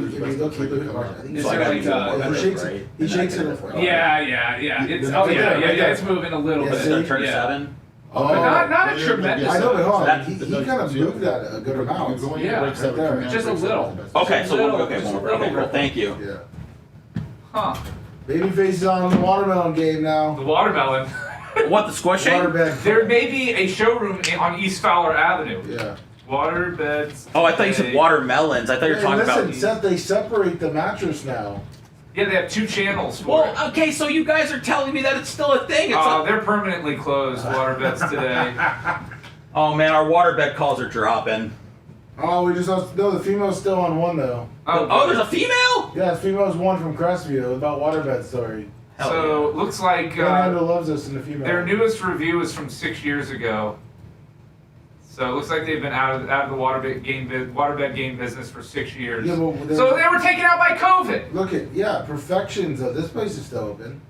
What the hell? It's $1,000 though. Hey, remember the one I just showed you? Yeah, but I'm looking at this. This is $1,000 tech. What you're getting on Amazon ain't this. But I'm saying this one, the one I looked up was $1,000. See the change of temperatures. Oh yeah, but that's a lot of tech for $1,000. That still seems affordable.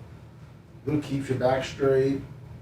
I think Seth should get a waterbed for his bunk beds. Dude, how is my doctor telling me to get in there at half an hour early? Yo, you gotta fill out paperwork, dude. I already filled out everything online. They want you to sit there and just. I'm not. I'm gonna show. These motherfuckers. These motherfuckers. Say, I'll be there a half hour early if the doctor promises they'll be with me on time. Yeah, and I'm gonna say I'm gonna be pantsless in the waiting room until you come and get me. I want to make shit awkward out there. Deal with this. Yeah, I'm going to a pediatrician as an adult male. Who cares? The parts are all the same. Oh shit! I'm done with my membership right now. Bo's gonna make me pay $5 again. Big Arms 101, $10 for Seth's face. I've been holding out on my membership. Did John Costica get us? Might have been PayPal. We don't have PayPal. No, he's on YouTube. Where'd that come from? $50. Great job, guys. Wow. Roberto Perez, 20. Damn.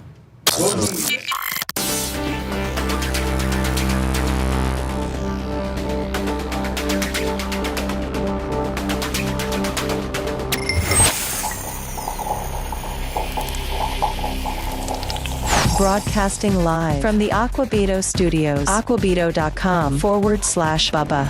It's the Bubba the Love Sponge Show. Yeah, bitch. Big Arms 101, $10. John Costica, $50. Roberto Perez, 20, and Boogie 1122, $20. You guys are the best. The Bubba the Love Sponge Show. Welcome to the Bubba the Love Sponge Show. My name is Seth, filling in for Mr. Sponjo himself.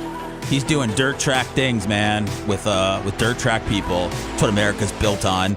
Babyface Matroni's in here. He believes in nothing. He's hollow inside, but he is going on a cruise for Valentine's Day, so at least he has that going on. And my main man, Lummy Warren Garrison the Fourth Jr. You're doing a hell of a job today, man. You're the fourth? I thought you were the third. I'm the fourth. Really? No, thank you. Thank you. And happy early birthday, Lummy. I appreciate it. Happy early birthday to you, too. Thanks, man. Late birthday or early for next year. We're focusing on next year, 44. Yeah. That's a milestone birthday for me. All right, waterbed stories, guys. Call. We got them. There's a lady on Ladies the line. only. Ladies only with their waterbed stories. Hello. How you doing? I'm doing great. How are you? Doing good. You got a little waterbed story? Yeah, it's not dirty. Okay, that's But fine. my uncle... Oh, well, it sounds pretty... Okay. It's a dirty start. You could have fooled me. My uncle had a bad back, so he bought a waterbed, but it made it worse. So he tried to take it back. He goes into the waterbed store, and they're like, no, sorry, sir. So he pulls out his pocket knife, opens it up. He said, you better give me my money back. I'm going to flood this place. Oh, God. Oh, What? I'm guessing that they gave him his money back? They did. Yes, they did. Wow, what a great way That to... was in the 80s when you could carry knives around. Oh, yeah. You can't do that anymore, but that's a great way to get somebody to return stuff, man, you know? I mean... You just pull out a knife and threaten to murder everybody, and Well- Target wouldn't take my T-shirt back. Pop all the waterbeds. He was going to pop all the waterbeds and flood the place. Oh, he was going to flood... Oh, not just his. He was going to do them Yes. all. I don't think he brought his waterbed back full of water, Seth. He probably emptied it first, Seth. That would have been a hard move. That's a hard carry into the store. Man, well, I can understand your uncle trying to seek back relief. That's weird that a waterbed would make it worse, but that's also... So what bed did he ultimately decide on? Posturepedic. I'm not sure. I just remember everybody making fun of him about that story forever. So how was it, your uncle's waterbed? Did you ever go on it? Okay. Oh no, I didn't. Oh, okay. Why would she? Where are we going, Brian? Just wondering what she thinks of waterbeds. Have you ever hooked up with a man who had a waterbed, ma'am? Once. Okay, and was it an enjoyable experience? It was. Okay, so what? So why haven't you sought out more waterbed experiences? But, as time went on, they went out of style, I guess. Well, I'm bringing it back. We're bringing waterbeds back. Bring it back, buddy. Bring it All back. right, we got this. Do you listen to us on Florida Man Radio? I do. Oh, great. Thank you. You're welcome. That was Have a it. great day, guys. You too. Thank you so much. I'm gonna make sure that everybody's getting wet in bed. You're good. You're good, Brian. I like that. You're kind of taking the reins on that call. Really digging in. Really, yeah. Does your uncle molest you? Like, I like that you kind of I saw where you're going, man. You're a pro. You don't know if you don't ask. Yeah, dude. That's why you're a lawyer. I mean, you know what's going on. God, I wanted to ask something about waterbeds. No, it was something else. I got a clip of Trump. I think this was from the Super Bowl. You guys know that we've been talking a lot about the halftime show for the last few days. So I don't think we've been able to talk much about all the other stuff that happened. More like black time show. It wasn't that, Brian. It was just. I'm just concerned about Fox getting sued. You know me. There was he has experience. You're fired. Get out of here. That's going to be Bubba to me next Thursday. He has been through this, and he was just looking out for, some of these companies. He was just letting them know it could be an issue. And, there was other, blogs that were talking about that, potential issue as well. It's great. Yeah, it's great. What did you think about it? Never mind. Who cares? We're not going to talk about it. I didn't. So I'll tell you the honest truth. I didn't understand it at first. So when I watched it in the moment, but then I watched somebody break down all of the digs and everything that he did and why. And to me, I'm not looking for like a personal vendetta halftime show. But once I found out what he did, it was witty. I mean, Sony and the controller and Game Over and the Crip Walk and all of that made no sense to me in the moment because I'm a middle-aged white male that does not have pop culture references or keep up with things that are outside my purview. But I didn't, it wasn't my cup of tea, but I understand why people would like it. I'm not looking for hidden messages in a halftime show. That's kind of the thing. I mean, it was like the Da Vinci Code of halftime shows, and I'm not looking to have to, pull out. People are like, if you go back and watch it 17 times, then maybe you'll finally understand. I get it now. And I can move on with my life. Here's Trump. Do you view Vice President J.D. Vance as your successor, the Republican nominee in 2028? No, but he's very capable. I mean, I don't think that I think you have a lot of very capable people. So far, I think he's doing a fantastic job. It's too early. We're just starting. But by the time you get to the midterms, he's going to be looking for an endorsement. Yeah, a lot of people have said that this has been the greatest opening, almost 3 weeks, in the history of the presidency. It's definitely been the fastest and the most stuff happening. We've done so much so fast, and we really had to, because they have really, what they've done to our country is so sad. It's so sad. We're going to be bigger, better, and stronger than ever before. Does he need to endorse Vance right now? Did he say the right thing by not? I think he said the right thing. Not by alienating, everybody else in the Republican Party that might have a chance. But you figure that he picked the guy probably because he thought he could, be the next president. Yeah, but do you want him to jump to conclusions after 22 days, or just kind of see how he runs it out? Because then they're going to shove that up his ass in a year. If I don't Vance see anything wrong up. with what he said. He said he's doing a good job so far, and he's, you don't judge somebody off of 21 days on the job. I don't know, man. I'm asking. Nobody yell at me, okay, guys? No, we're going to yell at you about this, Seth. Guys, I come in peace, all right? A Houston area dentist is facing criminal charges after huffing nitrous oxide all day, then leading the cops on a half-mile car chase, which marked his third arrest since October. The 39-year-old married father of 3, who also teaches at the University of Texas School of Dentistry, was caught Saturday with 107 canisters of nitrous, a complaint filed. He was also going 44 and a 30. Wait, real quick, third arrest since October. What else was he arrested for? Let's see. What are the circumstances of the other 2 arrests? Well, I don't know if it has quite all the details here. Great reporting by the journalist here. Yeah, that's okay. Peddler was already out on a bail following a November incident in which a neighbor called the police for a wellness check after spotting the 39-year-old parked on the side of the street in his Suburban at 8 a.m. Upon returning home, they saw the vehicle had not moved, according to the complaint in that case. 10 hours later, it says Peddler was still sitting in the driver's seat with his head down on his chest, not moving. Oh, my goodness. This guy's got a real problem. Yeah, they said they found him and he was holding a nitrous canister when they got him. Dude, what is that? Dude, 3 kids? What the hell? And it seems like this is kind of something late in life that he's getting into. I mean, could you be? I know that obviously huffing and all that's been a thing. I know. I think Kanye was got some screenshots leaked out that he was trying to get some nitrous from one of his dentists. But I mean, do you think that he's a dentist just for the laughing gas? I don't think. I think he sounds like he was a successful dentist. I mean, he got a professorship at University of Texas. He has a wife and 3 kids. He's got enough money to buy 107 cans of nitrous. Man, that's just. But this guy is in for the party. Yeah, that's a tough thing. He's clearly dealing with some major addiction issues that probably weren't this prevalent in his life. How addicting is that, man? Is it? I've never done it, so I don't know. I haven't heard of it. Lummy, how is it? It helped my pain. Did you do it, Lummy?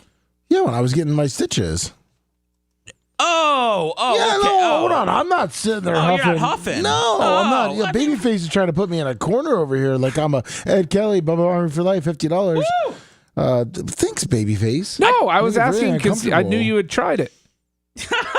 From a doctor. I didn't say you got it illegally. Procedure. I didn't say you got it illegally. I just asked how was it. Seth. Yes.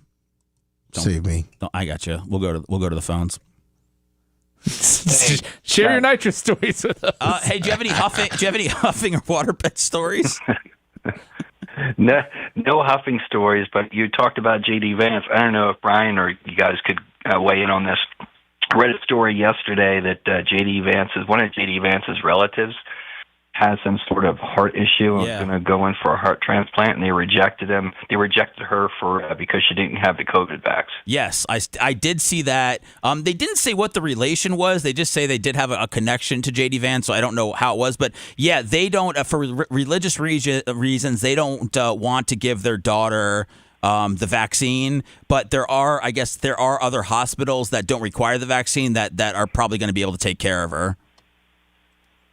But that's just wrong. I mean, to go in for a life-saving, transplant, and they're going to refuse you because you didn't get the COVID vax.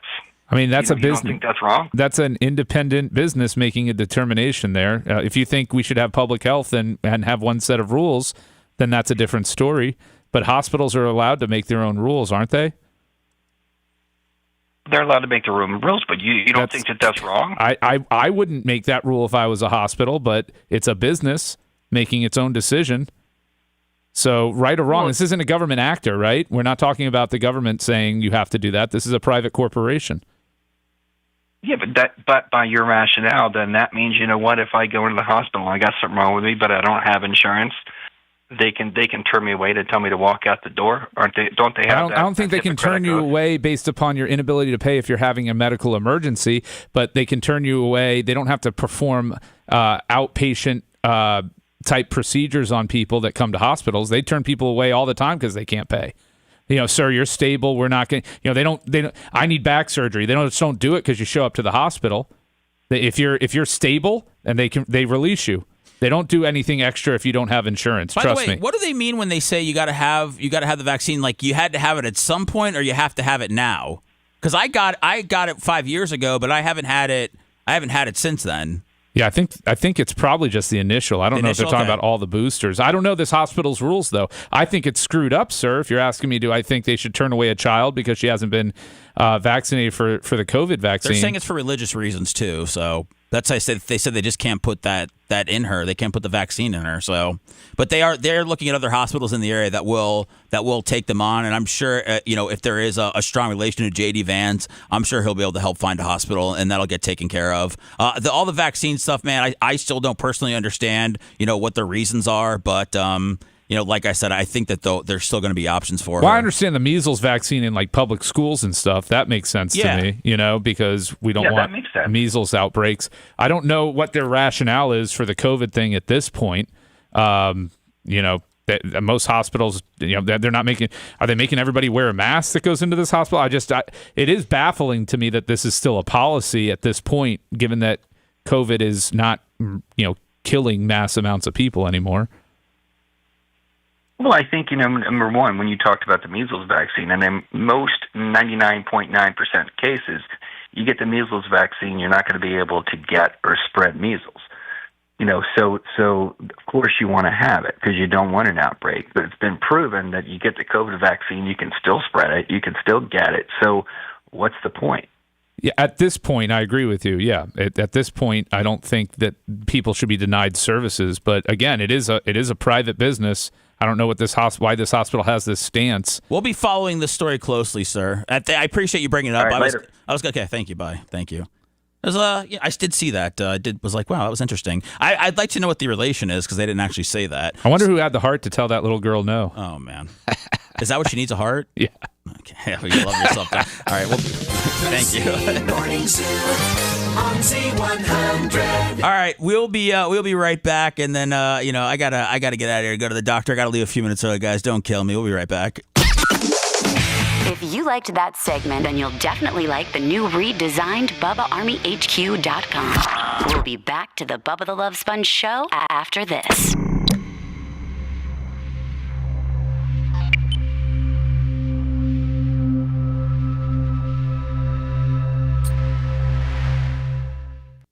All right. So Boondocks makes a good point. Sorry. They have to give you immunosuppressors whenever you have an organ transplant. So your immune system is completely shut down, essentially. And so maybe that hospital's done, has research or a reason to believe that the risk of catching COVID could lead to complications or death following a heart transplant. I'm sure there's some. I'm not a heart transplant guy, No. so I don't know, what the rationale would be. But that's what I'm saying. They have a reason. I just don't know what it is. Lummy, you good? Yeah. Sorry, I was trying to get this. What's at 9:45 today? You running the whole show for the next By hour. myself? He said he's got stuff to take it till 10 minutes. Yeah, he's gonna. I'm just ending the show right at 9:45. What do you laugh? You can't do that. You got affiliates. They took care of it. Who's got to leave at 9:45? I have the doctor's one at 10:30 in Clearwater. Oh. I mean, I can finish it up. Just got to hit a button, right? You're done, you can go? Oh, I'm done? Yeah. That's it? Yeah. I said go, that's why I said go on 45, but it'll still time out. Oh, okay. Yeah. So that's it? We're done? Yeah. We're not saying goodbye to the people? I mean, do you want to film a statement? I mean, dude, let's just rack it up, man. Good game. Dude, they take the starters out early because we blew them out. Thanks, Bobs. All right, Sammy and the other girls, come on in. I was just saying, we don't want to say bye with like Ocala Speedway this weekend. Yeah, we're not going to promote Bubba's thing. Guys, I don't. I'm sorry. I misunderstood the Mach. Babyface said he can do it. So. Guys, don't. As long as Mach is up there to push the buttons, Lummy and I could finish if you got to go. Why is this? Why are you? Go ahead and go. Lummy and I will finish the last. No, I was just saying, Babyface comes on and just says hi, bye, and then Ocala Speedway. I mean, that's fine. I mean, do you want me to pull it up? Do you want me to talk to the Mach? Where'd Mach go? Just have him come back in to push the buttons. Okay. Macho, come push and you go to your doctor, man. This will be great. This will be a fun way to end the show. Well, let me. Hey, Mach. These guys are yelling at me.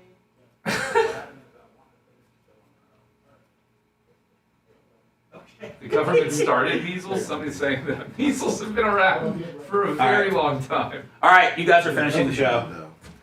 You guys are finishing it. Thank you for the help. God.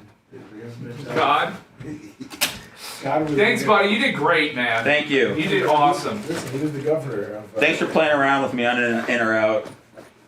Ins or outs? Have a great birthday, Has that man. always been one of your dreams to do that segment?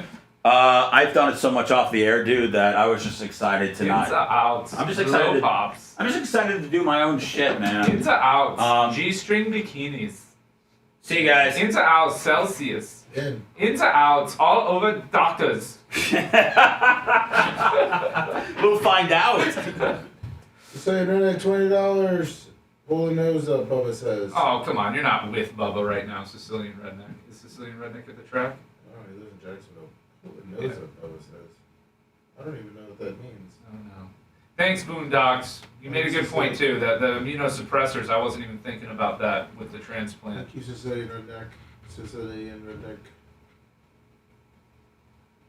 Seth Cripp walked right on out of here. Is Mach going to do everything? We'll come back on.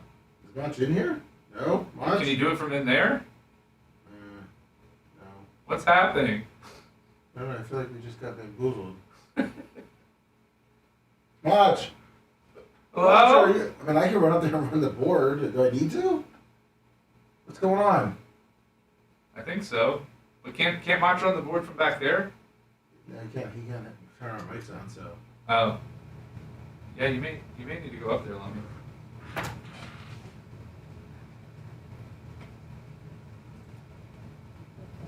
Oh, today was David Hernandez's birthday. Jesus, who told that? Patty B cakes, C cakes, Patty B cakes. Are you running the board? Yeah. So are we going just a minute? What are we doing here? You got to fill for about 10 minutes. 10 minutes. That's it. We're gonna finish the show. Come on, Lum. I got this. I'll bring us back. Yeah, you want to bring it back? I can bring it back. We can do whatever you want. I'm not sure said he had something, so I didn't know what he was doing.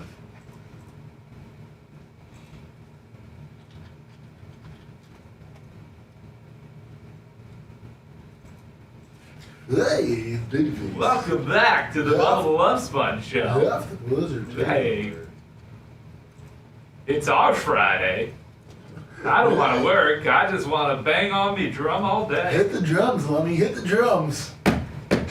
Friday, Friday.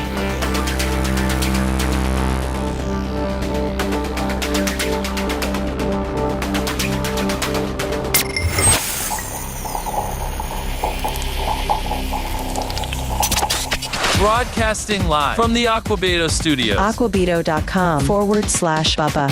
It's the Bubba the Love Sponge show. We're back without Seth. Our fearless leader has left the blizzard, but you're left with Babyface and Lummy.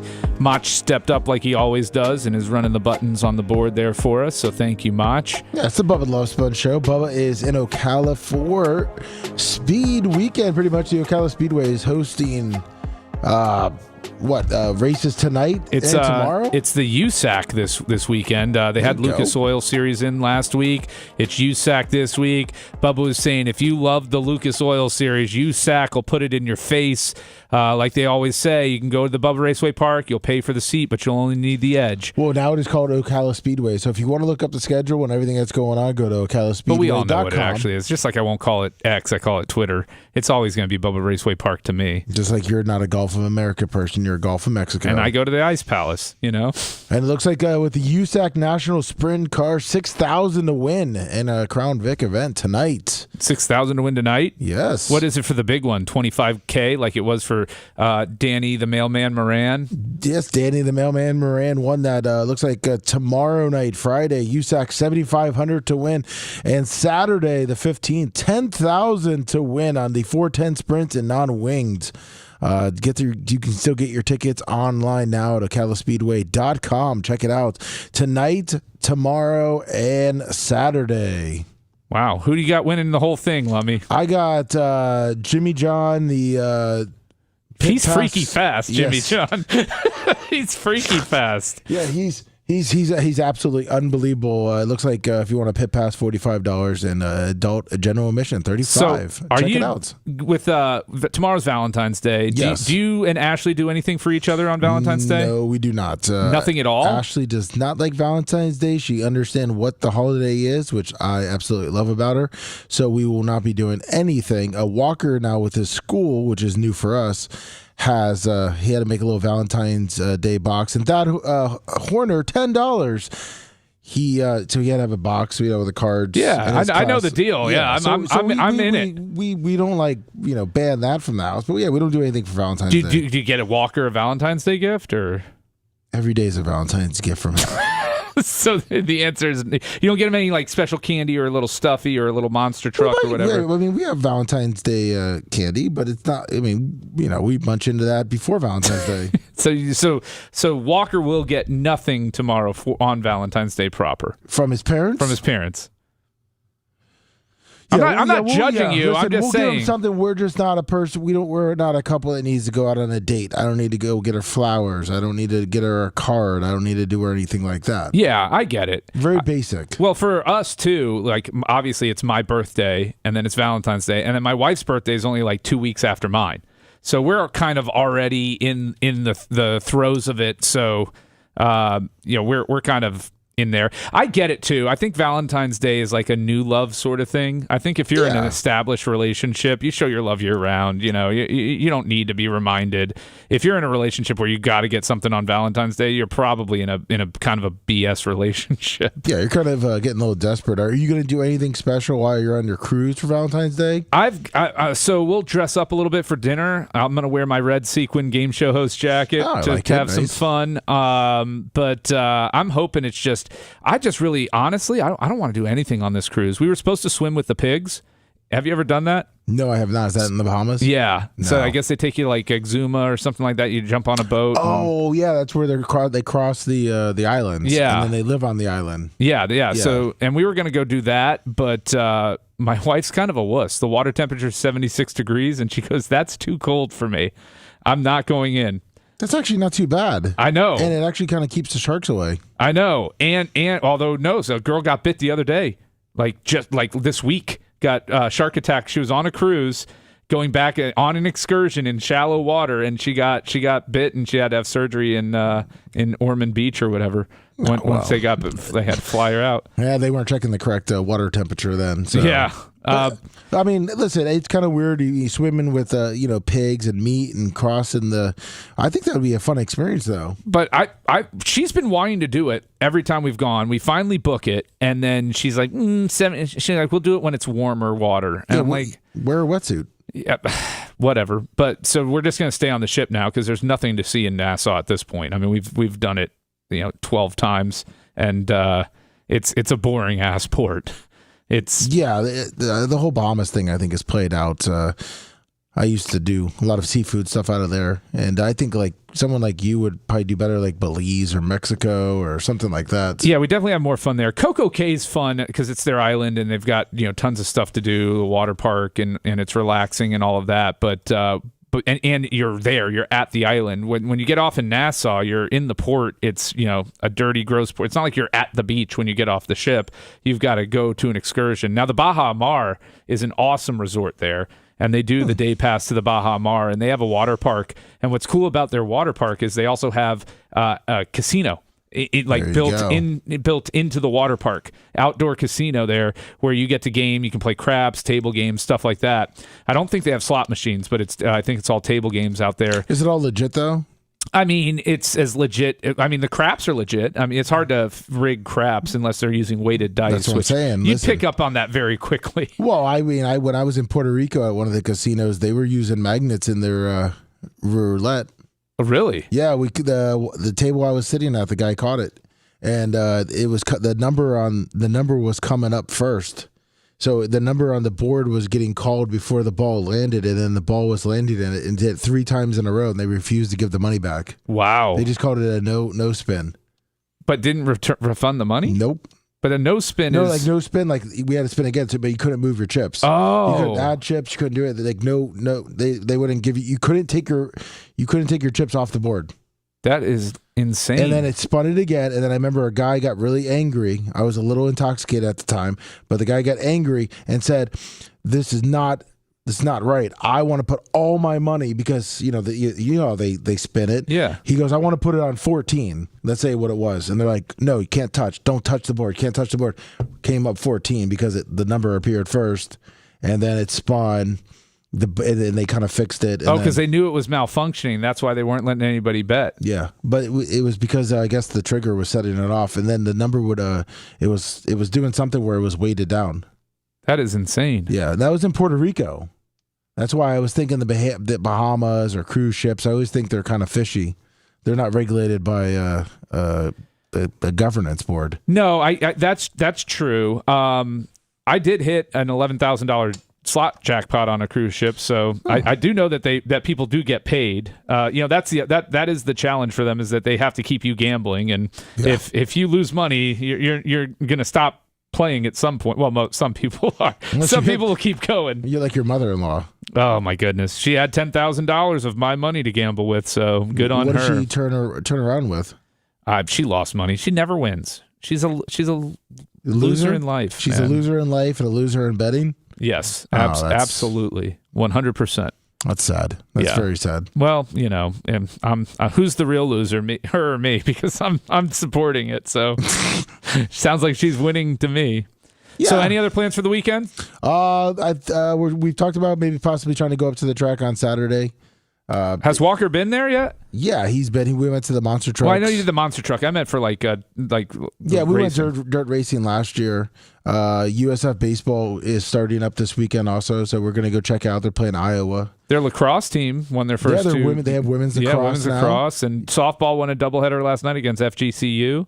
Yeah, I don't follow softball. Oh yeah, I follow it all. Or women's basketball. Oh really? I know you're a big time women's basketball person. Yeah, I like it. I mean, I wouldn't say big time. I'm not like a season ticket holder or anything, but I follow it casually. There was triple overtime last night. That's thrilling. That's insane. All the missed layups you could get your can't get over that. It's kind of like watching Seth's little daughter play basketball. It's a step up, but not a tremendous step up. Not too much. You can't take them serious. I mean, you try. Chub It Up Spice, $20.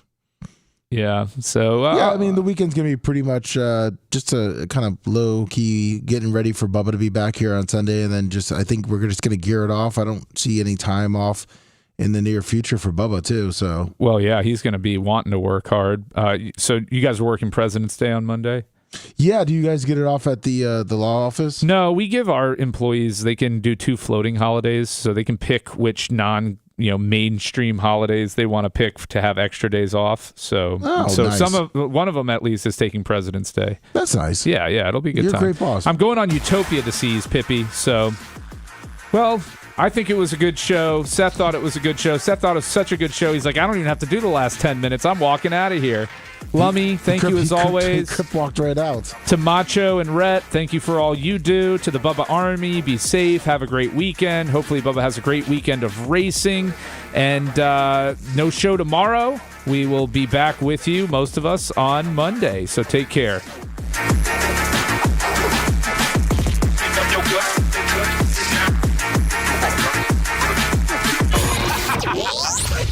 Thanks for letting me finish. You've been listening to the Bubba the Love Sponge Show, starring me, Bubba the Love Sponge, co-host and show historian Lumet. It's Seth, co-host and president of podcasting. It's Brian Matroni, king of counter programming. Rhett, the filthy ginger video editor. Yeah, back here wiring up. It's Mini Macho. The BRN agent, Thomas Buttoned Up B. Co-host Dr. Dan Diaco Esquire of Council. Co-host J. Diaco Esquire, the Spitting Cobra of Council. Now, time for the legal disclaimer. Exactly. The Bubba the Love Sponge Show is intended solely for the enjoyment of our listening audience. Any rebroadcast, retransmission, or other use of this show without express written consent of the Bubba Radio Network is prohibited. We must dissuade him of this delusion. Until next time, always remember. I'll repeat hello.